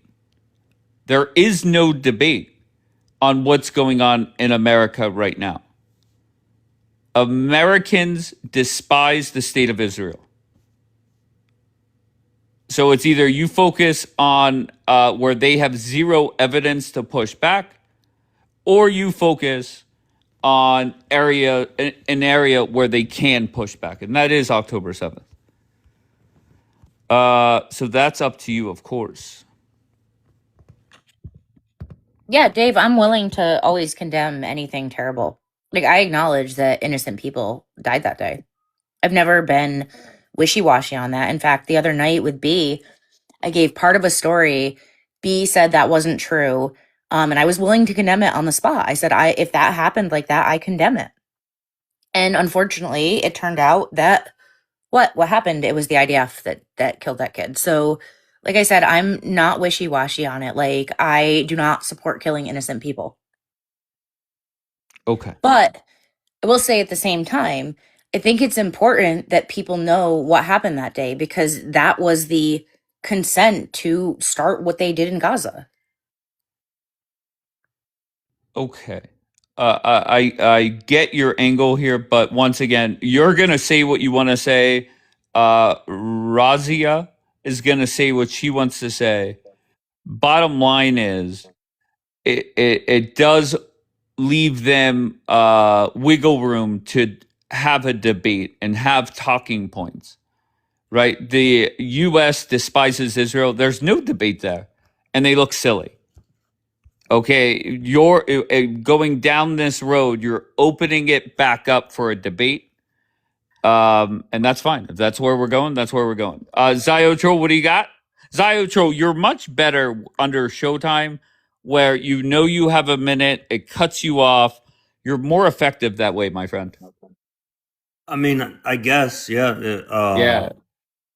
I think I've been effective other areas as well, but Okay. I actually don't like it because I don't think I work well under pressure. But I'll keep it brief. I don't care how we're perceived. This to me really is not to make it like emotional or moralizing. It really is good versus evil. You see how the other side just lies and lies and lies and is willing to just completely justify the most hideous things. All right. Thank you, Ziotro. I appreciate you. I see D-Light's here, and D-Light puts a laughing emoji when I said America despises Israel. I'll play a video that aired on CNN yesterday. So, turn your speakers up, D-Light. Races has been Israel. How supportive Democratic candidates want to be of Israel and U.S. aid to Israel. Over the summer, it's been largely seen as a Democratic issue. But it might not just be a party thing. With us now, CNN chief data analyst Harry Eden. When we're talking about Israel's favorability in the United States in general, there's some big changes. There are some absolutely huge, mammoth changes, generational changes that we're talking about. I think there are a lot of Republicans, we'll be able to run against these anti-Israeli Democrats once we hit the general election because the general electorate feels very differently from the Democratic base. But the general electorate, look at these numbers on Israel, the net favorability. They're all negative.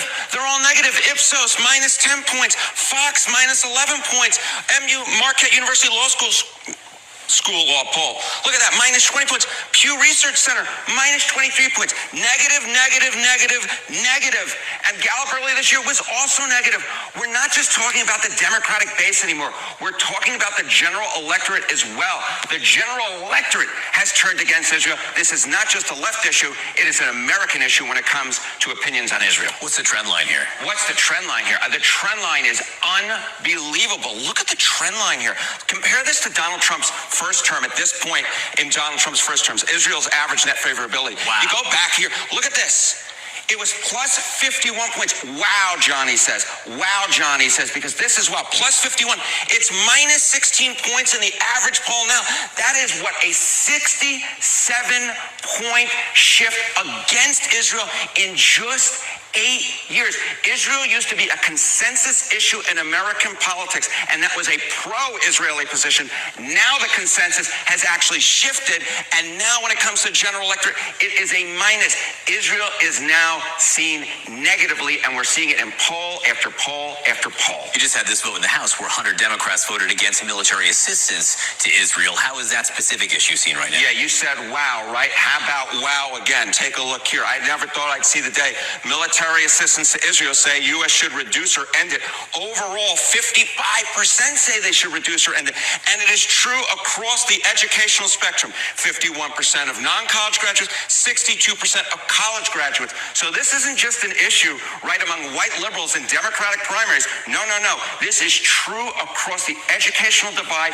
Even when we are looking towards a general electorate, the majority of Americans believe that military assistance to Israel. Okay, so that video is on my page, the page that I'm broadcasting on right now.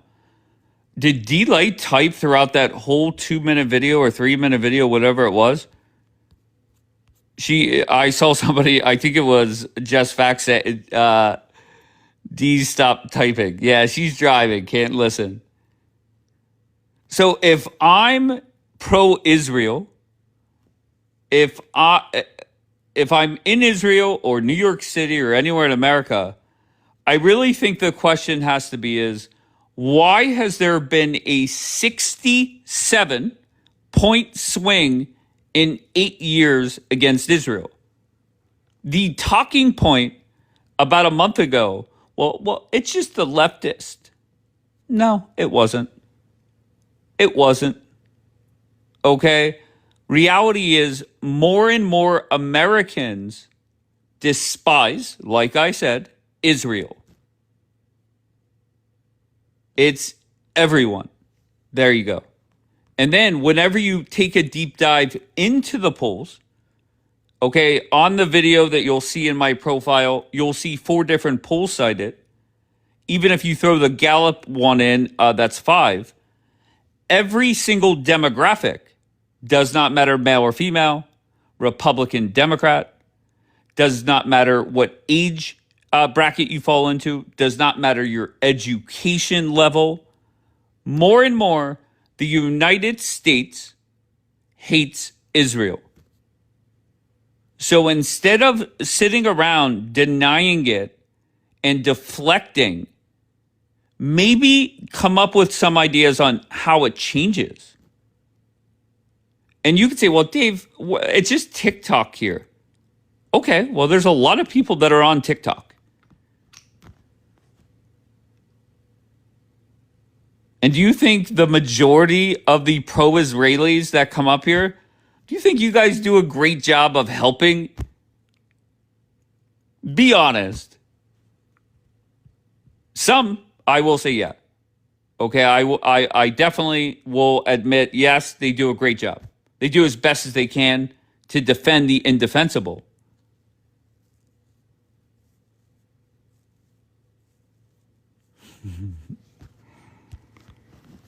But whenever the pro pallies are begging for Lev and Yariv and whoever their favorites are, I think that says enough. No.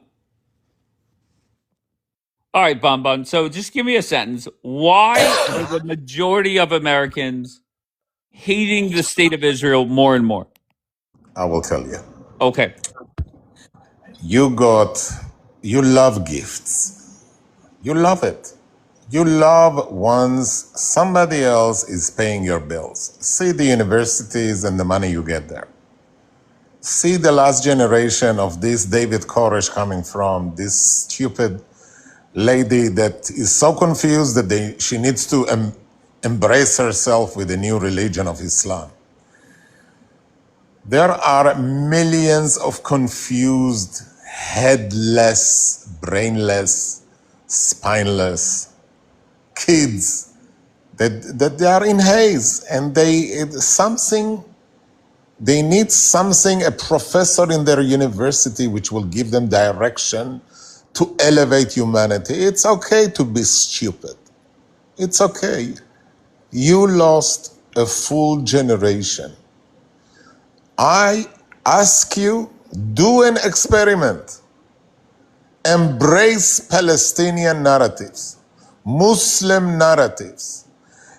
Take Mamdani case, replicate it in a factor of 1,000. That's Hashem. Hashem is saying, Bon, you're not getting the job done. No, it's okay. It's okay to be stupid. It's okay. Your way of judging things is based on the poll. CNN poll, New York Times poll. Continue having your future of your empire. Okay, stop, Bon. Stop, Bon. Stop, Bon. Forget Why the should I polls. stop? Why? Okay. Hold on. See how Okay, you know what? You convinced me. Forget the polls. Let's talk about the two most powerful men in the world, Donald Trump and his vice president, J.D. Vance. You don't like the polls? Okay, no problem. No problem. J.D. Vance and Donald Trump has done nothing but drag Bibi nonstop for the last 100 plus days. Is that more convincing for you? What is it going to take for you to wake up, Bon? And it's just not you. There goes D-Light, J.D. Vance, the White House Joker. D-Light criticized J.D. Vance and the way that he acted in the meeting. Where were they? Where were they when they Geneva? Maybe I don't know where the fuck they were. But D-Light and her warmongering friends sat there and criticized JD. However, at least JD was in the room. Where was BB? Nowhere to be found. He was actually spying on Kushner and Witkoff. Don't sit there and criticize in the room confused. Too funny. So D, at what point do you accept that Americans hate your country? Sad to say, but that's the truth. So what else has to happen for you to accept it and then maybe come up with a plan? They don't. That's the truth. Okay. All right, so we're in the denial stage. Okay, no problem. So all the polls are lying. Donald Trump and JD bashing the fuck out of your government. That's a lie. All the articles leaking out bashing Bibi for misleading Trump. A lie. God. Unbelievable.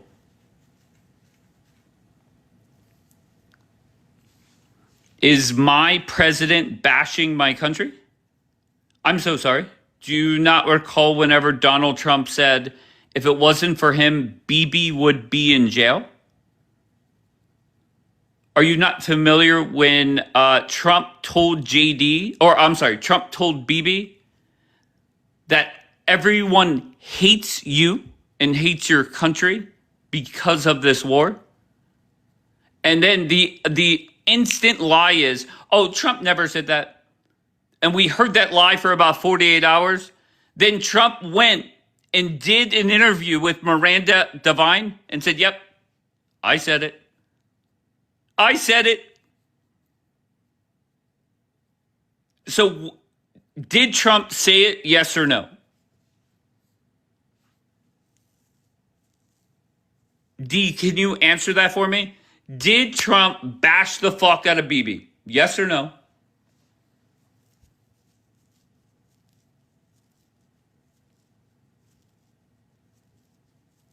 Wait, let me read Daniel's comment. I wasn't chipping out spamming. You got cooked like... Where'd they go? Okay.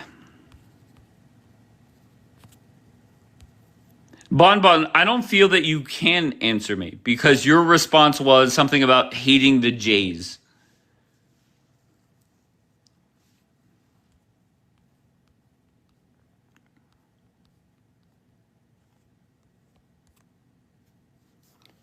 Three years of war, no public stays with any side that long. Ask about Vietnam. Well, to be fair, America has only been at war for the last, say, 5 months, right?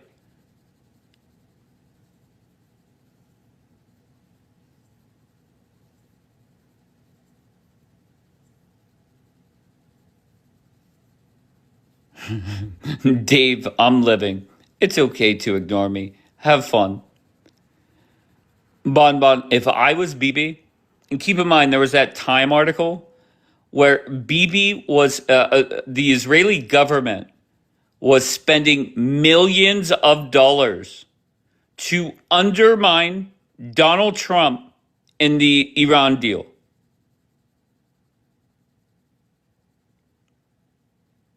It is also documented that Bibi and his government wants to spend a shit ton of money to help with what's being said on social media. And if Bibi called me right now and said, how would you help the state of Israel?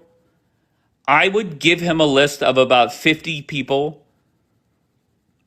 And I would tell Bibi, call them and pay them whatever the fuck they want to delete all social media apps for life. Pay them monthly, hack into their phone, track it, and you revoke payment whenever they download any social media app where they can talk. Okay, you could start with Zionist Barbie. You could go to Michael Haas. You could go to Miss Blonde. You could go to D Light. You could go to Lev. You could go to Yariv.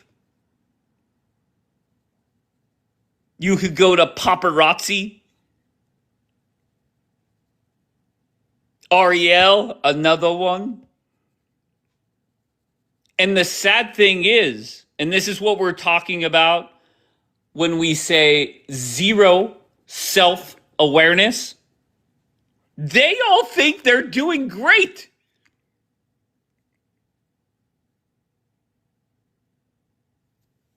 I think I'd say that about you. Right. If I was Bibi, I would pay me to shut up too.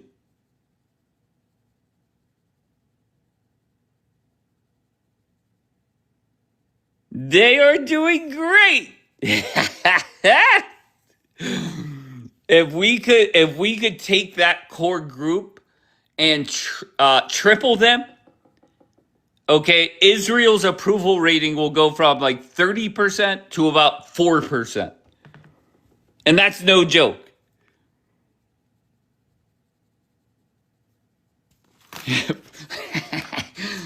I gotta find the video where Zionist Barbie and paparazzi are talking on a panel, and they are wondering, or they are saying, they always message me and tell me to drop.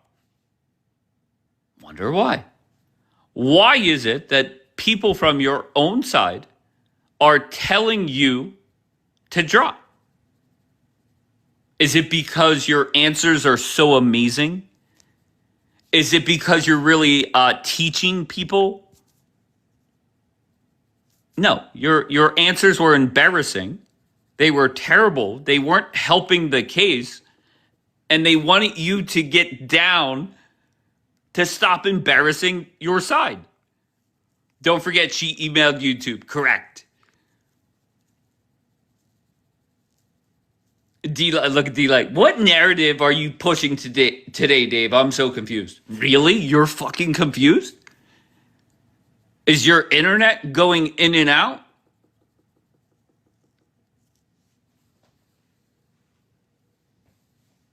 Really? You're confused. Nobody else is confused in here.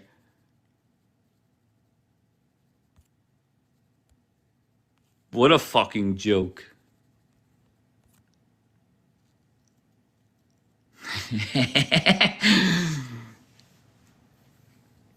She's in the bunker. We're confused. She's confused. Exactly, Laura. That's a damn shame. And just imagine if you had 8 Israelis that listened to that video of the CNN poll. Just imagine if you had 8 Israelis watch what has happened with Trump and JD dragging Israel. Imagine if you could get 8 Israelis to say, look, I acknowledge what is going on in America. And I think that as Israelis, we should do a better job of communicating in front of a mostly American audience. And I feel that my government maybe should not be so bomb thirsty. That would be the best outcome or start to fix it. But no, the self-awareness lacking as usual. And we're going to quadruple down. Look at the, as Americans wake the F up, especially you, Dave.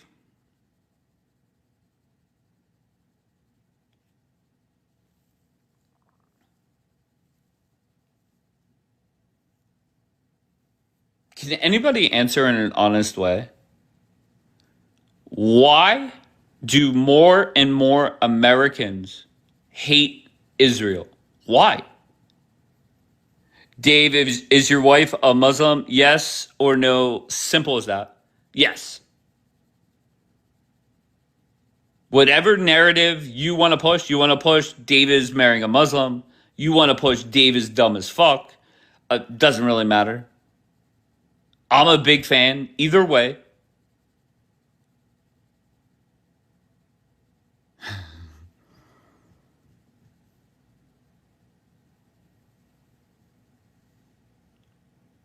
And I've said for a while now, this is just the beginning. Can you just listen to or just watch the reactions in here? Wait until in about 8 months. And D, close your eyes and think about this. 8 months from now, don't know when the first one will be, but 8 or so months from now, the Democrats will be running a debate. And that debate will help determine who's going to be the nominee for the 2028 election. And every single Democrat is going to be up there to bash the fuck out of Israel. So forget Dave on TikTok. Right? You're going to have 10, 12, 14, 20, who knows what clowns are going to run for the Democrat. Just imagine a stage full of 12 Democrats all criticizing Israel, saying we must cut them off. We must stop funding them, defending them, etc. How are you going to take that? How are you going to handle that? If you can't handle me, dumbass Dave, marrying a Muslim on TikTok, how are you going to handle when a whole political party in the most powerful nation in the world, all they're worried about is bashing your country? And that's reality.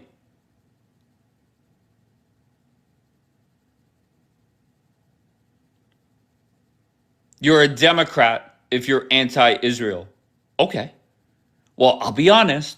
Donald Trump, JD Vance, not the biggest fans right now. Not the biggest fans. Are they Democrats now? And the mental gymnastics you fucking war-mongering, fear-mongering fools have to play. Well, it's anti-Semitic if you're against this war, or you're a terrorist if you're against this war. Fuck off.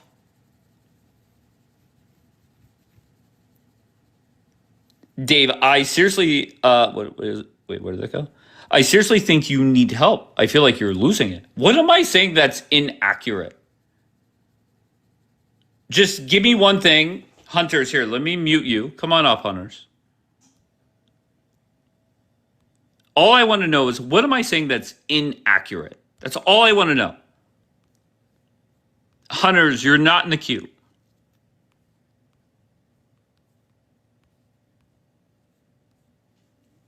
Okay, this isn't Taz's live. That if you talk shit on Taz, she's probably muting and blocking you. You want to come in here and talk shit? Guess what? You're coming up here.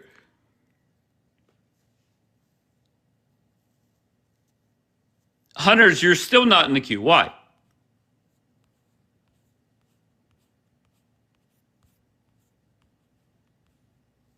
Why are you not in the queue?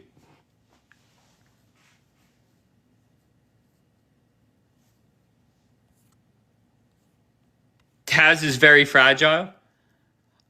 I've complimented her how she runs a panel. I think it's very efficient.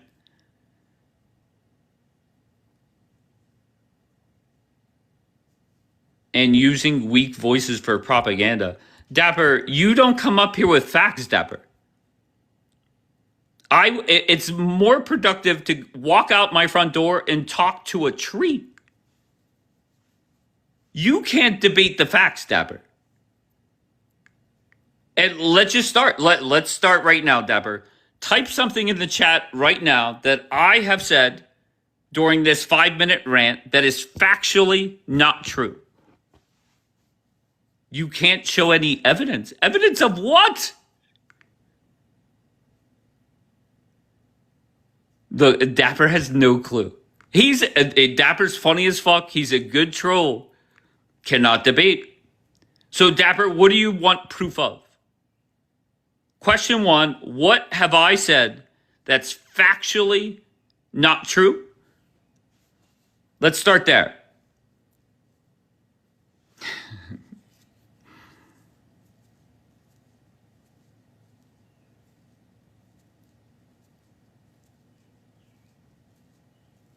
All right.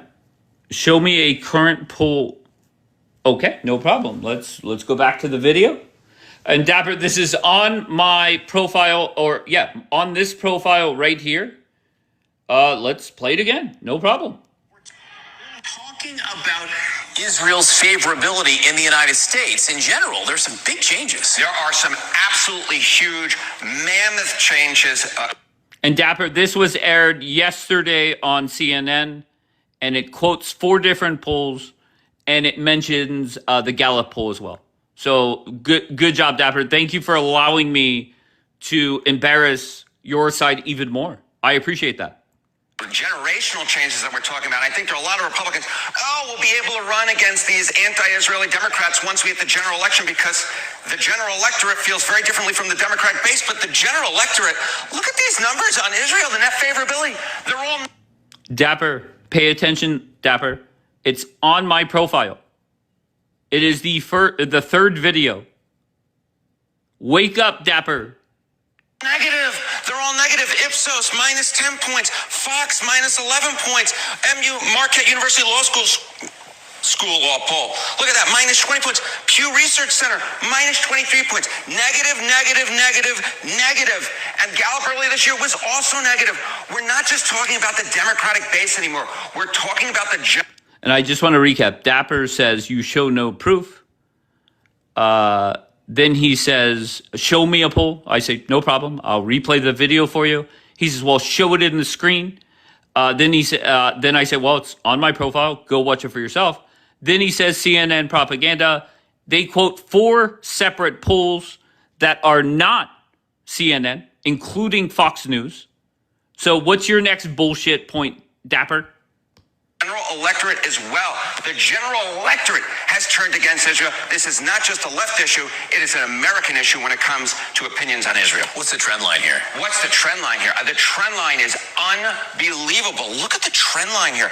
Compare this to Donald Trump's first term. At this point in Donald Trump's first terms, Israel's average net favorability. Wow. You go back here. Look at this.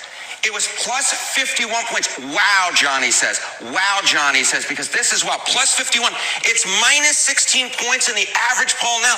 That is what? A 67-point shift against Israel in just 8 years. Israel used to be a consensus issue in American politics, and that was a pro-Israeli position. Now the consensus has actually shifted, and now when it comes to general electorate, it is a minus. Israel is now seen negatively, and we're seeing it in poll after poll after poll. You just had this vote in the House where 100 Democrats voted against military assistance to Israel. How is that specific issue seen right now? Yeah, you said wow, right? How about wow again? Take a look here. I never thought I'd see the day. Military assistance to Israel say U.S. should reduce or end it. Overall, 55% say they should reduce or end it. And it is true across the educational spectrum. 51% of non-college graduates, 62% of college graduates. So this isn't just an issue right among white liberals in Democratic primaries. No, no, no. This is true across the educational divide. Even when we are looking towards a general electorate, the majority of Americans believe that military assistance to Israel should either be reduced or ended. Races. All right, so there you go, Dapper. You did good, Dapper. You gave me another shot to play the video. I appreciate that. Okay, so it does not matter the demographic. Doesn't matter if you're male, female, Republican, Democrat, under 30, over 30, college educated, high school graduate, does not matter. Every single group hates Israel. Does not matter. So how do we get better? How do we figure this out? And instead of sitting there and worrying about, just instant lies all around, why don't we figure out how to make it better?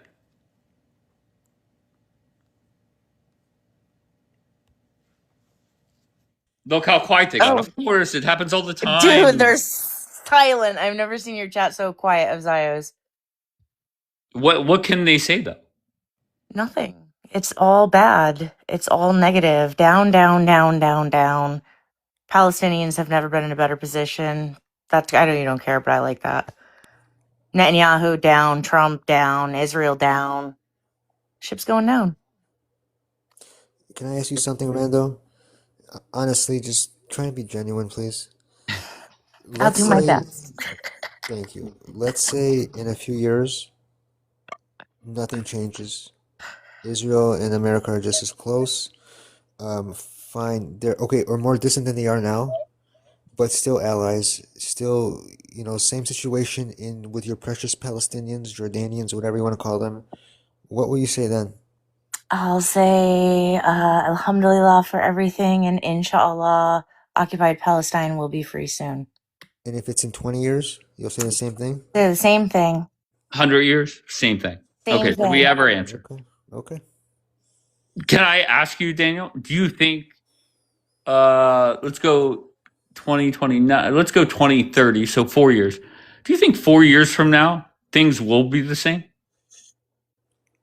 The way they're looking now, no. Okay, so what would have to change for it, to get back to the good old days where instead of being negative 11 points or negative 17, I think it was, or 15, whatever it was, they're plus 51 points. What would need to happen? For plus 51, it would have to be something miraculous would have to happen where like Israel comes to the rescue. But I would listen, I'd be happy if I could go a week without seeing Israel in the news. Do you think maybe if like Israel ended its occupation and genocide, then maybe that would be like something that would like be looked favorable? Maybe stop the warmongering. No, because Americans don't give a shit about your freaking Gazans. I hate to Okay. break it to you. Well, They care I about mean- their pockets. They care about. Okay, I don't think you I'm just understand. trying to help you, Daniel. Do you want to improve public sentiment? Stop doing the things that people don't like. Okay, once again, if I'm the team captain of Team Watermelon over there with Rando and Celine, I just would never bring up Gaza. Because I'm not saying it's a completely losing issue, but it's not as clear and cut as the United States is against Israel. And I don't understand why you do it, Rando. I'll never stop fighting for oppressed people. Doesn't matter where they are. Yeah, even though she admits that she just started dealing with these Palestinians like a year ago, or after October 7th happened, anyways.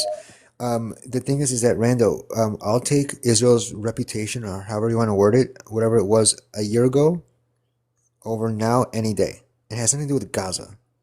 Nobody gives a shit about your Gazans. I don't understand. You have your flotillas. Appreciate that. Okay? You can say it all you want, but this wasn't the sentiment before 2023. No, it wasn't a Sorry. sentiment before 3 months ago, before people started noticing that gas prices are skyrocketing and the name Israel is attached Yeah, to that I reason. mean, yeah, it's Iran too, and it's Charlie Kirk too, and it's all the things that have Oh happened. yeah, in the throw last Charlie 30 Kirk in years. there. Go ahead, girl. Yeah, you know why not? Like Okay. people are noticing, and it goes so far back into history. It goes back to the, like I said earlier, USS Liberty, Beirut, like all the things that you guys, that the Israeli government has been covering up. Americans are waking up to, Okay, and the implication and the interweaving into our political system. Americans don't like people fucking with our democracy, and we don't want our money going to fund endless wars and drop bombs on people. Okay, but the thing is that Israel. Okay, you do understand that anybody can go look up declassified documents on the USS Liberty. Is they can see it was an accident. They can see Israel accepted responsibility. They paid reparations. It was like what 50 years ago, 60 years ago. All right, you're just desperate bringing that type of shit up. It's the same with Gaza. Yeah, we have the survivors. We have multiple Yeah, You know my why new it isn't BFF desperate? Kaz hosted a Survivor. Yeah. No doubt. May I add a comment? You know Of why course. it, desperate. may I add a comment, Daniel? You know why it is important for us to bring up topics from 60 years ago, 50 years ago? Right now, you are starting a war under the skirt of the Americans, having them be put in debt, having them lose lives, while you yourself have a nuclear plant that you have basically hidden yourself and unalived the American president to hide it. For the same exact reasons, nuclear. So yeah, we will call you on your hypocrisy. And I'm not an American, but if I was to be an American to start with, I wouldn't want my veterans out on the street while your soldiers are being fed with my money. But Israeli soldiers, what has nothing to do No, with the Americans other? don't need you. Americans don't need you. You're just a puppet creation right there to watch over and hawk over their own, interest. But they have many more countries they work with in that region that are more trustworthy and that can actually get the job done. That's why Trump said, kill, kill, kill. You guys can't do anything. It's been taking too long. I'm gonna take you off of it. I'm gonna send Golani to Hezbollah. That's why he said that. You guys are a failure as a country, as a military army, as a terrorist state, even as an occupier, you can't get a good job done. Then And you Razia, can't even be how a come?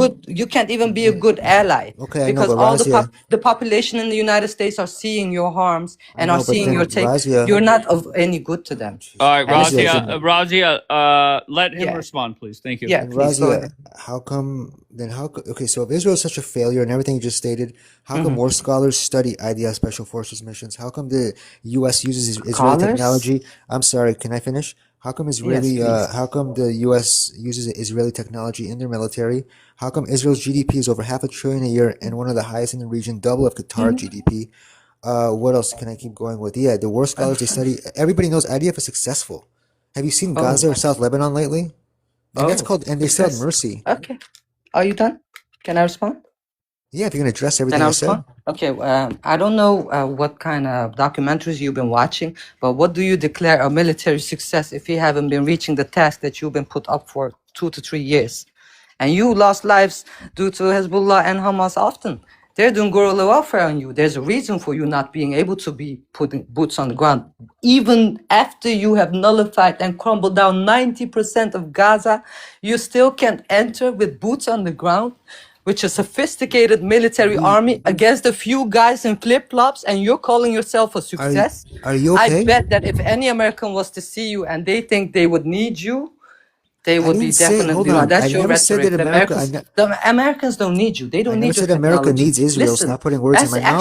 actually the You're technology just you're repeating using, yourself. Let me respond the really quickly. I never. technology you're using with Israeli UAVs and such, the technology you're using is put in place by American projects. No, it's Americans not funded actually. it. No, it's Americans not. funded it. No, that's You not true have either. you have Can I produced respond it to you Okay, I'm now? just yourself gonna do together. The software showtime is instead of produced dropping the together, Unbelievable. She's question. guys. unhinged. No manners. Razia, Yeah. start us off. Go ahead. I don't even know what I was trying to comment on when it comes to him. Like I said, generally Americans don't need the Israelis. You are a fool if you think they need you. You are nowhere near successful. Trump has made a statement. Everybody can see how big of a failure you are. I'm not even in the military army, but I know that you know, militarily wise, you put on a target, you reach that target. One, you have not reached the target. You have not unalived Houthis, Hamas, Hezbollah. In fact, you are threatening to get the Red Sea being closed as well. You're a fool. You have put the Americans into something they want to get out of, and you're not the one making them be any more successful for being there. You're actually making them lose American lives while your IDFers are on camps and on TikTok glorifying how they govern the Americans. Yeah, the Americans will love that. Go ahead. So you don't even live in this country. You're a bitter shrew. This is the problem: is that with one side you're saying that Israel is such a failure, the next side you're saying that Israel happens to control the actions of the most powerful country in the history of the world. I'm sorry, Israel does not control what America does. Israel does not control, and they don't dictate America's actions or what American military does. But you do spew a bunch of bullshit opinions, and it's really easy to deny all of it. Israel is known for their innovation and technology. There's a reason why Apple uses Israeli software. There's a reason why Tesla uses Israeli the self-autonomous driving technology. There's a reason why the U.S. just purchased weapons from Israel. Not Israel purchasing weapons from the U.S., the other way around. Okay? You still have not addressed anything I said. You just spewed bullshit opinions, not proving a single fact to the contrary. And I never said America needs Israel. My point is that America benefits from Israel. America doesn't need anybody. Yeah, these weapons that Daniel talks about, they're systems like Lavender and Where's Daddy. They're marketed as, quote, battlefield tested when they're really just used against civilians in a genocide. Nobody's saying that Israel doesn't have advanced weapons. It's actually one of the few things that they do well because they're good at killing people. That being said, Israel has become more of a drain. So you can't just say, oh, well, we do things for you too. You are a drain. You are a drain on our financial system. Americans sit here without health care, struggling to pay the bills while, people in Israel have subsidized college, free health care. And, when they're not spending money on wars, they can do things like that for their citizens. America's sick of being your sugar daddy, and it's going to end. You have outlived your usefulness, and we have much better allies in the region, like Qatar, which you actually bombed. Of course, she would go to Qatar, which is actually the root of the problem. The Hyman Roth from of the Middle East, to use a reference from Godfather Part Two. Israel does help America in the economy. It's not a burden; it's an asset. It provides something like 225,000 jobs. Recently, Israel did a weapons deal to Germany. In fact, the Germans made a purchase directly from the Israelis, and it didn't involve America. But the American company Boeing stood to make like 6.6, I think it was $1 billion in that deal, I believe. And I wish I had another minute because I really want to go toe to toe with Rando on some stuff. These showtimes are not enough. May I talk about? Wait, hold on 1 second, please. Dapper, I don't bring you up because you don't deal in facts. Okay, I'm sorry. I twisted you up into a pretzel while you were in the chat, literally in the chat. And Laura, thank you for helping people spell. I appreciate that. Okay, Dapper, I literally said, tell me something that I have said that is wrong. And you said the polling. And then I started playing it. You said or show it. It was already posted. Then you said it's CNN. Nope, it was on CNN, but quoted 5 different polls. And then you shut up for a while. And then you have the balls to sit there and talk shit as if you won that argument.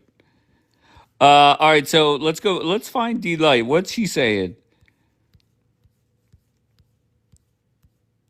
Guitar and Alley. I'm dead. Yeah, I don't. To be fair, I don't know who said what. Yeah, Dapper. I'm afraid.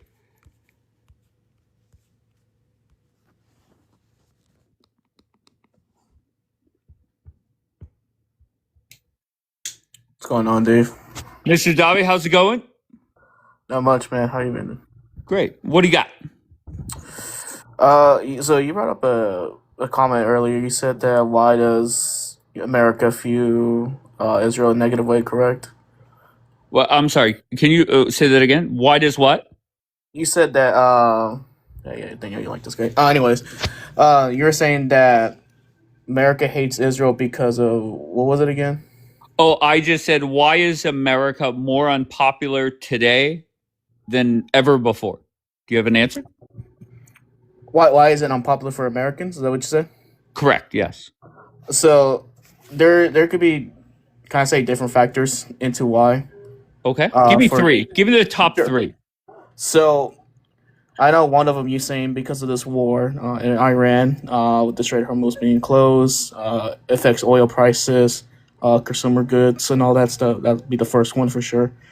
The second one will be the can I say in my opinion for the second one? Sure. I agree on number 1. Let's see what your number 2 is. Go ahead.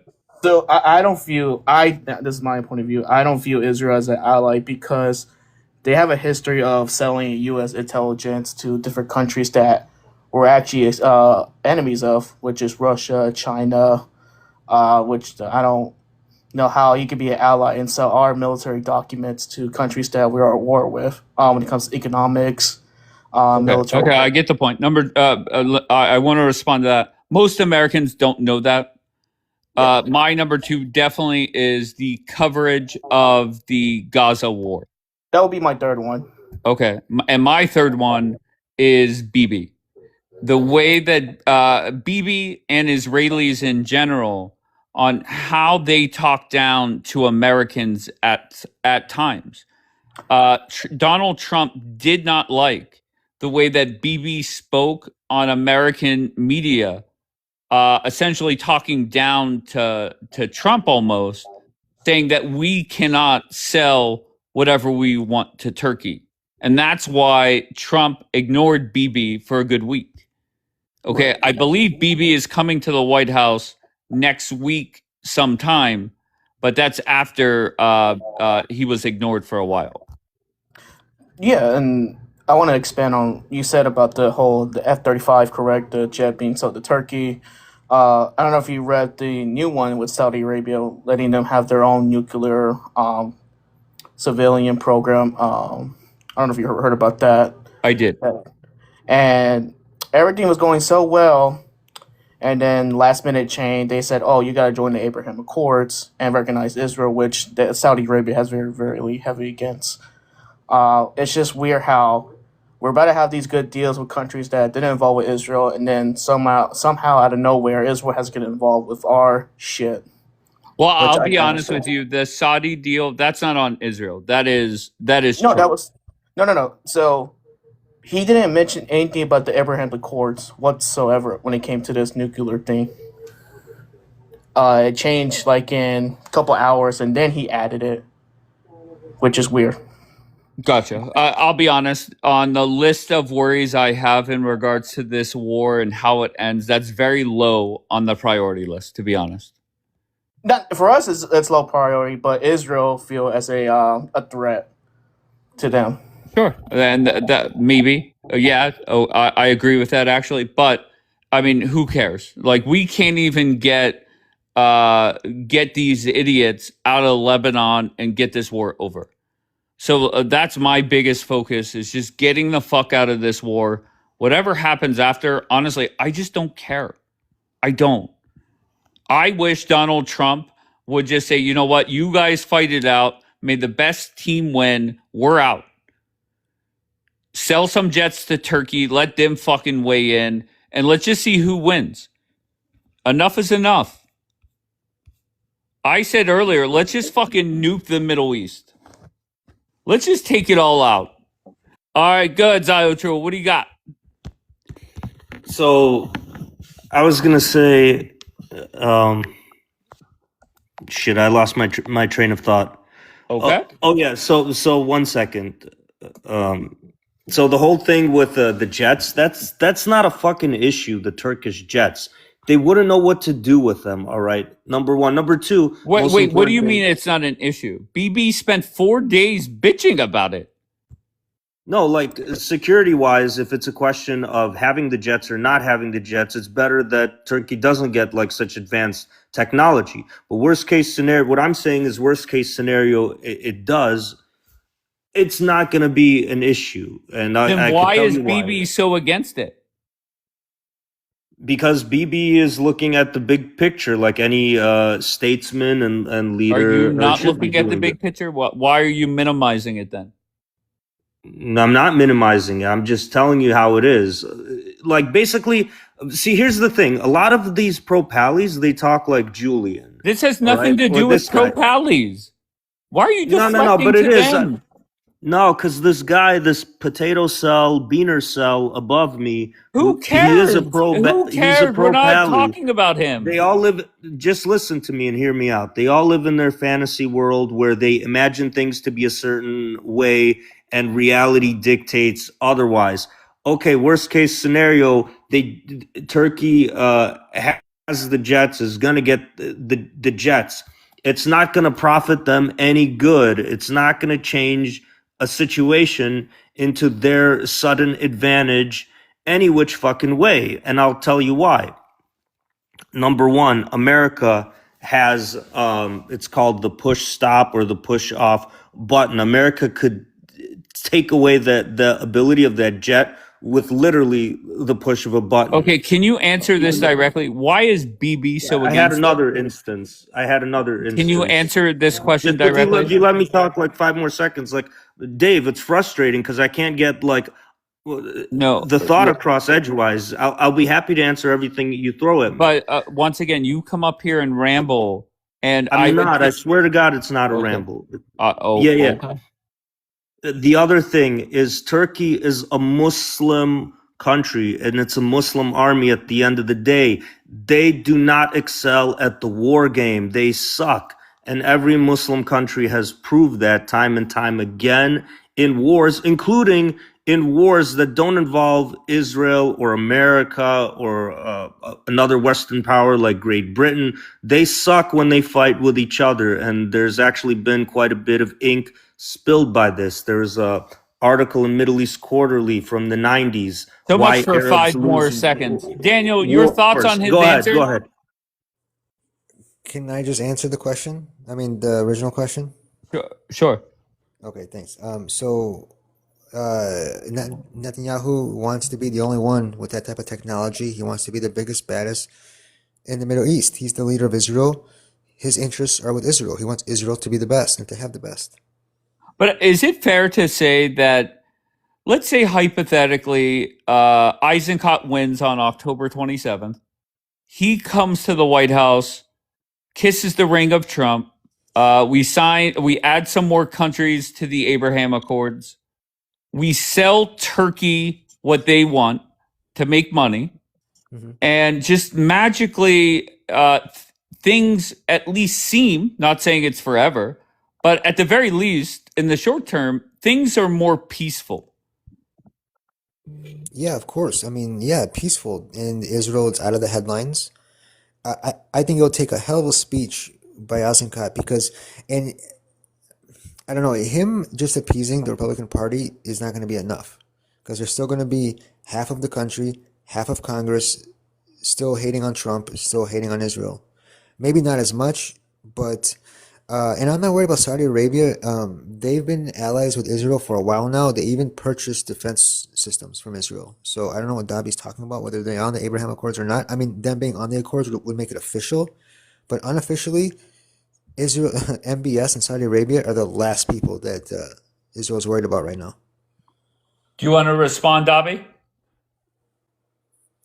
Yeah, so Daniel said that they have a good relation, but yeah, we had MBS stating himself and the Saudi government even banning Israel from purchasing any property in Saudi Arabia. So if you're such good allies, as you said before, yeah, they don't like you whatsoever. Another thing, Abraham. There's a reason why Trump's pushing so hard to put to get Saudi Arabia in Abraham's Accord. It's kind of important for Saudi Arabia to get Abraham's Accord because they don't recognize y'all whatsoever. Well, no Arab country is allowed to. If you were educated, you know better. And I know Saudi Arabia is important because of your Mecca is located there. But the thing is Wait, that who's Mecca? Mecca's, Who's Mecca? Wait, am I Muslim? yes. I'm So Muslim. yes. So this is the thing: is that if you look at the actions, not the words of politicians. See, you guys, it's so funny, dude. There's a reason why every pro-pally despises MBS. All right, but you decide to just pick out a couple quotes and a couple random thing about Israel buying homes to suit your narrative. Look at all their actions with helping defend Israel. Look at their trade with Israel. Look at them buying defense systems, not from America, not from Germany, not from, well, Germany buys them from Israel too. They bought them from Israel. Daniel, if it's all right, I'd like to interject with something. Okay, so I remembered what I was going to talk about, and you led me to this. Again, like actions speak louder than words. You got to look at the whole Arab region, the Gulf Arabs, I mean, that signed on to the Abraham Accords. They did this as not some kind of Jewish-Israeli conspiracy to plotted in Jerusalem or in Washington D.C. to get to drag these Arab countries' governments kicking and screaming so they could have an ally in Israel in the Gulf. They did this because it's in their own interest, economically, financially, militarily, with defense and strategy. The All right, normal Troll, default. stop, please. Laura, do you know you're up here, love? Yes, hi. Hi, how are you? Good, how are you? I'm good. Your thoughts? So Daniel just lied. He says that no Muslim country recognizes Israel. But Egypt and Jordan, they do. But I'll tell you this, why the deal with Saudi Arabia is so important, the civilian nuclear deal, is because for decades, the USA in general said that they will not have any nuclear deal with Saudi Arabia until they recognize Israel as a sovereign country. Okay, this was with the Trump administration, not Trump. What's it called? Obama and Biden. But what Trump basically did is that he said I don't care about this, okay? I will make a deal with Saudi Arabia, and I do not care if they recognize, Israel as a sovereign country. So again, it shows that at this point, Trump doesn't really care about Netanyahu or maybe Israel, like in general. He just goes around doing deals with Turkey and Saudi Arabia. Well, And Trump. let me just finish this. The biggest fear that Israel always had, it's for them obviously to have the nuclear weapons, but none of the countries around them to have it. So for Saudi Arabia, although yes, is a controlled program, they're not allowed to enrich it, but it's still a step where maybe it's a precedent for other countries around Israel to also have the nuclear power. Yeah, but Laura, the thing is that we both know what Israel does to leaders when they step out of line. Okay, Hamas leaders, Houthis leaders, Iran leaders. I mean, I can keep going, but you get the There's idea. not something to brag about, Hold on. Daniel. Did he Okay, just? hold on. You Well, can't hold on, just. wait, Daniel. Did you Hold on just one say? second. Did you say Hold on, something? guys. Daniel allowed Laura to finish. Allow him to get 30 seconds, please. Go ahead, Daniel. So, it is a controlled program. They're not allowed to weaponize it. They will be watched. So I'm not worried about that. And you and I both know that and I said it before, there's a reason why every single pro-Pally, except for this idiot socialist Dhabi, hates Saudi Arabia because they are pretty much unofficially allies with Israel. They help defend Israel. They have trade with Israel, so they can keep going. But I didn't mean a Muslim country. I meant that because there's the three no's of Israel, where they made a pledge with the Muslim Brotherhood at the Arab League, where every Arab country is not allowed to negotiate with Israel, not allowed to recognize Israel, not allowed to have peace with Israel. I don't know if I am wrong, and Egypt has recognized Israel as a state. Then it's my bad. I wasn't aware of it. I can't No, check because I that's glitch fine. But out. you missed the entire point. Okay, the Saudi Arabia and Israel, they might have cordial relationship and diplomatic relationship, but all of that became very strained after October 7th. Okay, so the only general consensus was for Saudi Arabia to just recognize Israel as a sovereign state. So basically, for them not to do this, and at the same time getting the authorization to have their nuclear power, it just shows again that Israel is literally in none of these negotiations. Yeah, When but no, but I was gonna say, What's your proof for that? but That Laura, Israel's not isn't involved in the. But Laura, they purchased defense weapons from Israel after October 7th. They helped Israel defend themselves after October 7th. Didn't they ban the Palestinian flag or some type of Palestinian protests after October Okay, 7th? but it does not mean anything because like you Oh, keep missing okay. my point. Saudi Arabia's position is as long as Israel does not give sovereignty to the Palestinians, they will not recognize Israel as a state. Well, of That course, it was would be always the deal. self-unalivement if they chose otherwise. They made a deal, no recognition with Israel. The three no's of Israel, they made a promise, they made a pledge with the Muslim Brotherhood and the Arab League a long time ago. But I say something. as long as they help defend I Israel, as Let long as they Laura help, respond, please. Go ahead, okay, Laura. sorry. no, I think that he's purposely not trying to understand my point, and the Okay, point can you being just give is me that one? Yes, good. One sentence, like summarize it for me, please. no, the whole point was that we are literally seeing a shift in the alliance between Israel and America. Sure. Because it was unheard of for America to go like this behind Israel's back and make a deal with Saudi Arabia when the position was always for Saudi Arabia to recognize first Israel as a sovereign state and then have any sort of civilian nuclear power. And I That, just that's can that's I just literally I all. just want to say one thing. Laura is 100% right, but I just want you to remember that this White House is the most pro-Israel, pro-Zionist administration in our country's history, and you guys fucked it up. Point blank. Wrong. Okay, I'm intrigued. I'll get to You that got my later. full attention. Dave, could I say something about the Not. flag? Fuck no. I want to Okay. I want to hear from Zionists. Go ahead, Zionists. Yeah, but first I'm going to respond to No, Laura. absolutely fucking not. Come on, Whoa, Zionist, whoa, tell anger, me. Dave, anger, No, anger. because you do this bullshit. It's Okay. not bullshit. I won't forget. I Okay, promise. no problem. It's either you answer my question or I drop you. Okay, you do it too often, troll. No, I'm effective. But go ahead. I'll answer the question if you want to do it that way. Okay, I said this is the most pro-Israel, pro-Zionist administration in our country's history, and Israel fucked it up.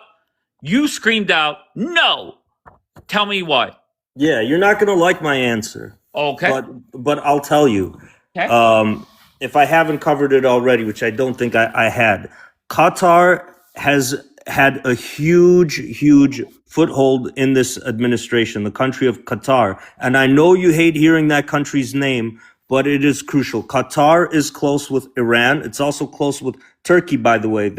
Turkey and Qatar are basically two soldiers in the same trench, but they're close and affiliated with Qatar. Most importantly, it houses the Muslim Brotherhood and is pro-Hamas. They are dampening the U.S.-Israel relationship. Okay. They Then Israel is weak. Israel is weak. If you not only that, okay, they're they're weak. A little Thank bit you. more to say. Acknowledge it. JD Vance Acknowledge is their it. guy. He's their mole in the Trump White House. He's the Fredo Corleone, and and Qatar is Hyman Roth. Yeah, from I don't know what that means, Godfather bro. Vance I Vance don't- is Fredo. He's the Yeah, I don't traitor care. of the administration. He's the mole. There's Gotcha. other Fredo characters. Why do you think Witkoff and listen, Kushner are JD being Vance spied is on? the vice Qatar is president of the everywhere. United States, and he has done nothing but make sure that BB and Israel, they look dumb as fuck. And he's done it over and over again for months now. Of course you're going to say that, Dave, but Okay. hear me out. Is that reality, though? It is reality and it isn't reality. See, there's realities on the ground, and then there is a narrative or a story that's painted or woven around it. That's What about just not out of true. JD Vance's mouth on Joe Rogan's show? He says, yeah, Epstein, he's tied to Mossad. That's the Qatar influence in action. That's the Qatar influence. Fuck yeah. Okay. So our but hear me go-to out. now is Qatar. Now, whenever we start war with Turkey, we'll go back to the tunnels. There's were no fucking tunnels war with Turkey in because they're fucking not Turkey. dumb. What a fucking joke. It's not a joke. I told you you're not going to like my answer. Forget about Turkey. You're living in your own fantasy world, Dave. There's no war that's with me. Turkey. I'm coming. just living in a fantasy world. Not Meanwhile, with America, and not even with Israel. You're brainstorming like disaster scenarios, Chicken Little, the sky's falling, that have no remote did you watch the chance of BB? transpiring. Did you watch when BB was on an interview 5 different spots in America 2 weeks ago? Did you listen to him? I haven't watched all that much. Okay. BB, I know what BB's going to say without watching him. You could almost predict what he's going to say. You predicted him criticizing Trump and saying Turkey is a threat and yada yada yada. You predicted that? Of course, yeah. If I didn't know the news and someone would tell me, "Oh, BB doesn't like Turkey, he's coming to watch," I would predict that he would, mention. He hasn't gotten along with Turkey. Sure. Turkey is a regional threat to Israel, but it's a threat in the sense in that their government, Erdogan, he is an adversary to Israel. They help Hamas. They're allied with the Muslim Brotherhood. But at the same time, Turkey has established relations with Israel since decades back, since the 50s, when it was a way different Turkey. Now, Erdogan's been there for decades, like since the 2000s, and his AKP party. But in the grand scheme of things, he's like a Johnny-come-lately. All right, yes or no, then I want to hear from somebody else. He's not Yes. suicidal, and he's not going to go to war. That's the fucking yes point. or no? Yes or no? Have the last 147 days since the war started, has it been productive for Israel? Like, have things gone well? Grand scheme of things, yes. Like when it comes down Okay. to brass tacks. Okay, yes. name All in one all. thing that has gone well for Israel, and I'll name one thing that hasn't gone well. Okay, so Just short and Israel, sweet. Israel has the deal with Lebanon. All right. Donald Trump. Israel recognized Somaliland, and Somalia Okay, recognized Oh, Israel. I forget who I'm fucking dealing with. I forget who I'm fucking dealing with. All right, go ahead, Daniel. No, yeah, I don't have much to say. Just that Laura, I'm confused on something because I think they said two different things.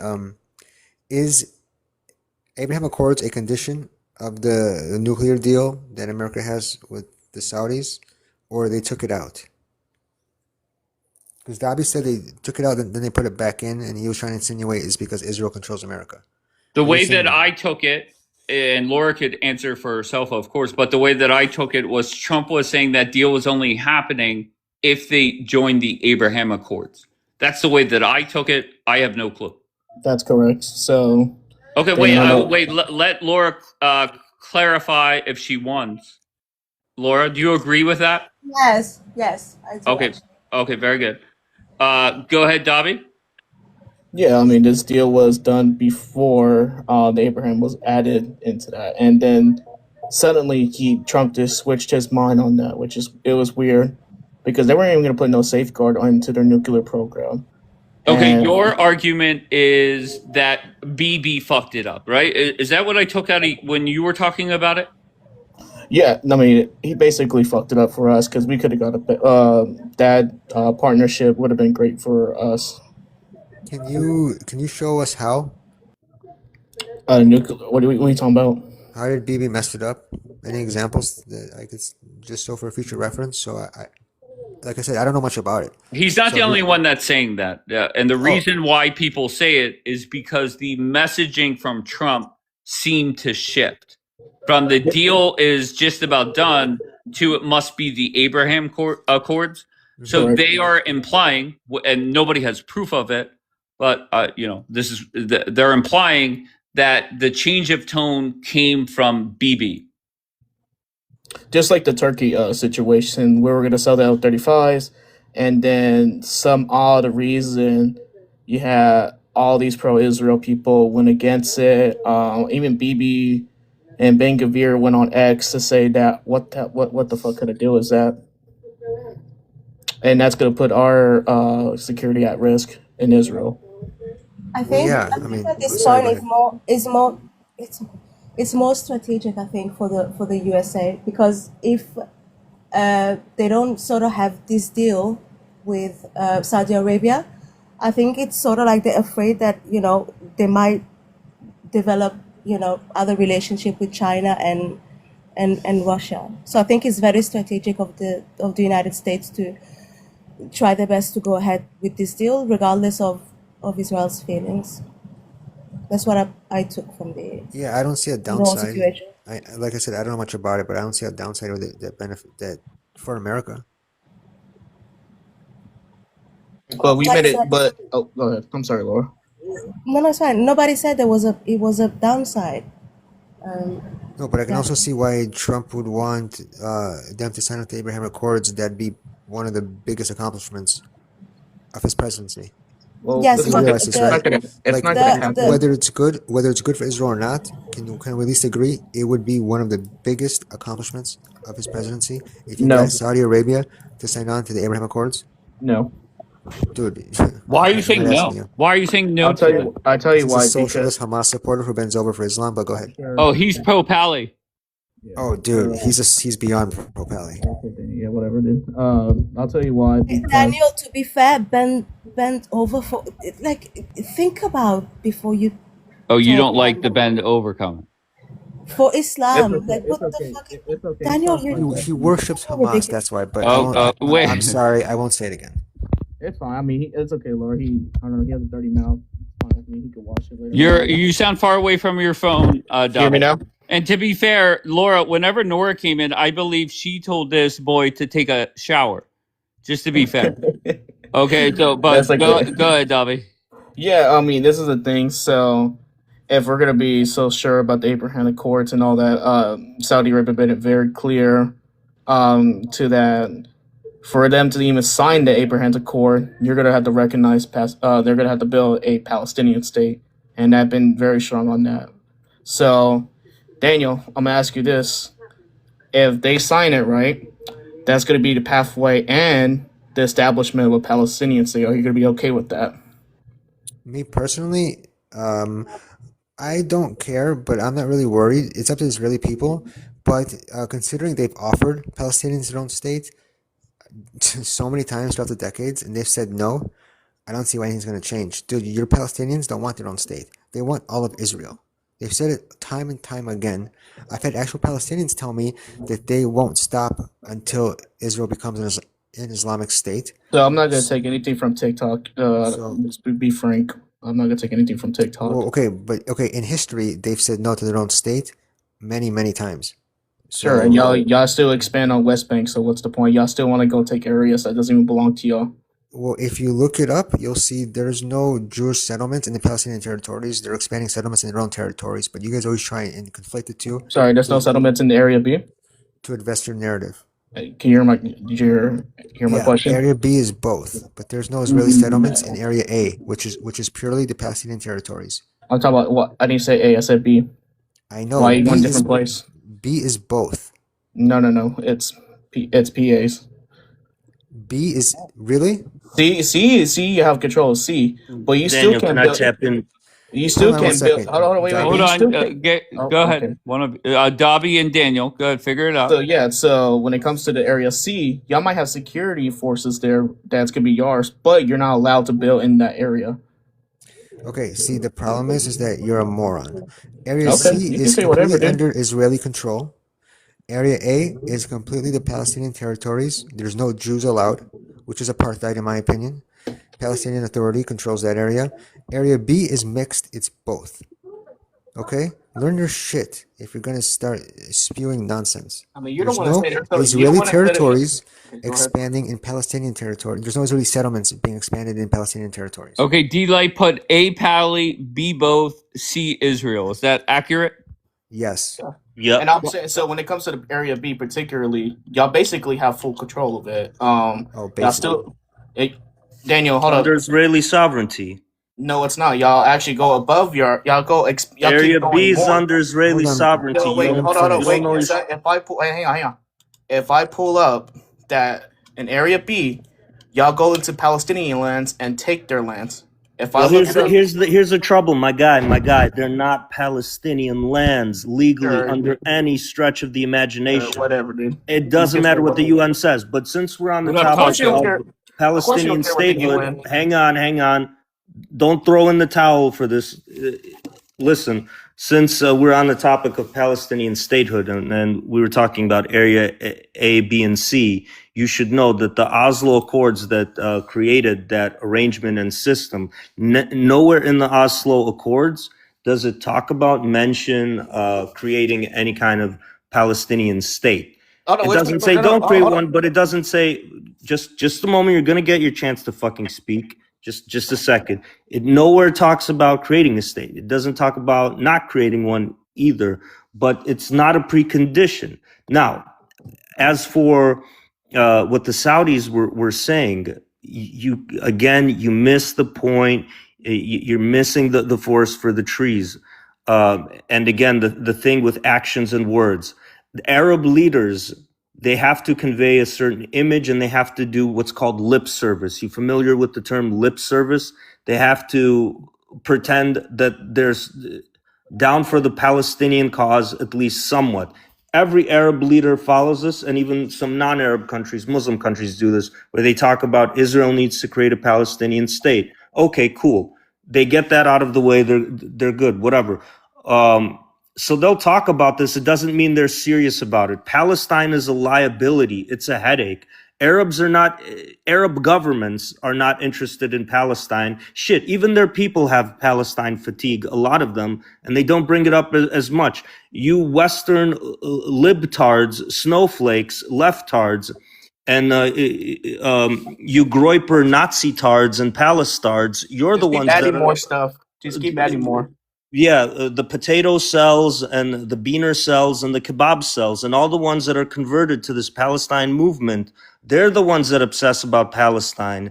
Out here in the West, they're the ones that fetishize Palestine. You have a strange fetish, my guy, and for this political cause. But politics on the ground, like the weather on the ground, it doesn't make the weather Palestine because it's a liability and they're nobodies, the Palestinians. They're headaches. They haven't been able to solve this Palestinian thing for decades, and that's because it is so insoluble. At the end of the day, you have countries relying on their own national interests and trying to figure out ways to have their national interests met. You understand? So that's where the Abraham Accords come in. And All right, Israel, Handsome, enough. I Nora, think he's a smart cookie. He's following. okay, But no problem. Nora, how are you? I'm good. How are you, Dave? I'm good. What do you got? Hi, Nora. I was gonna. Sorry, Summer. I was gonna talk to Anita. My bad. I want to talk about something else, actually, Okay. Dave. Dubi, do you remember?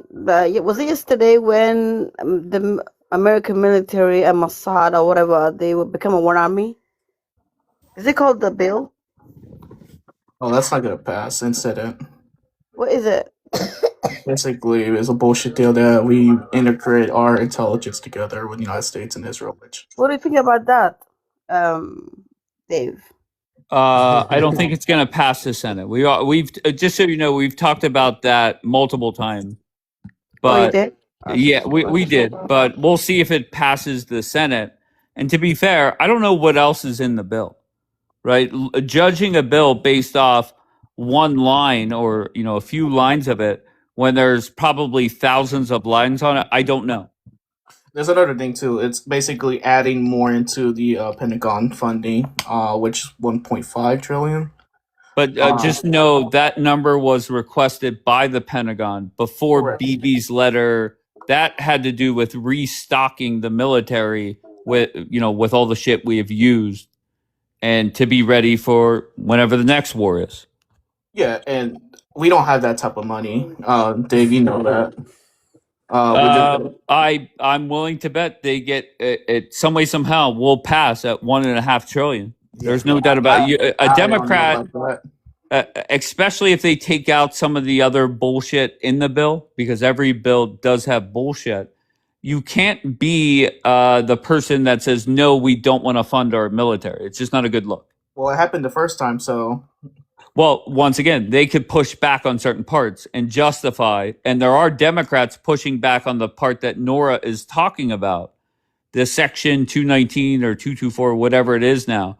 There were Democrats pushing back on that. So if they take that out, what happened? What do they push back on next? I don't know the answer.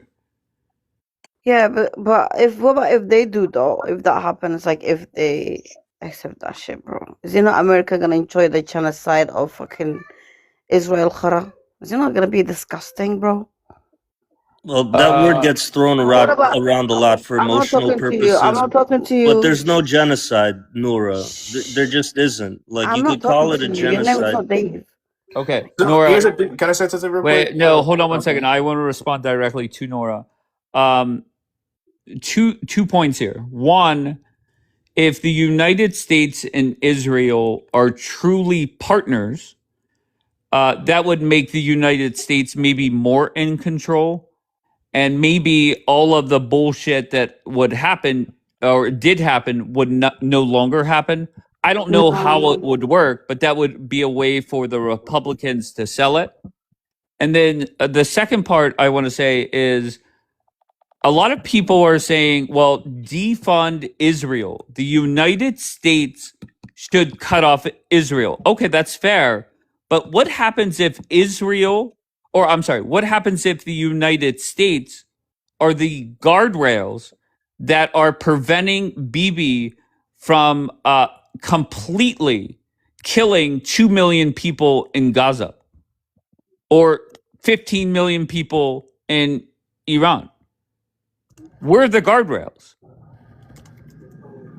So what do you say to that, Noah? That you don't want your people dying, which I get, But I think reality could be that Donald Trump in the United States is preventing Bibi from killing more of your own. Yeah, but I get that. But in the same time, bro, these people always know how to have a fucking excuses to analyze people. They always Okay. get away with it. Hamas is there. Hamas went there. This and that, and the bombing till this day. So for me, I mean, America always was helping everything, but now enjoying and fucking the Mossad and doing the shit that you want to do, it's gonna be a fucked up shit, and America's gonna get called out every day. So America reputation will go fall as fuck. Like they will be Oh, Nora, we're not Israel. We don't care about our reputation. We do whatever the fuck we want to do whenever we want to. That's reality. Yeah. Okay, fine, but Okay, we're during not the Israel. genocide, No, I'm not saying that. No. but Don't that's sit what there. I'm talking about. I understand, but just for you to say, well, if you're linked to that, you're going to be this or that. I mean, we don't care. We do what's best for America without giving a fuck what anybody else thinks. That's reality. Yeah, but you doing the best of America is this to do with Israel? Like that's why I don't get it. Okay, so if you were in control right now, would you rather have the U.S. involved, which potentially is saving your people's lives? Dobby, okay, Dobby, you're echoing. Stop. Would you rather have the U.S. stopping Israel from murdering more of your own, or do you want the U.S. just out where Bibi could do whatever he wants? Hey, but it's not like America's going there and do something about the genocide. No. It's not a genocide. Once again, let me it hear doesn't from meet the qualifications for a genocide. I'm not going to let you sit up on this panel and fucking call it a listen, genocide. we're not getting into that. We're just looking without at a saying bit. shit about it. Okay, So fuck up out of here with that bullshit. Okay, he's gone.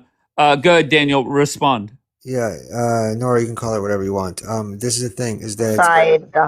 I know, sure. So this is the thing, is that the problem is that lots of these people who claim to be either America First or pro-Palestinian don't give a shit about either one. They care about one simple thing. They are against anything that even looks remotely close to Israel succeeding in something. That's the issue. That's the quiet part that nobody will say out loud. They don't give a shit about the people in Gaza. They know deep inside what gives a shit could about. happen. Wait, hold on. You said nobody gives a shit about Gaza. You fucking good. Hold on, just let me finish, please. They know what could possibly happen. Don't finish it. Answer my question. Who doesn't care about Gaza? No, bro? Nora, please let him finish, and then you could respond. Well, this guy always talks. I understand. You'll be okay. You'll be okay. The fuck? They know what could possibly happen if America is not connected to Israel like they are now, and Israel's off the leash.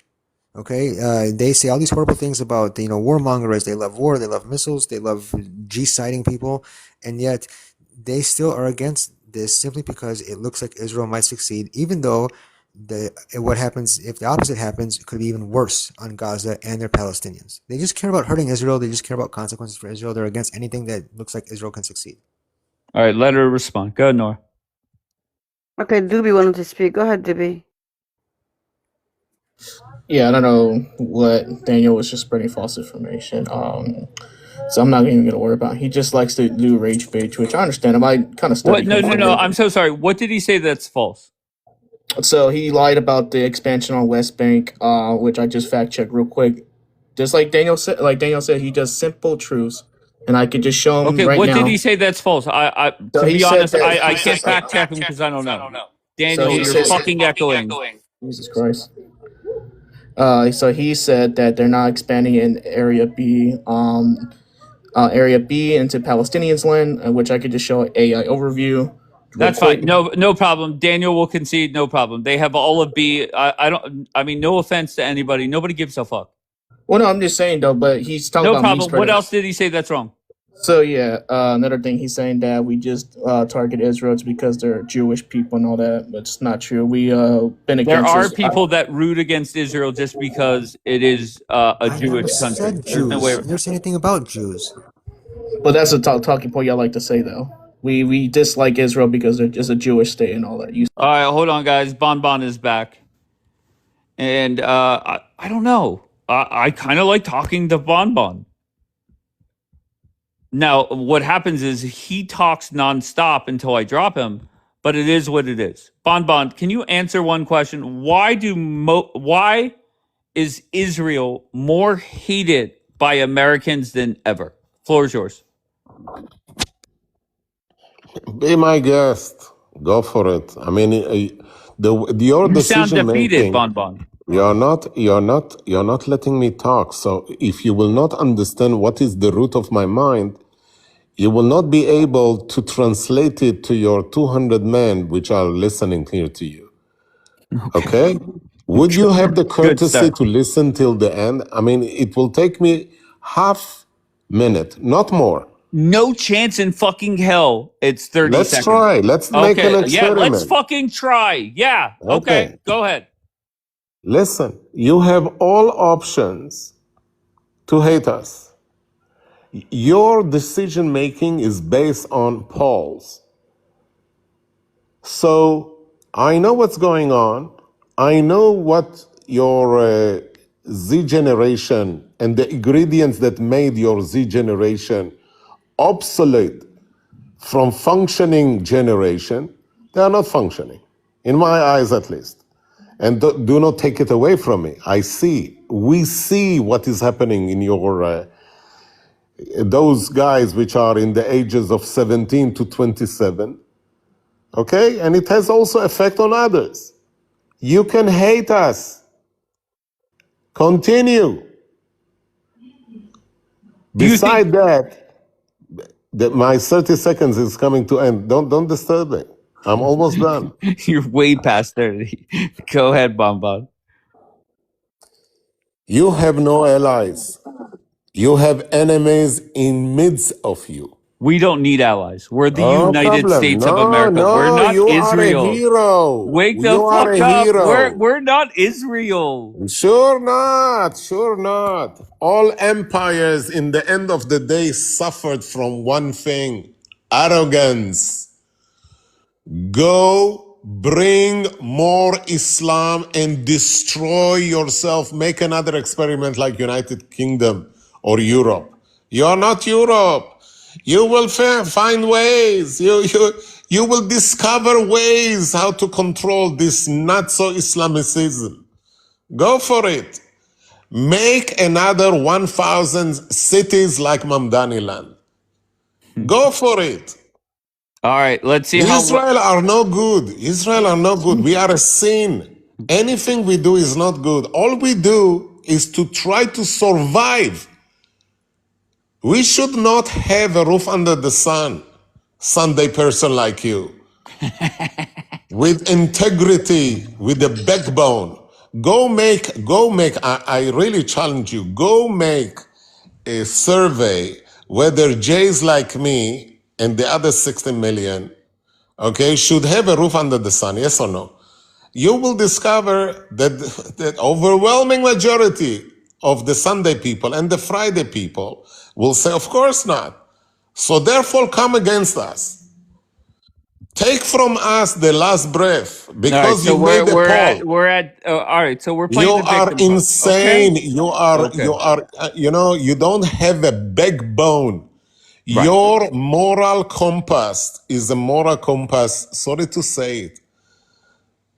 Okay. You're an idiot. Okay. Dave, don't get insulted. The way you measure things are not the way how we measure things. I measure 4,000 years of existence in the same circumstances of being a minority of a minority of a minority. We are 0.02% of the world's population.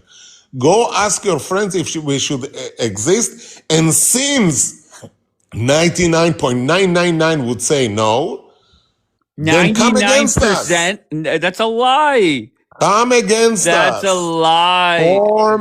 Form all the bills out there. The lady from Bosnia and the fuckhead women that was changing her religion because she is from the Z generation and she is confused. Aggregate all the bills to embrace you and bring more Islam. Okay, I Luna's gonna encourage talk. you. Luna's gonna Make talk. another 1,000 Mamdani lands. Okay, all right. Luna, how are you? I'm good. How are you? I'm great. I had Every something fucking to time with say. Bon Bon. No, go ahead. I'll bring him back up. You could respond to him, but Can you, can I, okay, I'm not gonna say it, but yeah, I go ahead. also wanted to answer a question for Zayo, handsome Okay, that's Zayo. fine. Go But ahead. Ask they, your question to Ziotro. I'll bring him up. Because I am gonna bring him up. Go ahead. so they're talking all this shit about Muslims and the Abrahamic Accord. You know what's gonna happen, Dave? Tell me. I think when the Abraham Accord happens, these motherfuckers are going to bow down to these Gulf Muslims countries because they're going to get all this money from them. And then all of a sudden, Muslims are going to be great because They'll be then they'll get celebrating. all the money. Yeah, they'll be celebrating. So I'll sit be here and celebrating. keep talking shit about Islam because you know what? I'm recording because when that day comes and they love the Muslims again and they love all the money from Saudi Arabia, I'm going to replay those videos. Amen. All right, I'll let Ziotro respond. Good, Ziotro. Yo, what's going on? How are you doing, Luna? Yeah, I haven't talked too much on this app, but I mean, I've seen like your recent appearances, and that's kind of where I encountered you. And it seems like, you're an Iranian Muslim, and you're taking issue to some rhetoric being made about Islam all of a sudden in some quarters of America or the TikTok population. And I really don't get it. Like, I mean, if you meet me like in person, I'm the nicest, I'm the coolest Islamophobe, most down to earth, and really I don't have a problem with all Muslims. I don't. Coolest Islamophobe? Yes, yeah, Okay. I'm not a hateful, bigoted So, person. okay, my I'm just question not. is, it's more of like a statement, but so when you guys signed that Abraham Accord with Saudi Arabia, are you still going to be Islamophobic or are you going to bow down to the Muslims in a Gulf country? So you're saying that it's almost like no offense, but it sounds like offensive. Like I'm at the verge, or people like me are at the verge of compromising our principles, and we're just You all of a have no sudden gonna principles. change a You tune. have I no do have principles, though. principles. No, that's where you're wrong. I do have principles. You know, I do this shit for free. I'm not getting paid by anybody. It's all for the love of the game because I love talking about this stuff. Now, Zaya, hold on. Let's go one by one. You just having principle doesn't mean that you have to get paid, right? You are sitting here insulting, twisting words. You're lying about Islam like you have a not one. propaganda. You don't Mm-mm. have to get paid to have a propaganda. It's I your don't have personal thing. propaganda. I just talk facts. Maybe it gets a little long-winded. Maybe it gets a little bit more colorful and emotive. Maybe I throw insults, but I'm basically here to talk facts about a subject I love discussing, and learning from other people and being able to change people. I was once upon a time ago. Pro Pali, and I pedestalized these terrorists You that were a pro lot of Pali? yeah, like Oh, forever fuck ago me. in junior high, and then Dave. it ended in high school What a around the shame. time. But whatever, we don't need to get into it. But hold on, Zaya, can we make it back? No, can he answer the question? And I think it's a fair question that your side talking shit on Muslims, fear mongering Muslims. She's saying once we get these Abraham Accords, are you going to kiss their ass? Yes or no? Absolutely not. Absolutely not. Because Do you it's want not to about bet? ass That kissing was another or thing I fear wanted to mongering. talk to you about. Zayo, listen. I don't do any of those too, Luna. You No, got you it do, all you twisted do. and mixed up. But You have these misdefined Okay, let Luna notions talk, that don't Ziotro. exist. I want to Ziotro, let follow Luna up talk. on what Dave said. He asked you the question and you said no. You're not gonna kiss up and bow down to Muslims, all those rich Muslims in the Gulf country, which I bet you will. And I want to bet you $1,000. If you guys sign the Abraham Accord, you are going to bow down and kiss every Muslim's ass in the Hell Gulf yeah. country.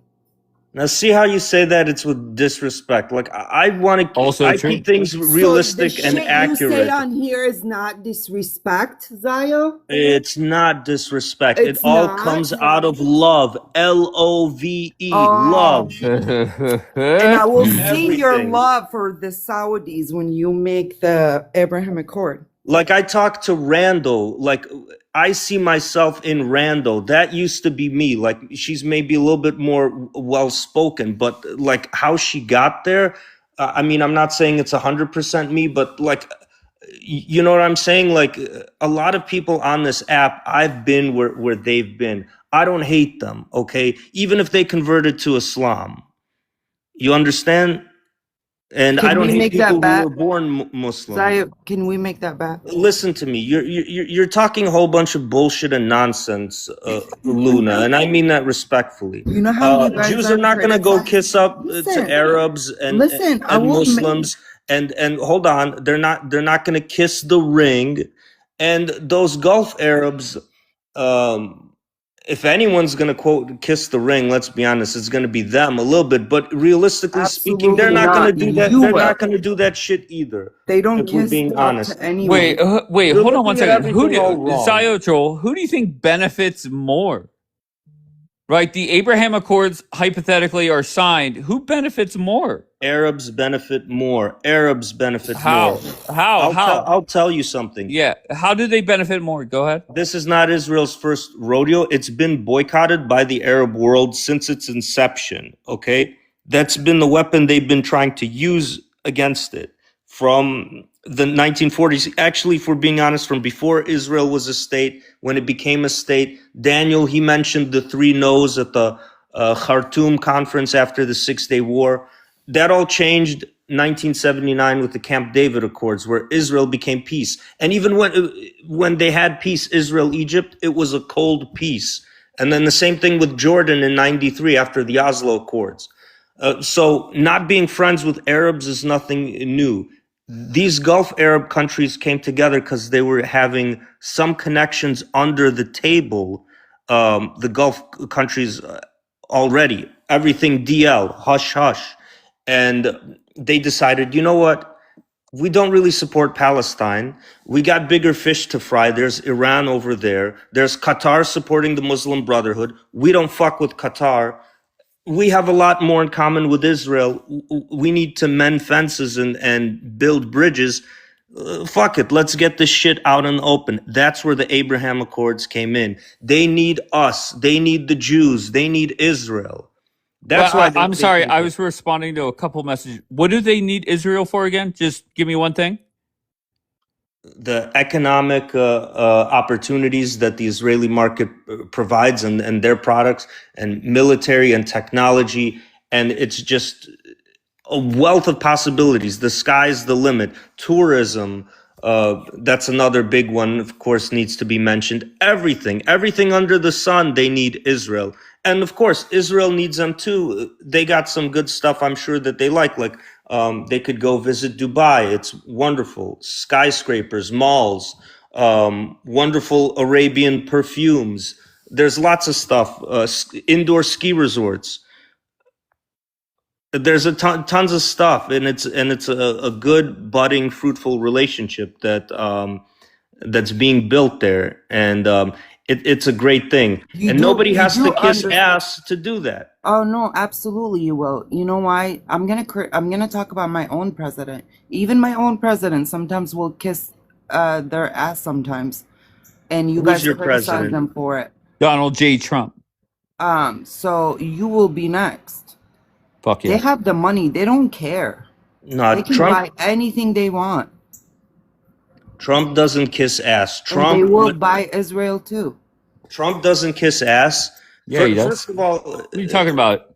What are you talking about? He has no shame. He will kiss your ass. He will. It doesn't matter. You give us a $400 million plane, we're good.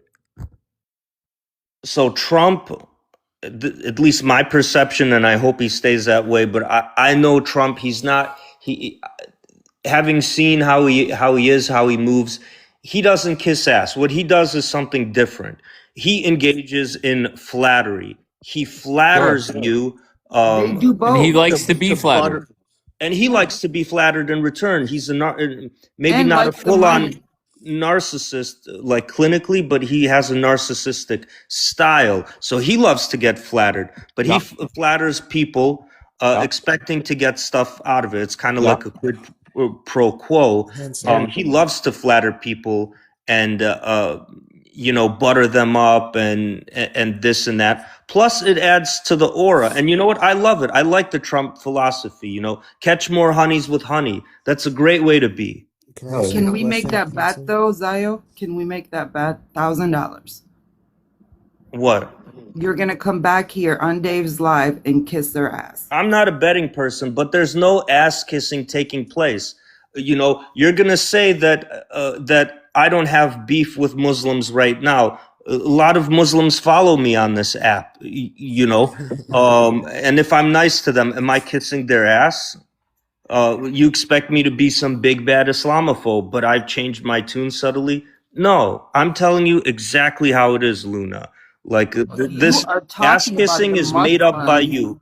That you're dealing, listen, you're talking about Muslims that you're dealing with and you're generalizing them. Yeah, they're bad people, but generalizing all the Muslim is where you guys are all wrong. Now, And what's not wrong with realizing- generalizing? You make it and sound like a Hold crime. on, because there's a lot of good Muslims in the world, okay? And you guys sitting here demonizing Muslims is not working in your favor. It Whoa, will whoa, never whoa. work in your Demonize is a favor. strong word. No, Demonize you is a strong. do. I don't Dave demonize. is a witness to that. I mean, I he's been demonize how? I posting- call people kebab cells. I say that American loyalty is a kebab draped in an American flag. He's a Abdul playing a role by being a cosplaying American patriot. That's Islamophobia or demonization. No, that's how I talk, and I state facts when I say that. I'm just saying, I just wanted to make that bet here. Handsome, can I ask you a question? Can I just say one thing Go real ahead. quick, Daniel, and then I'll let you go. I just want to say, I want to give a friendly reminder to everybody that the Israelis that would come here, they would celebrate the Muslim population in their country. We love them. We embrace them. Everything is so great with them. And then over the last 2 weeks, they've thrown them under the fucking bus and tells Americans we should fear them. So the circle of life is you're going to go back to kissing their ass, like Luna said. Go ahead, Daniel. Dude, you don't think okay, I kind of disagree because I don't think Saudi Arabia has any economic problems. I think their wealth is beyond even anybody can count. I think they're trillionaires, but that's just my personal opinion. But dude, you don't think it pales in comparison if Saudi Arabia, the location of Mecca, okay, out of all the countries, Saudi Arabia recognizing Israel, you don't think that'd be just revolutionary? I agree with you. I think it would be great. It would be fantastic. It would definitely be revolutionary. I think there needs to be some time because the king in Saudi Arabia, he's very old. So he's like Vito Corleone, Marlon Brando in the You'll be first kissing Godfather. their ass that day. But don't you think that nothing could happen while he's still alive? The crown prince or whatever, MBS, Mohammed bin Salman, like if he could have his way, there would be peace today. There would have been peace, official peace recognition yesterday. But the old king is still alive and it cannot happen in his lifetime. So it's a matter of time. There will be peace. All right, There can I hear from Moshe, please? Hello everyone. Let me let me explain you why everyone going to kiss each other ass from the Abrahamic Accord. What is? Okay. But what is Israel? Wait. It's in Hebrew. I'm sorry. Like that's my other device. It's not in English. So the one that actually will benefit the most from the Abrahamic Accord is Jordan, because of the oil pipeline that you will have from Saudi Arabia in the Abrahamic Accord to Israel. Also, like more than 20 years, the Saudi is already taking care of it. There is an area over here that called Beit Shean. They are going to build a train that's going to be from here to Mecca and from here also to Jerusalem for the Sunni community to get to Al-Aqsa. So if you're talking tourist, Jordan will make a bunch of money, Saudi will make extra money because the oil that you will sell, it's not going to be $90 for a barrel, it's going to be 11 because it will be a pipeline from the ground. And you don't need to like think about the Strait of Hormuz for that. So everyone will kiss each other ass, I agree. That's all. Okay. Who wants to respond to that? Luna? No? Yeah, Good. I don't know why they think Saudi Arabia will kiss up anyone's ass. They won't. And it's not just Saudi Arabia. If Saudi Arabia signs the Abraham Accord, Bahrain will follow, Kuwait will follow. Like, you guys don't understand how much money that will bring to your country and what's going to happen. But you're sitting here talking so much shit about the same Muslims. And I'm just curious to know when that day comes how you're going to bow down. I mean, I'm excited to see that happen and play those recordings of you sitting here talking so much shit about Muslims and Islam. I And talk shit about Islam, no question, but Muslims, it's which kinds you of understand Muslims? Saudi Arabia, they're Muslims, right? Yeah, I don't have a problem with So Saudi Islam. Arabia But their compared to religion is Islam. That's what they their religion follow. is Islam, but the way that the Yes, country Saudi D-Light, Arabia, I said bow down. You no, will. there's no bowing down Oh, you will. happening. I respect Saudi Arabia, and that doesn't make me a simp. I'm not bowing down to them. I Not respect. you, the Israelis. That's not going to happen. I Yeah. mean, When you go yeah. there to visit them, you will bow down.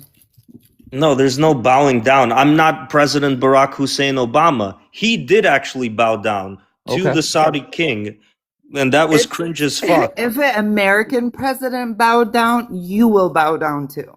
Yep. Nah, that's Hey, not going to happen. $1,000. Yeah, $1,000. I'm not a betting man, but you're on. All right. Can I hear from Bombi, please? Yeah, I wanted to ask Chef Moshe, but he's dropped something. But I guess I can ask Hanson Zayatro. I think the whole point, the whole reason why Saudi hasn't normalized relations with Israel thus far is because they've made it explicitly clear that they will not unless there is a two-state solution. That hasn't gone out the window. That is still there. Like, they're not going to join the Abraham Accords, or they're not going to recognize Israel as a state. So I'm just wondering, like, have they retracted on that? Because last time I checked, that was one of the things that they said had to be done before they normalize any relationships with Israel, is that there had to be a two-state solution. So thank you for that. Believe it or not, it was covered already, but I'm happy to Oh, sorry, I just came in. I wanted to ask. Oh Chef no, Moshe you're about the good, job. Bambi. You're good. Yeah, I mean, I'll happily talk about it again, just real quick, briefly, because it does need to be stated, and thank you for that. The Saudi leaders, like Arab leaders elsewhere, they need to mention stuff about the two-state solution because it's about fixing the Palestinian issue, and taking care of the Palestinian cause. But again, it's lip service. At the end of the day, it's not words, it's actions, and actions speak louder than words. So they talk about that because they're required to. It has no weight at the end of the day. It's just words. And the Arabs have a way with words.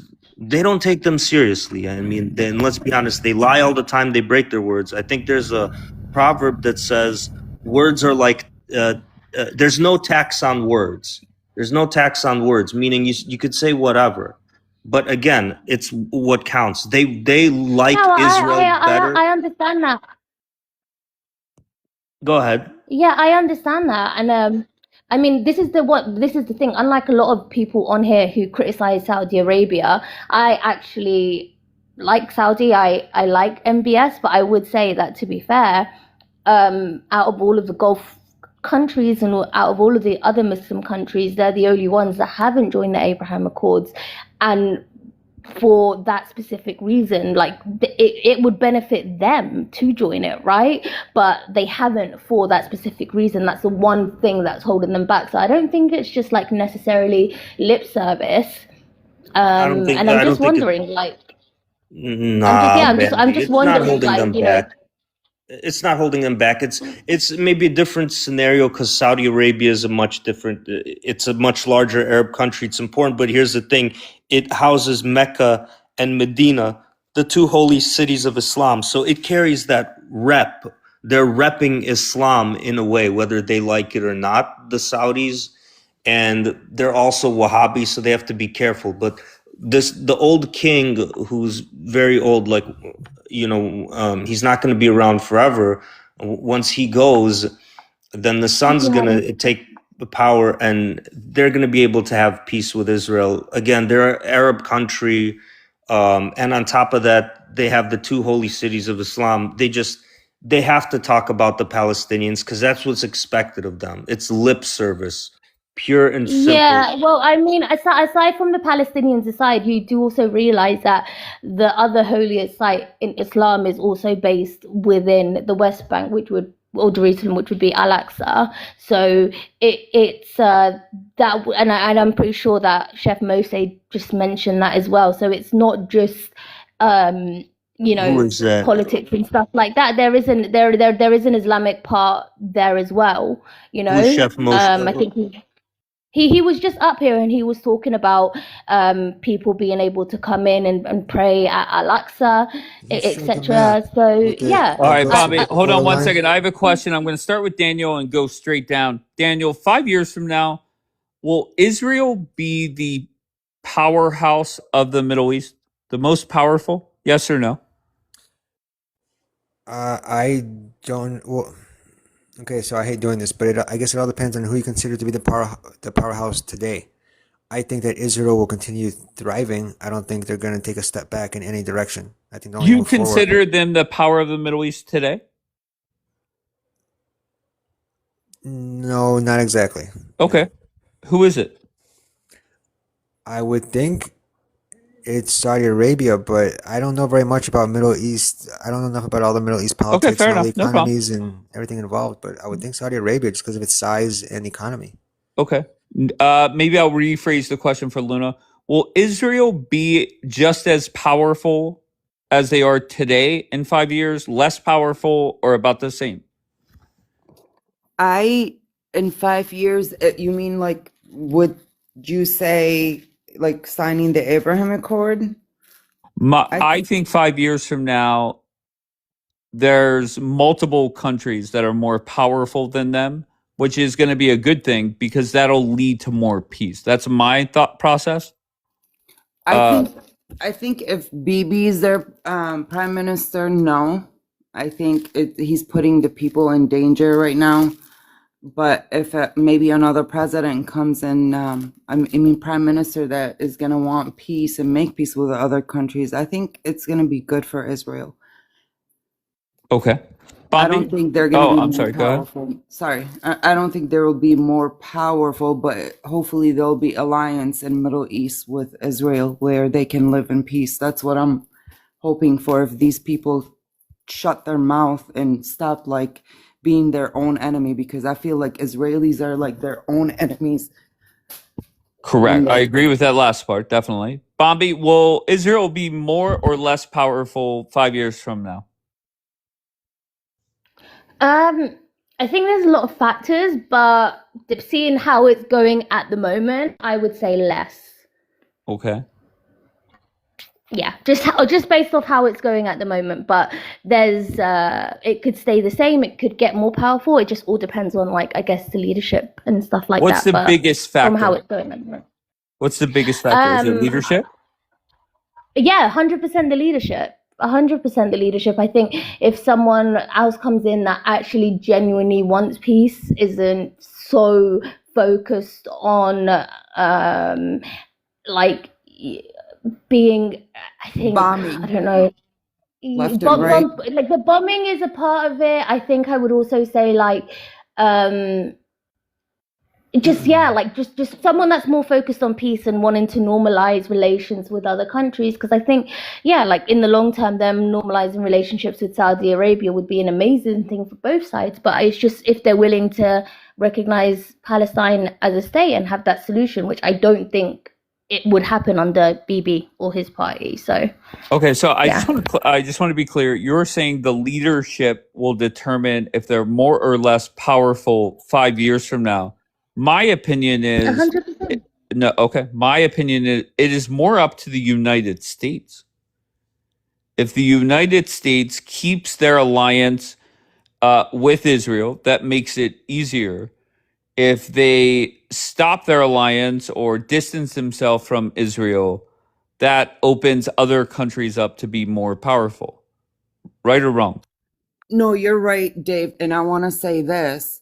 What they don't understand, again, Trump is the one of the most Zionist president in the history of America. And he is truly, truly trying to make sure that the Abraham Accord is signed before he leaves office.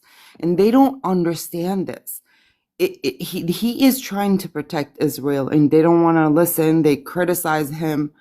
That's his goal. And they don't have that much time left to make this happen because he only has 2 more years left. Right. Come on. And another thing I want to say is, Handsome Zayo, for me, I grew up, I was No, born in because I want to go to Handsome Zayo for this question before we go elsewhere. Okay. I want to zero in on this. And just keep in mind, there's a lot of Israelis that are saying, well, the IRGC, they're not bombing Israel because they're afraid of us. No, that's not it. Okay. Donald Trump is saving lives by keeping them from bombing you. Okay. So stop with that bullshit. Ziotrol, simple question. Will Israel be more strong, less strong, or about the same 5 years from now? It's going to be about the same or strong in the next 5 years. Yeah. And can you see a that's just how I scenario see it. where they're not as strong, they're weaker? I mean, I see challenges, but I see no matter what, it always comes out on top. Like there was someone earlier that was answering this question, and he kind of broke it down and on why these challenges, like in the U.S. relationship, doesn't work. But basically, my own take on it is Israel is. It's and I've said this before, I think here. Israel is like that guy at work who's always reliable, very talented, whatever. It's inexpendable. You don't fire him, right? Israel is that country. So the countries around the world are going to have relationships with Israel. Arab countries are other ones in the Western world. So these Western Europeans are also doing lip service for Palestine, simping for them, promising their own state. Talking shit on Israel, but they're doing business with Israel, getting weapons, getting civilian technology. It's all a game. It's all politics. All right, let Luna ask her question to you, and then I'll let you respond. Luna, what was the question for Zayotro? I wanted to say he keeps talking about how Israel would be so beneficial, the alliance of Israel and the Gulf countries, it would be so beneficial to Muslim countries. It may be a little bit, but for them, not really, because if it was so beneficial, Saudi Arabia would have jumped on that ship real quick, but they didn't. They have But I covered that already. But that's what you think. It's not true. It's more beneficial for Israel than it is for Saudi Arabia. And let me tell you this. I covered that too.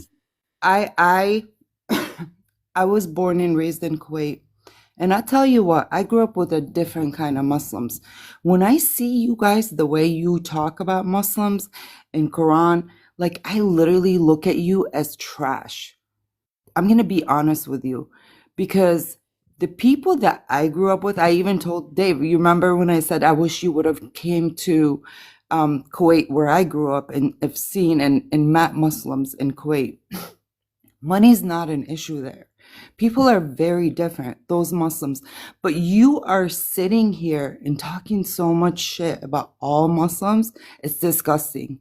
And that's who you're going to make alliance with. And that's a side of Muslims that you guys are going to see.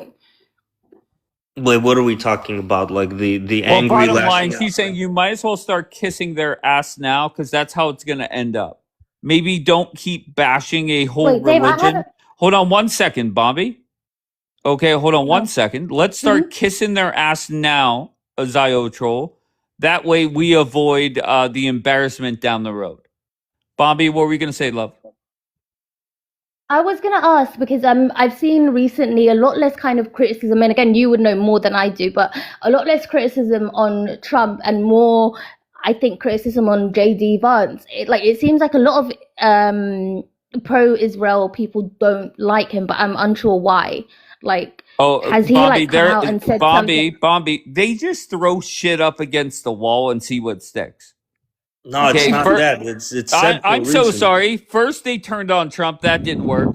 Then they tried, let's bash a whole religion. That didn't work. Now it's JD Vance. When did they turn on Trump? That's like news for Oh, me. I'm so sorry. Whenever Trump said he was gonna negotiate with them, there was a whole broadcast in Hebrew bashing Donald Trump.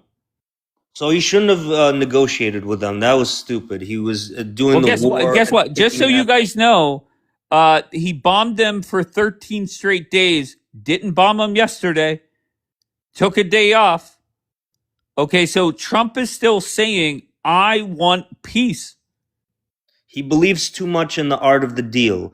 He's good for believing in the art of the deal. But Ziotrol, he can't do anything else. What else can he do? It's not that. It's something with him because he really like his It's life's with him. What are you talking about? His life's philosophy is the art of the deal, and he believes in it too much. You're not the art answer of the my deal- question. the art of the deal- Trump could bomb them for 100 straight days again. What is that going to accomplish? What we need to have, even though it wasn't the stated goal, is that regime needs to be just toppled completely. And here's where okay, no problem. Stop. How do you do Islam- it? How do you do it? you just go in harder with the bombings. We need to get weapons on the ground. Okay, so you want more civilians dead? Because all the I don't want bad I don't guys. want more civilians dead. I'm so but sorry. I don't All mind the more bad civilians. guys are in tunnels miles below the surface. So if you're dropping more bombs, unfortunately, you're taking out more civilians than the bad guys. Bunker busters and targeted civilians always die in war unintentionally, and that's just the cost of doing business. Sure. Let me prove my point. When was the last time we had an announcement that we eliminated a major player with the IRGC? When was the last time we announced like eliminating Yeah. Oh, I don't know. You're saying that this bombing campaign, I agree. It's the kitty gloves bombing campaign. Okay. So you would agree with me on this one, this recent flare up or whatever. No, to be fair, he was asked yesterday, you took out some bridges. Is that a war crime? And he refused to answer. Yeah, he took out some bridges. Hell no. Bridges are fair game according to everybody since time immemorial. Because bridges, military vehicles go on them. They're legit. Everybody knows that. Okay. Isn't this sad? I hear you talking to them, and every time you ask them, well, what do you think we should do? All they say is bomb them more, destroy them more. It's like solving problems, issues, making deals. It's always about hitting them harder. It doesn't work that way. No, I never said that I love war, that I'm a warmonger. No, but I just want this. It's like it's drilled in your brains that you should always like hit them harder to make them. I've never seen anything like this in my entire life. This is crazy. They only understand force. That is correct. That's not true. But What I'm talking about, like brass tacks, is this regime just, it needs to leave. It needs to get the fuck out. The IRGC, the Ayatollahs, the guardian of the jurisprudent, the supreme leader, whatever the fuck you call it, the Islamic Republic of Iran, it needs to be destroyed, root and branch. I felt the same way like forever. It's not a recent thing. And however we do that is good.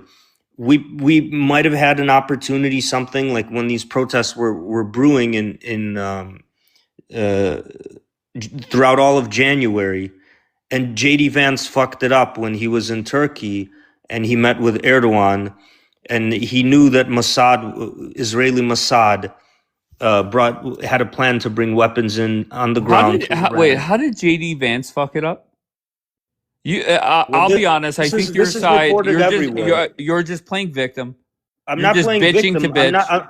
I'm Okay. not playing victim. I'm giving an example of what was going well and how it got fucked up. And while I was at it, since we had been talking about Vance, I have to throw him in there and include that because Bambi was asking why he is so bad, and it needs to be talked about.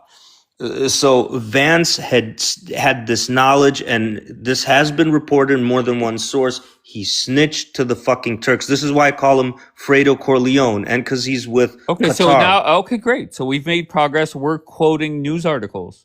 So you denied the article whenever I brought up the New York Times article where Bibi came to America, lied and misled Donald Trump. And bottom line, Bibi lied, Americans died. There's no doubt I about don't that. remember what I said about that, or if it was that New York Times article. I'm skeptical about New York Times sources, but this is definitely in the news media, in the American press, and probably international press. Okay, You wait, could look I'm this sorry. up. Can you acknowledge that Bibi lied to Trump and Americans died? Bibi lied, Absolutely Americans not. I don't died. believe that because Trump. Okay, well Trump doesn't then I take don't want to orders hear from Bibi. about your news article. I'm sorry. Trump doesn't take orders. This is the Okay, Dave. I just Dave. don't. I don't want to hear it. 2 seconds. You keep I quoting don't want New to York hear Times it. and We're not whoever. going to come up here and spew your bullshit talking points when it is documented that Bibi came here, lied to Donald Trump, misled Donald Trump, and now we're stuck in this fucking war. Okay, you could blame Trump and say Trump had the final call. He did. And Trump deserves blame. But if Bibi did not come to America to pitch that they were quote unquote ripe for regime change, that was a lie. And now we're stuck. Luna or Daniel, go ahead. All right, no comment? No, no, go ahead, Luna. Yeah, I would remain silent on that one as well. Yeah. Go ahead. I remain silent. Trump isn't a man who gets. Okay, hold on one second. Okay, Trump isn't a man who gets led. Ask anyone who negotiated with him. Okay. Simple question: did Bibi come to the United States with a PowerPoint presentation to convince Trump they were ripe for regime change? Yes or no?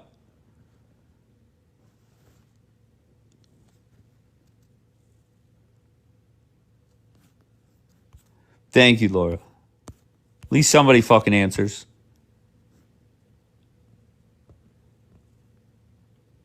Listen, big gay, well, let's not go down that road. Okay? Because I will have you fucking day drinking within about 20 minutes. Okay, let's not go down that fucking road. At the beginning, they wanted to destroy the IDF. Now just please more aid. Yazin, I don't even know what you're talking about, bro. I have no clue what you're talking about. If he lied, name the claim and the document that disproves it. Do you have a second device? Google NYT Trump War Room. Let me make sure that's the first thing that comes up.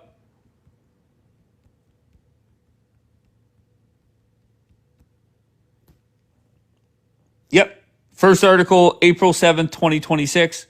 Go read that and then come back and tell me. Trump is confused about how he ended up in this war. I don't think I think Donald Trump was under the impression that these people would rise up, take their goddamn country back, and they did nothing. They did nothing. Okay, so maybe in a couple more generations, they'll have some extreme people on their side and can get the job done. What's up, White Man? Chilling, man. Hey, real quick, off topic. You happy LeBron going to Philly? Yes, I am. Okay, I think I he'll would do prefer well there. him to go back to Cleveland because if I want to go to a game, Cleveland is 3 hours versus Philly being 5, sometimes 6, depending on traffic. Yeah. I don't know. I think he'll do well. Maybe him and Joel Embiid can, because I think Joel Embiid been kind of screwed, but you know he getting old too, so we'll see how it goes. Are your thoughts on the nonsense here? I mean, listen, Ziotrol, that dude, man, I think he's obsessed with Muslims. I've never understood that. Well, I do understand why, because I'm not gonna like do the whole expose the DMs and shit, but I know for a fact that this man is obsessed with Muslims. Like he is. Meaning what? Like talking shit on them or hating on them? Like just the overall obsession. Like I would say this. He would, if he could, if it wasn't looked frowned upon, he would take a Muslim wife like yourself did over a Jewish wife. I'm just gonna be honest with you, bro. Wait, what did you just say? You heard what I said. No, what did you say about me? That I what? I was joking. No, what did you say? Don't backtrack. What did you say? No, I said he would take a Muslim wife like yourself over a Jewish wife. All right, fair enough. Well played. No, bro. I was joking, though. Would you be surprised if I said, "Look, I love, I'm dating a Muslim"? No, You wouldn't be surprised? Are you really? I'm so serious, bro. You know what? The only reason I would be like, well, maybe she gonna have to like be a hijabi less a blonde Muslim, because I know you love your blonde. Stop, enough, stop. Just stop. No, stop, just stop. I'm done with that.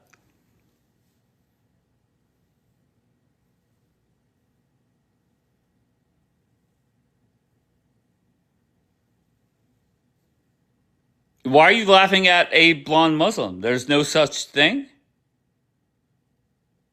Wait, is there such a thing as a blonde Muslim? Yeah, of course there is. What are you talking about? Why are we laughing at that? Wait, what?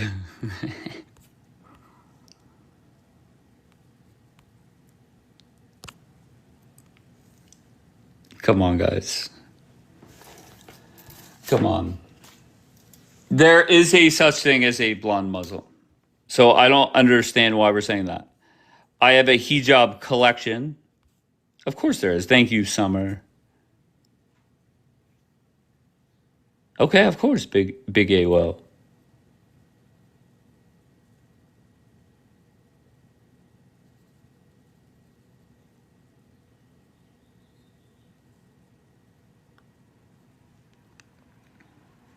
D, I feel that you have some build-up anger when you're in here.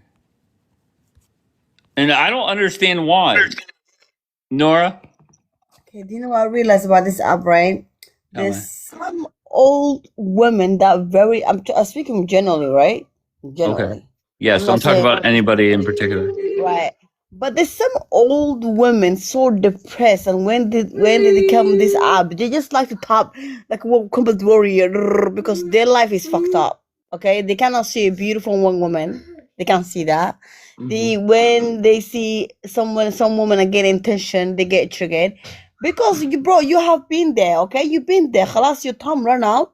It is what it is. But bro, like, live what you like. Live your life. What you have. Have some confidence. Will you Like, embrace me if I date a Muslim? Okay. I guess that's a no. Wait, what was the answer?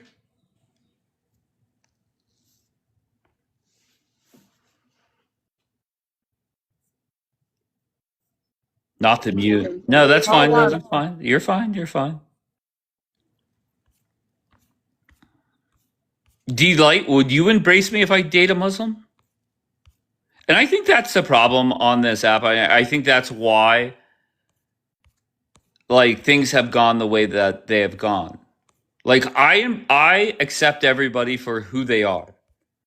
Right? It doesn't matter. I try and focus on the positive. Okay? And I feel that a lot of people don't accept me for who I am. And I think that's where we went wrong. As long as you happy. Thank you.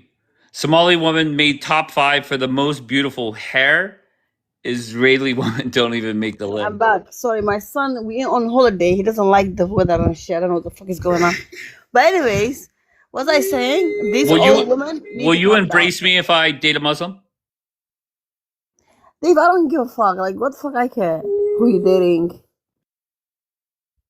Why I came up.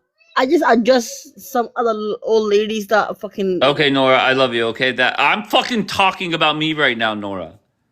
Okay, I'm not talking about the old ladies on this app hating on the Somalis.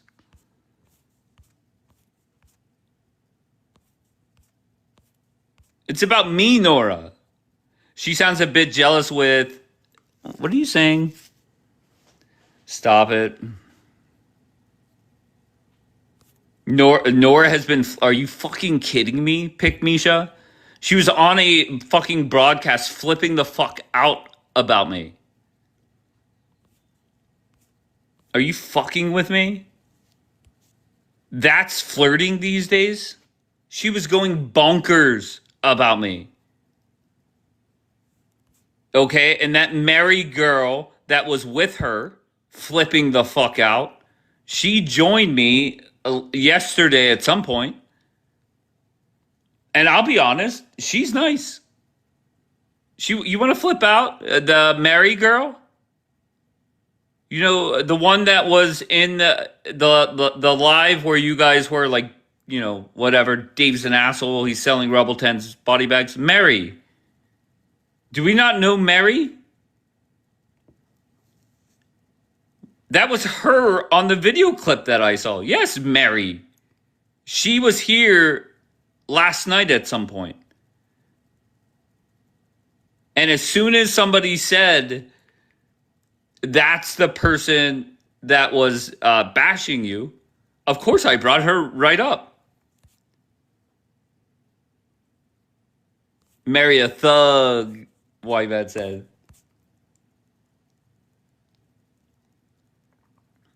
I like Mary though. I had no issues talking to Mary.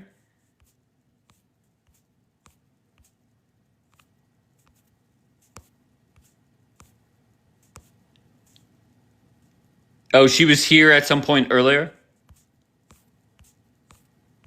No, I would hope. And there was another one. One of I think Mary's friends. I believe I called one of her friends the pro pally version of petty. Somebody said she was drinking. I don't remember her name, but I liked her as well.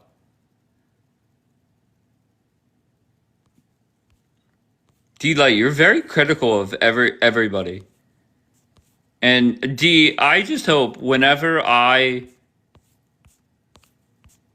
reveal the Muslim that I'm in love with, that you embrace her, D-Light. I feel that you're not. She wasn't really? That's how she is all the time? Wait, to be clear, I'm not saying Mary was drunk. It was the other friend. I forget her name.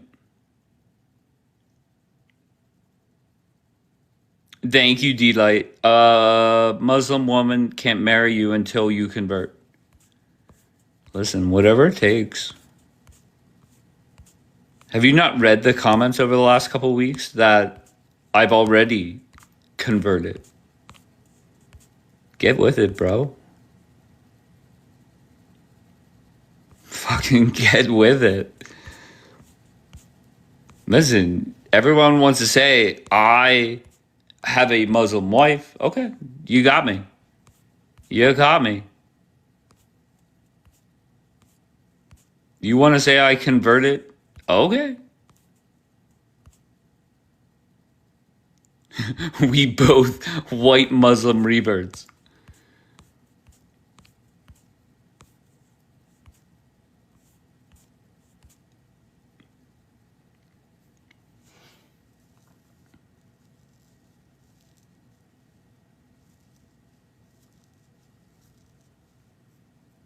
D-Light. See, D-Light, I feel that you're not accepting. Why, D-Light? D-Light, if you came up here and said, look, I started dating somebody new and he's a Muslim, I would celebrate the fuck out of that. I would be happy for you. But why is it not the same?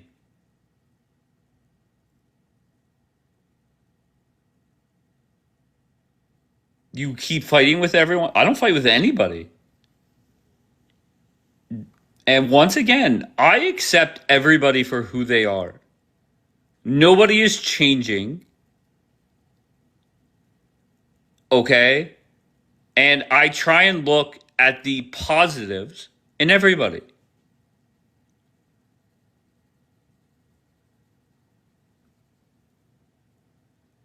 Like, come on. How many times am I really saying negative things about a single person? Okay, I had a 4-day war with a chick in Israel. Other than that, like, come on. David is a Jewish name. Change it to Mohammed. Do you think that'll impress her? Maybe that's what I should look up, like how to impress a Muslim chick. What do you think Google would here? Let's move that. How to impress a Muslim woman. All right. What the fuck?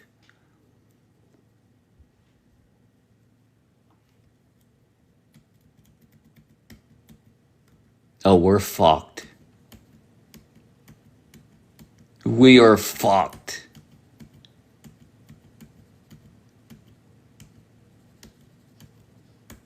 Yeah, we might have to go back to the drawing board on this one.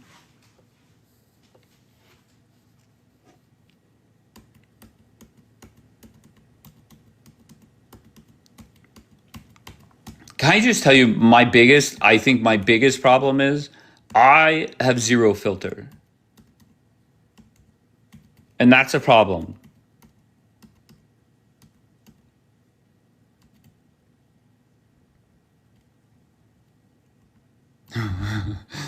Just so you know, there is a website called muslimgirl.com. 10 halal dating tips for a Muslim woman. Oh, here we go. This is a Reddit. Here we go. This is a Reddit form or post. And the top line says, if you like a Muslim woman, how should you approach her the best? Okay, here we go. We're diving in. So I liked a woman in an event I volunteered in. I didn't know her. We just completed the job. No extra convo. Everything was just serious and normal. However, I couldn't forget about her. Okay, this is a Reddit post, no joke, 4 years ago. Search exactly what I searched and you'll find it. So after a long while, I decided to contact her. Okay, so this motherfucker worked with a Muslim. It was nothing but professional. And at some point he said, fuck it. I'm reaching out to her. I didn't know where to. This guy's a stalker. Okay, I should just stop reading this because the next line is I didn't know where to find her and didn't want to explain myself through messages on social media. There was one person who knew both of us. I talked to them, explained the situation, and asked for help. They agreed to help. But after that, while waiting for an answer, I started doubting my action. Should I just somehow go to the person and explain myself at the first opportunity instead of having her do it at first? If this adventure ends up going nowhere and I end up in the same situation again, what do young Muslim women with high regard, I think that's supposed to, what's IFFAH? Or is it, I don't even know what that is.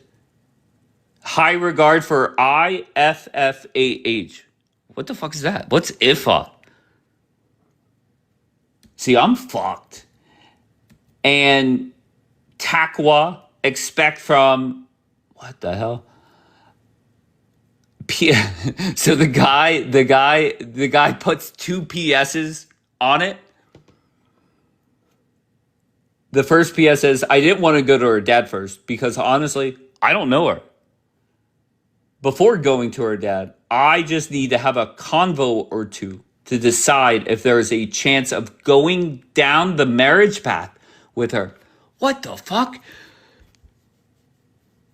All right, back to the fucking drawing board.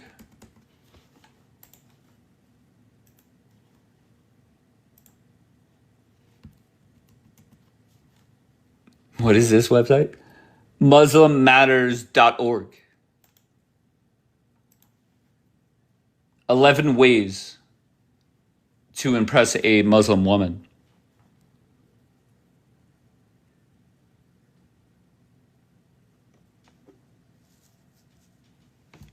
All right, so let's go with the top 11 ways to impress a Muslim woman. All right, so Nora, what is the number one way you are impressed? Or any other Muslim? Let's Price is Right, not Price is Right, Family Feud it. They go 11-1.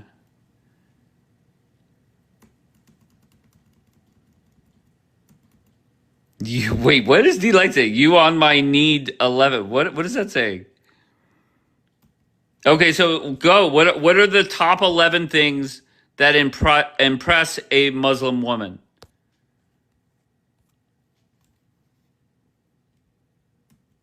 I just want to start off with number 10.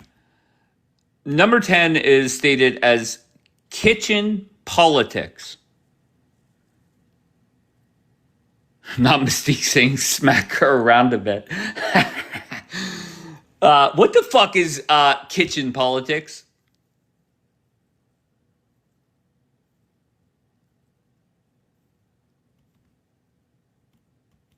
Number 8 is Nora answering? Okay, hold on. Nora's saying up. Okay, so good. What are the top? Give me the top things. What are you laughing at? You're crazy. What the fuck you have to look it up like that? Like, I don't understand. Oh my god. Well, listen, if I want to impress my new Muslim wife, I'm gonna have to figure shit out. Okay, so what do you think is the number one answer? Let's go right to number one. Okay, go ahead. What do you think it? Oh, okay. What number one is actually pretty easy. Okay, what's the number one question? It just okay. What's the number one thing you look for? Oh, me specifically, Nuda. Yeah. Me, if I'm trying to marry somebody, I have to get to know him first, and then I bring to the family if I like the guy. Okay, the number one thing is be honest. Right? That's an easy one. Well, okay. Well, oh yeah, no. Oh wait, That's stop. dating. Wait, hold on. Number one. Oh, actually, forget it. Good. Respond. Yeah, number one, when you meet the person, right, is whether you like this person to see him again or to bring you around your family. Does that make sense? Yeah, I got to be honest. I think. Well, first of all, number 6 is pathways to become a citizen. Citizen? That's what it What the says. fuck? What are you Okay, and reading? number 5, I'm just done. It says don't be a jokester. Jokester? Like, don't be a Like you got to be loser. serious. Yeah, don't be a loser. Yeah.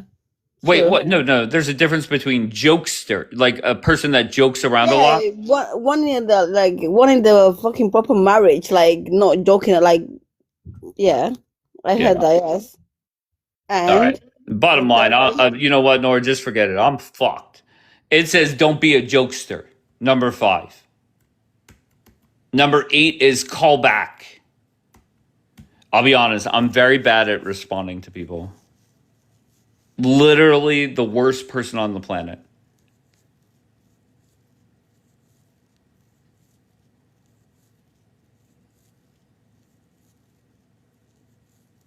It means don't be a clown. But the problem is, Luna, 1, I have zero filter. 2, I am always joking. Always. It does not matter if it's like with people that work with me or for me. I'm always sarcastic. Like I take the approach that even if it's a serious thing with, like, say somebody is pissing me off, I always try it just naturally. I just go to the joking. Yeah, either way, I think I'm fucked. All right, well, I'm going to have to read up more on how to impress my Muslim wife. What are you saying no to?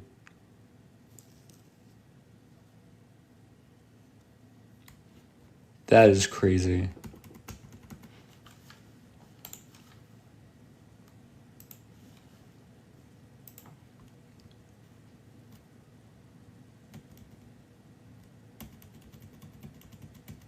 What is Alexa, what does halal mean? As an adjective, halal is usually defined as of an animal or its meat, slaughtered or prepared in the manner prescribed by Islamic law. What the As a fuck? noun, halal- Alexa, off. What the fuck is that?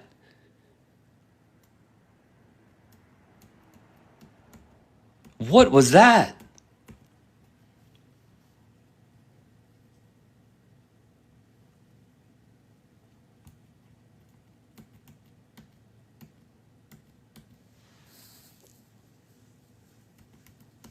Dave's all in.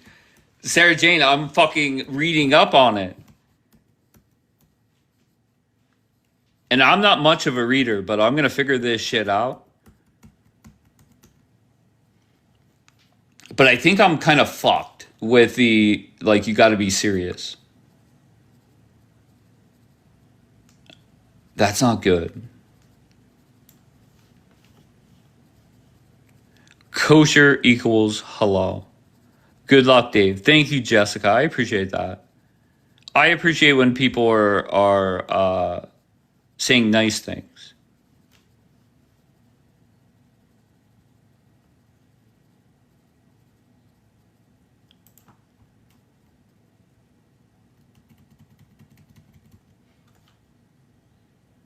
What happens if, because just about everything I'm clicking on, it's saying like whenever you marry. Oh, wait.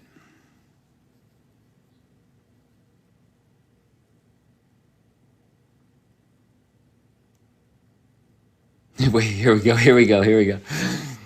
All right, this headline is from medium.com. And this was a May 4th, 2022 article. And it says how to tell a Muslim girl that you like her. So what do you think okay, so wait, why are ads popping up? Oh, this is, you could tell Hodari Youssef is writing this. Unless you're familiar with my religion, the dating culture in Islam can feel like it's loaded with rules and boundaries that are hard to navigate. Get the fuck. What the fuck is that bullshit? Get out. Like, wait, there was a quote. Okay, here we go. So just take a guess what the first line that Hodari Youssef, there's one line you say to her. What is the one line? What is the one line that a guy is, according to this one, Hodari, the one line you're supposed to say to her to show that you like her?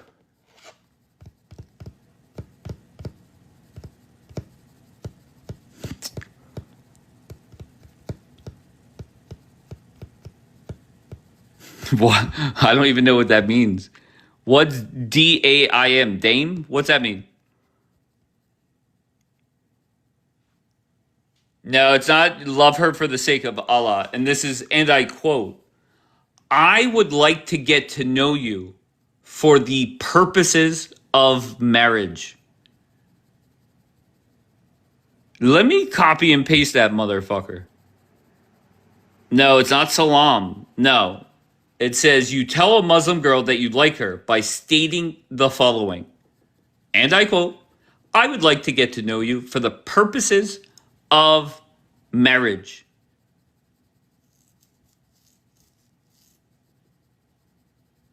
You're saying yes?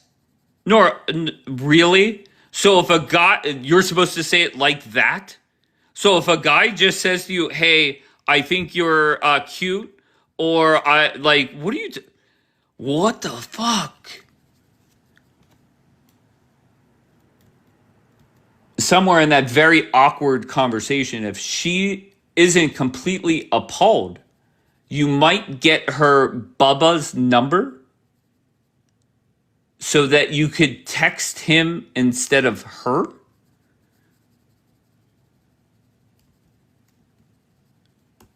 Alexa, what is a Bubba in Islam? Sorry, I don't speak Islam yet. She said, sorry, I don't speak Islam yet. I think that's fucking racist. No? Okay, well, okay, so let's just regroup here. You tell a Muslim girl that you like her by stating the following. I would like to get to know you for the purposes of marriage. Somewhere in that very awkward combo, if she isn't completely appalled, you might get, yeah, it does say that. You might get her Bubba's number so that you can text him instead of her. What the fuck is that bullshit?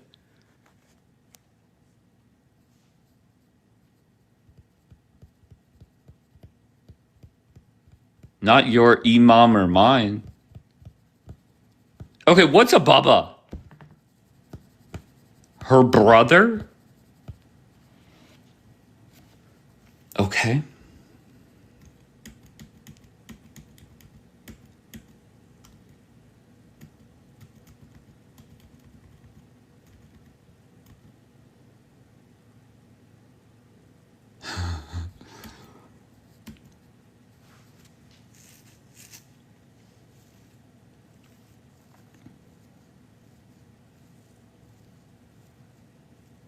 It says to be friendly with her without mentioning your thoughts.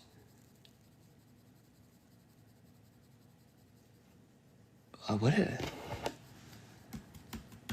Guys,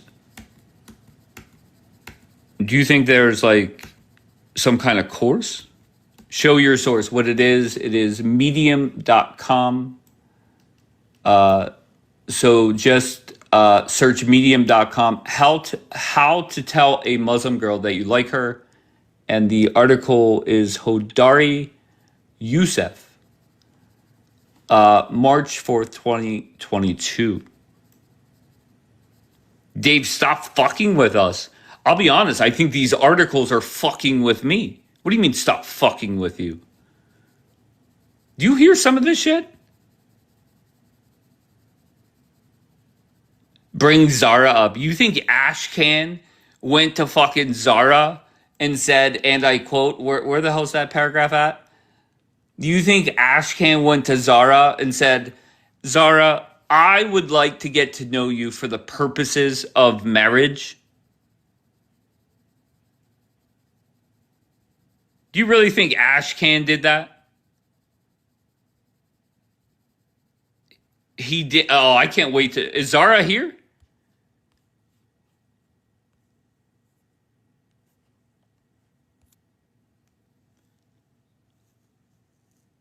Why are you mad you don't like him? That's okay. All right, so we're learning a lot.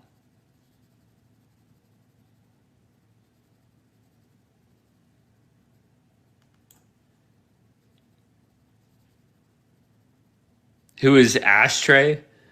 That's Zara's man. Why you mad does not like him.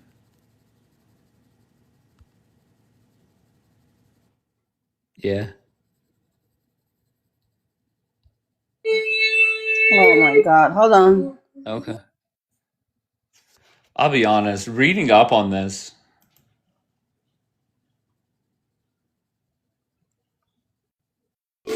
So when you saying you have to when you say like you have to ask her Baba. Baba means dad, by the way. oh, somebody You have said to brother. ask, Why are they lying to me? no, it's Baba is a dad, it's a father. Like you have Mm. to ask her father, and if she doesn't have a father, you have to ask her brother. Okay, that's What how it happens if goes. she's an only child? She's the only child. Like, what happens if she doesn't have a brother? I mean, then she must have a cousins, Okay, so it aunties. has to be like the closest Family male has to to be her. around. Yeah, they have to be a family. Right. No, obviously. Yeah, and if you asking her, for example, you speak to her and then you like her and you want a marriage. Of course, you want to get married. Mm-hmm. Your plan is you just settle down and getting married, and Mm-hmm. you like this person. So you know what? I like this person. I'm gonna call her family. I'm gonna say, okay, I like this girl. I want to marry her and stuff, and then family will tell you to come in and bring your family or whatever. That's how it goes. It's not that Mm. hard, Dave. How many times has a dude said that line? I don't know. I would like to get to know you for the purposes of marriage, where you just laughed at them. What, me personally? The Yeah. fuck? How many times has a dude said that to you? To be fair to you, my husband was between in arranged marriage, okay, Right. and my family knew the family for like long ass time, like long time. So I knew the family, so I didn't Right. say no. You understand? Right. So yes, like I never had that chance because I knew the person, I knew who the guy was, or the family because we grew up together. So yeah, not my cousin, by the way. It was just family friends. I didn't say that. No, I know the comments. They're gonna say, "Oh, he was your cousin." Or No, they're something. not going to say that. All right, Yeah, Nora. Nora, that's do you have any other advice? okay. So advice that I'll give you: if you genuinely mean to be with a Muslim sister one day, Dave, Uh-huh. you have to come correct. First, you have to take your shahada, okay, and then if she has family or you like a person specifically and you want to be with Okay, that. very good. I just heard come correct. So you got it, Captain. You got it. I could handle that. That's all I fucking heard. What's up, Mary? Hello. You don't sound thrilled. What am I going to be thrilled about? Are you talking about you want to date a Muslim woman? Why are you that bad? Oh no, Mary. I'm looking for people that are embracing me and accepting me. Mary just laughed right in my fucking face.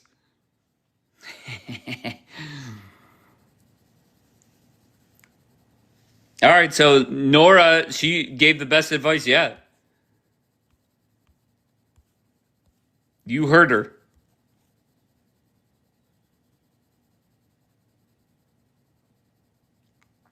Oh yeah. Wait, do you think Issa did that? Where the fuck is Bombi? You mean to tell me Issa contacted Bombi's fucking family?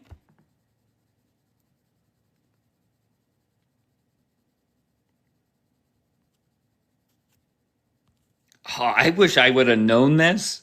Oh, if I would have known this 3 weeks ago, I would have asked so many fucking questions.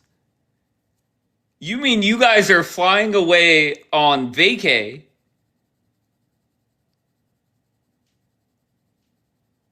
Yeah, Bombi, if you're in here on a lurk or Issa, I would just block me right now. Because I'm going to get to I have so many investigations to do. I have so many.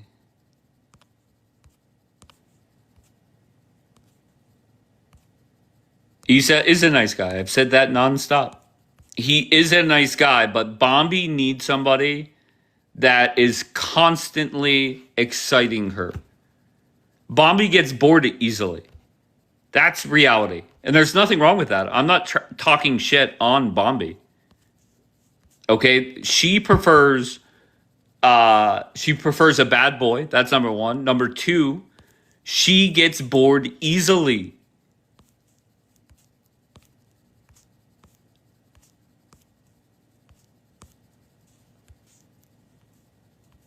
There are so many articles on. You think there's this many like articles on? Well, maybe not. On dating a Christian.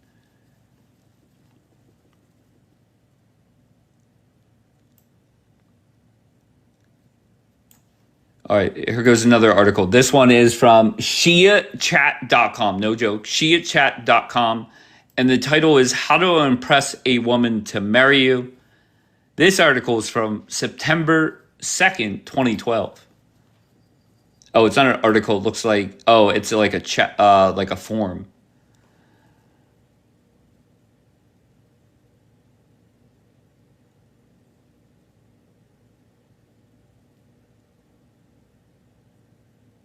What the fuck?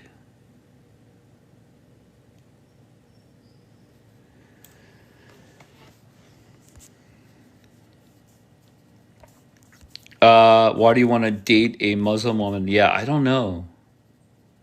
First of all, I was told that not only do I want to date a Muslim woman, that I am already married to a Muslim. So I said, you know what? You convinced me. I'm in.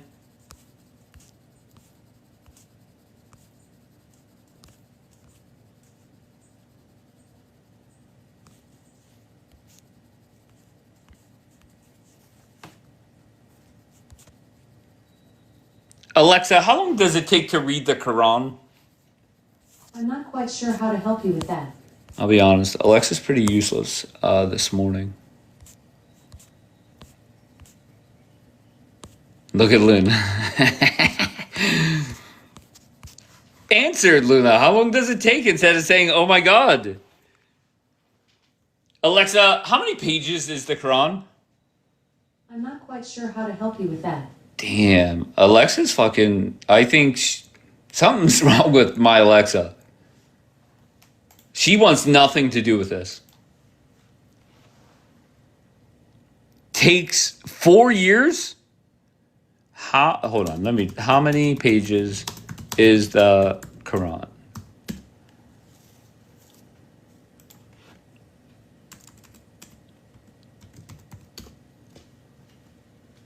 It's 604 pages. Why would that take 4 years? Bro, it's a small book.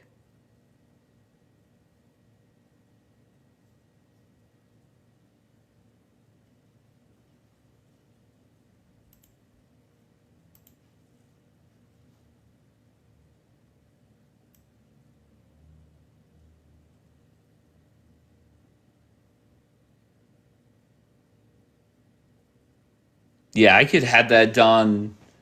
Yeah, I could have that done by next weekend.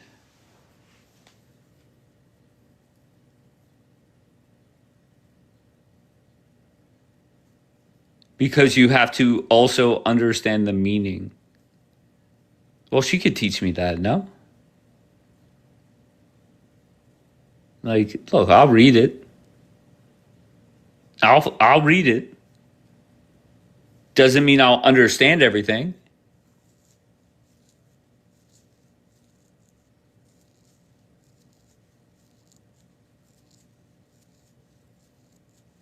I feel Luna is not embracing me. I don't know why.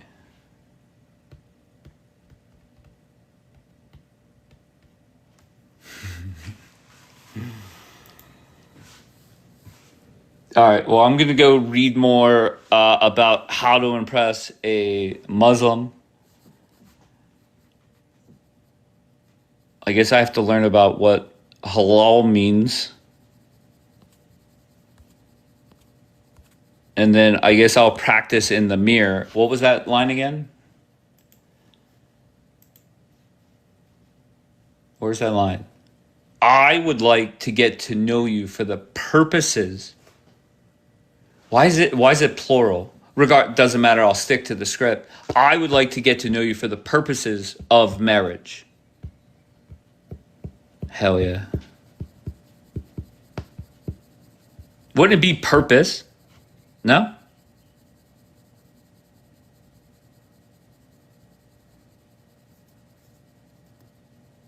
Wait, just that sentence. I would like to get to know you for the purposes, it says, of marriage. But wouldn't it be purpose?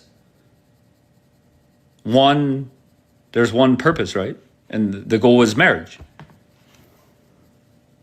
Not me fucking rewriting, what's her name's article? Hodari Youssef's. I'm going to send her a fucking email.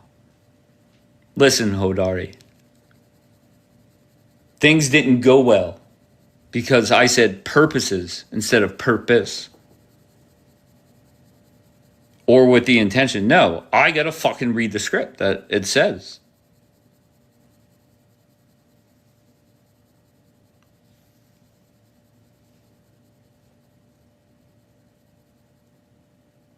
Yeah, I'm going to have to practice that line.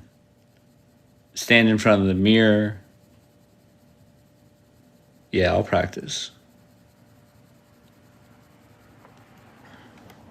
Yeah, Mary. That's definitely it. Mary, whenever I got sent a clip of you flipping the fuck out with Nora there, I said, you know what?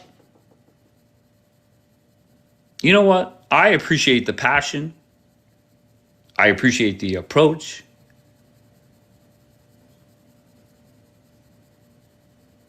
And I'm going to find myself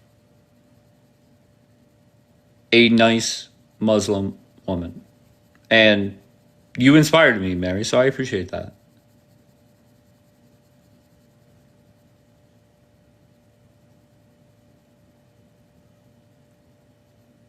It's your fault. Wait, what's Mary saying? It's your fault. Dave, what you're doing with those t-shirts. I'm so sorry. I'm making money so I could fly my Muslim wife here. Like, what the fuck, Mary? What the fuck you doing over there?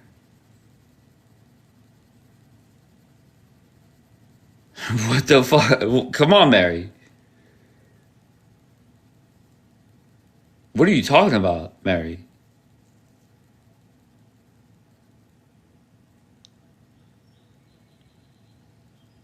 Is that America First, Dave? Yeah. What are you talking? Yeah.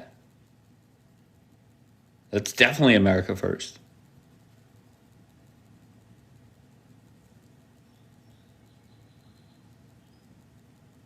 I don't understand you, Dave. Listen, Mary, I'll be honest. Most don't. And there's nothing wrong with that, Mary. I'm not going to judge you because you don't understand me. I try and surround myself with people that just embrace me. That's like on my t-shirt. Embrace me. I am not normal. And it's either you accept it or you don't.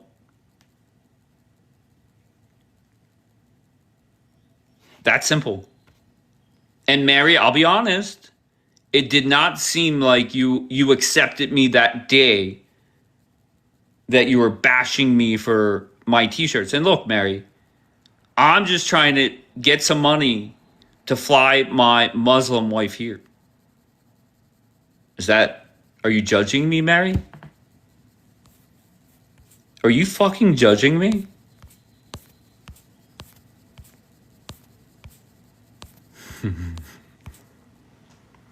Why don't you bring me up? Because, Mary, I don't want to get reamed out by you. And I feel that you don't embrace me. And to be honest, I'm done with this live. I'm going to bed. I'm gonna spend a half an hour reading more about impressing who I want to impress.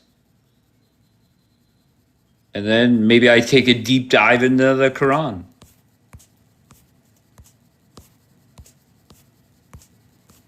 I think it'll be great. D-Light, why? Thank you, Luna. Why are you putting those emojis, D-Light?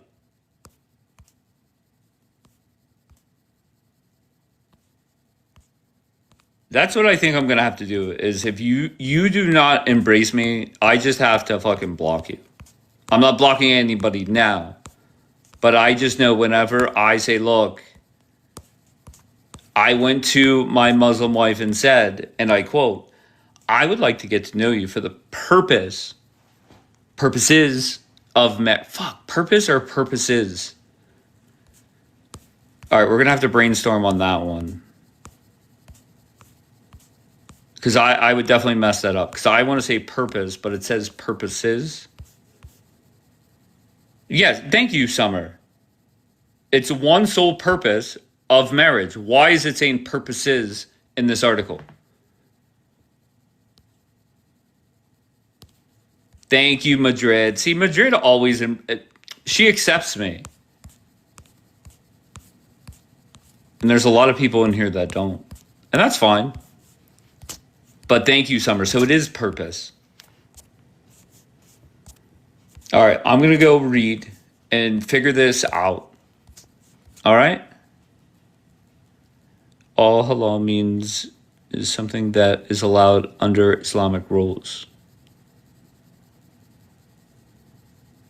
I sent you Bombi's sister. No. Let's not do that. Wait, Luna said, stop, Dave. They're going to hate Muslims even more now. Why? Why the fuck would people hate Muslims more? That's bullshit. That's an exaggeration.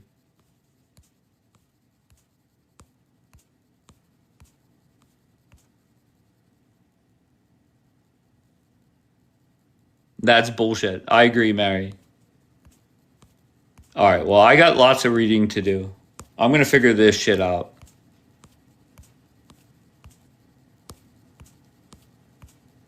Okay? And I think the number one question is whenever I say this, I would like to get to know you for the purposes of marriage or purpose of marriage. I need to know which one lands better. Thank you, Hardy.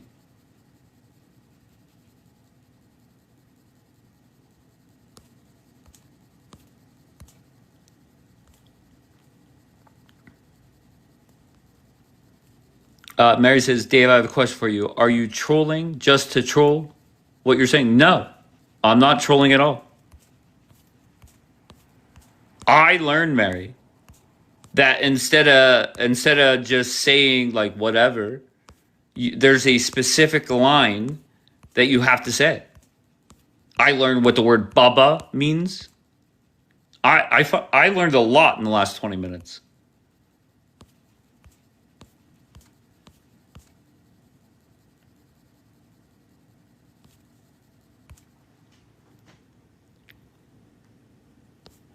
Thank you, bro. See, we need more positivity in here. Bunch of haters. All right, I'm going to read and then I'm going to bed. I appreciate everybody tuning in, as always. And go compliment 10 people. Don't be like Mary and sit there and talk shit on people. Don't be like Mary. At least that day, for that 45 seconds, she was talking shit. But just compliment people. Build people up, right? You don't know what kind of day people are having. Even on this dumbass app. And remember, like, everybody should use this app to get away from the bullshit that's going on in your life. But the sad thing is, a lot of you allowed this app to affect your real life. So you're doing it ass backwards. Don't let anybody bother you on this app. Okay? Start throwing around more compliments. And I'm going to go learn how to impress my Muslim wife. All right? That's how I'm going to spend my Saturday. You hear me?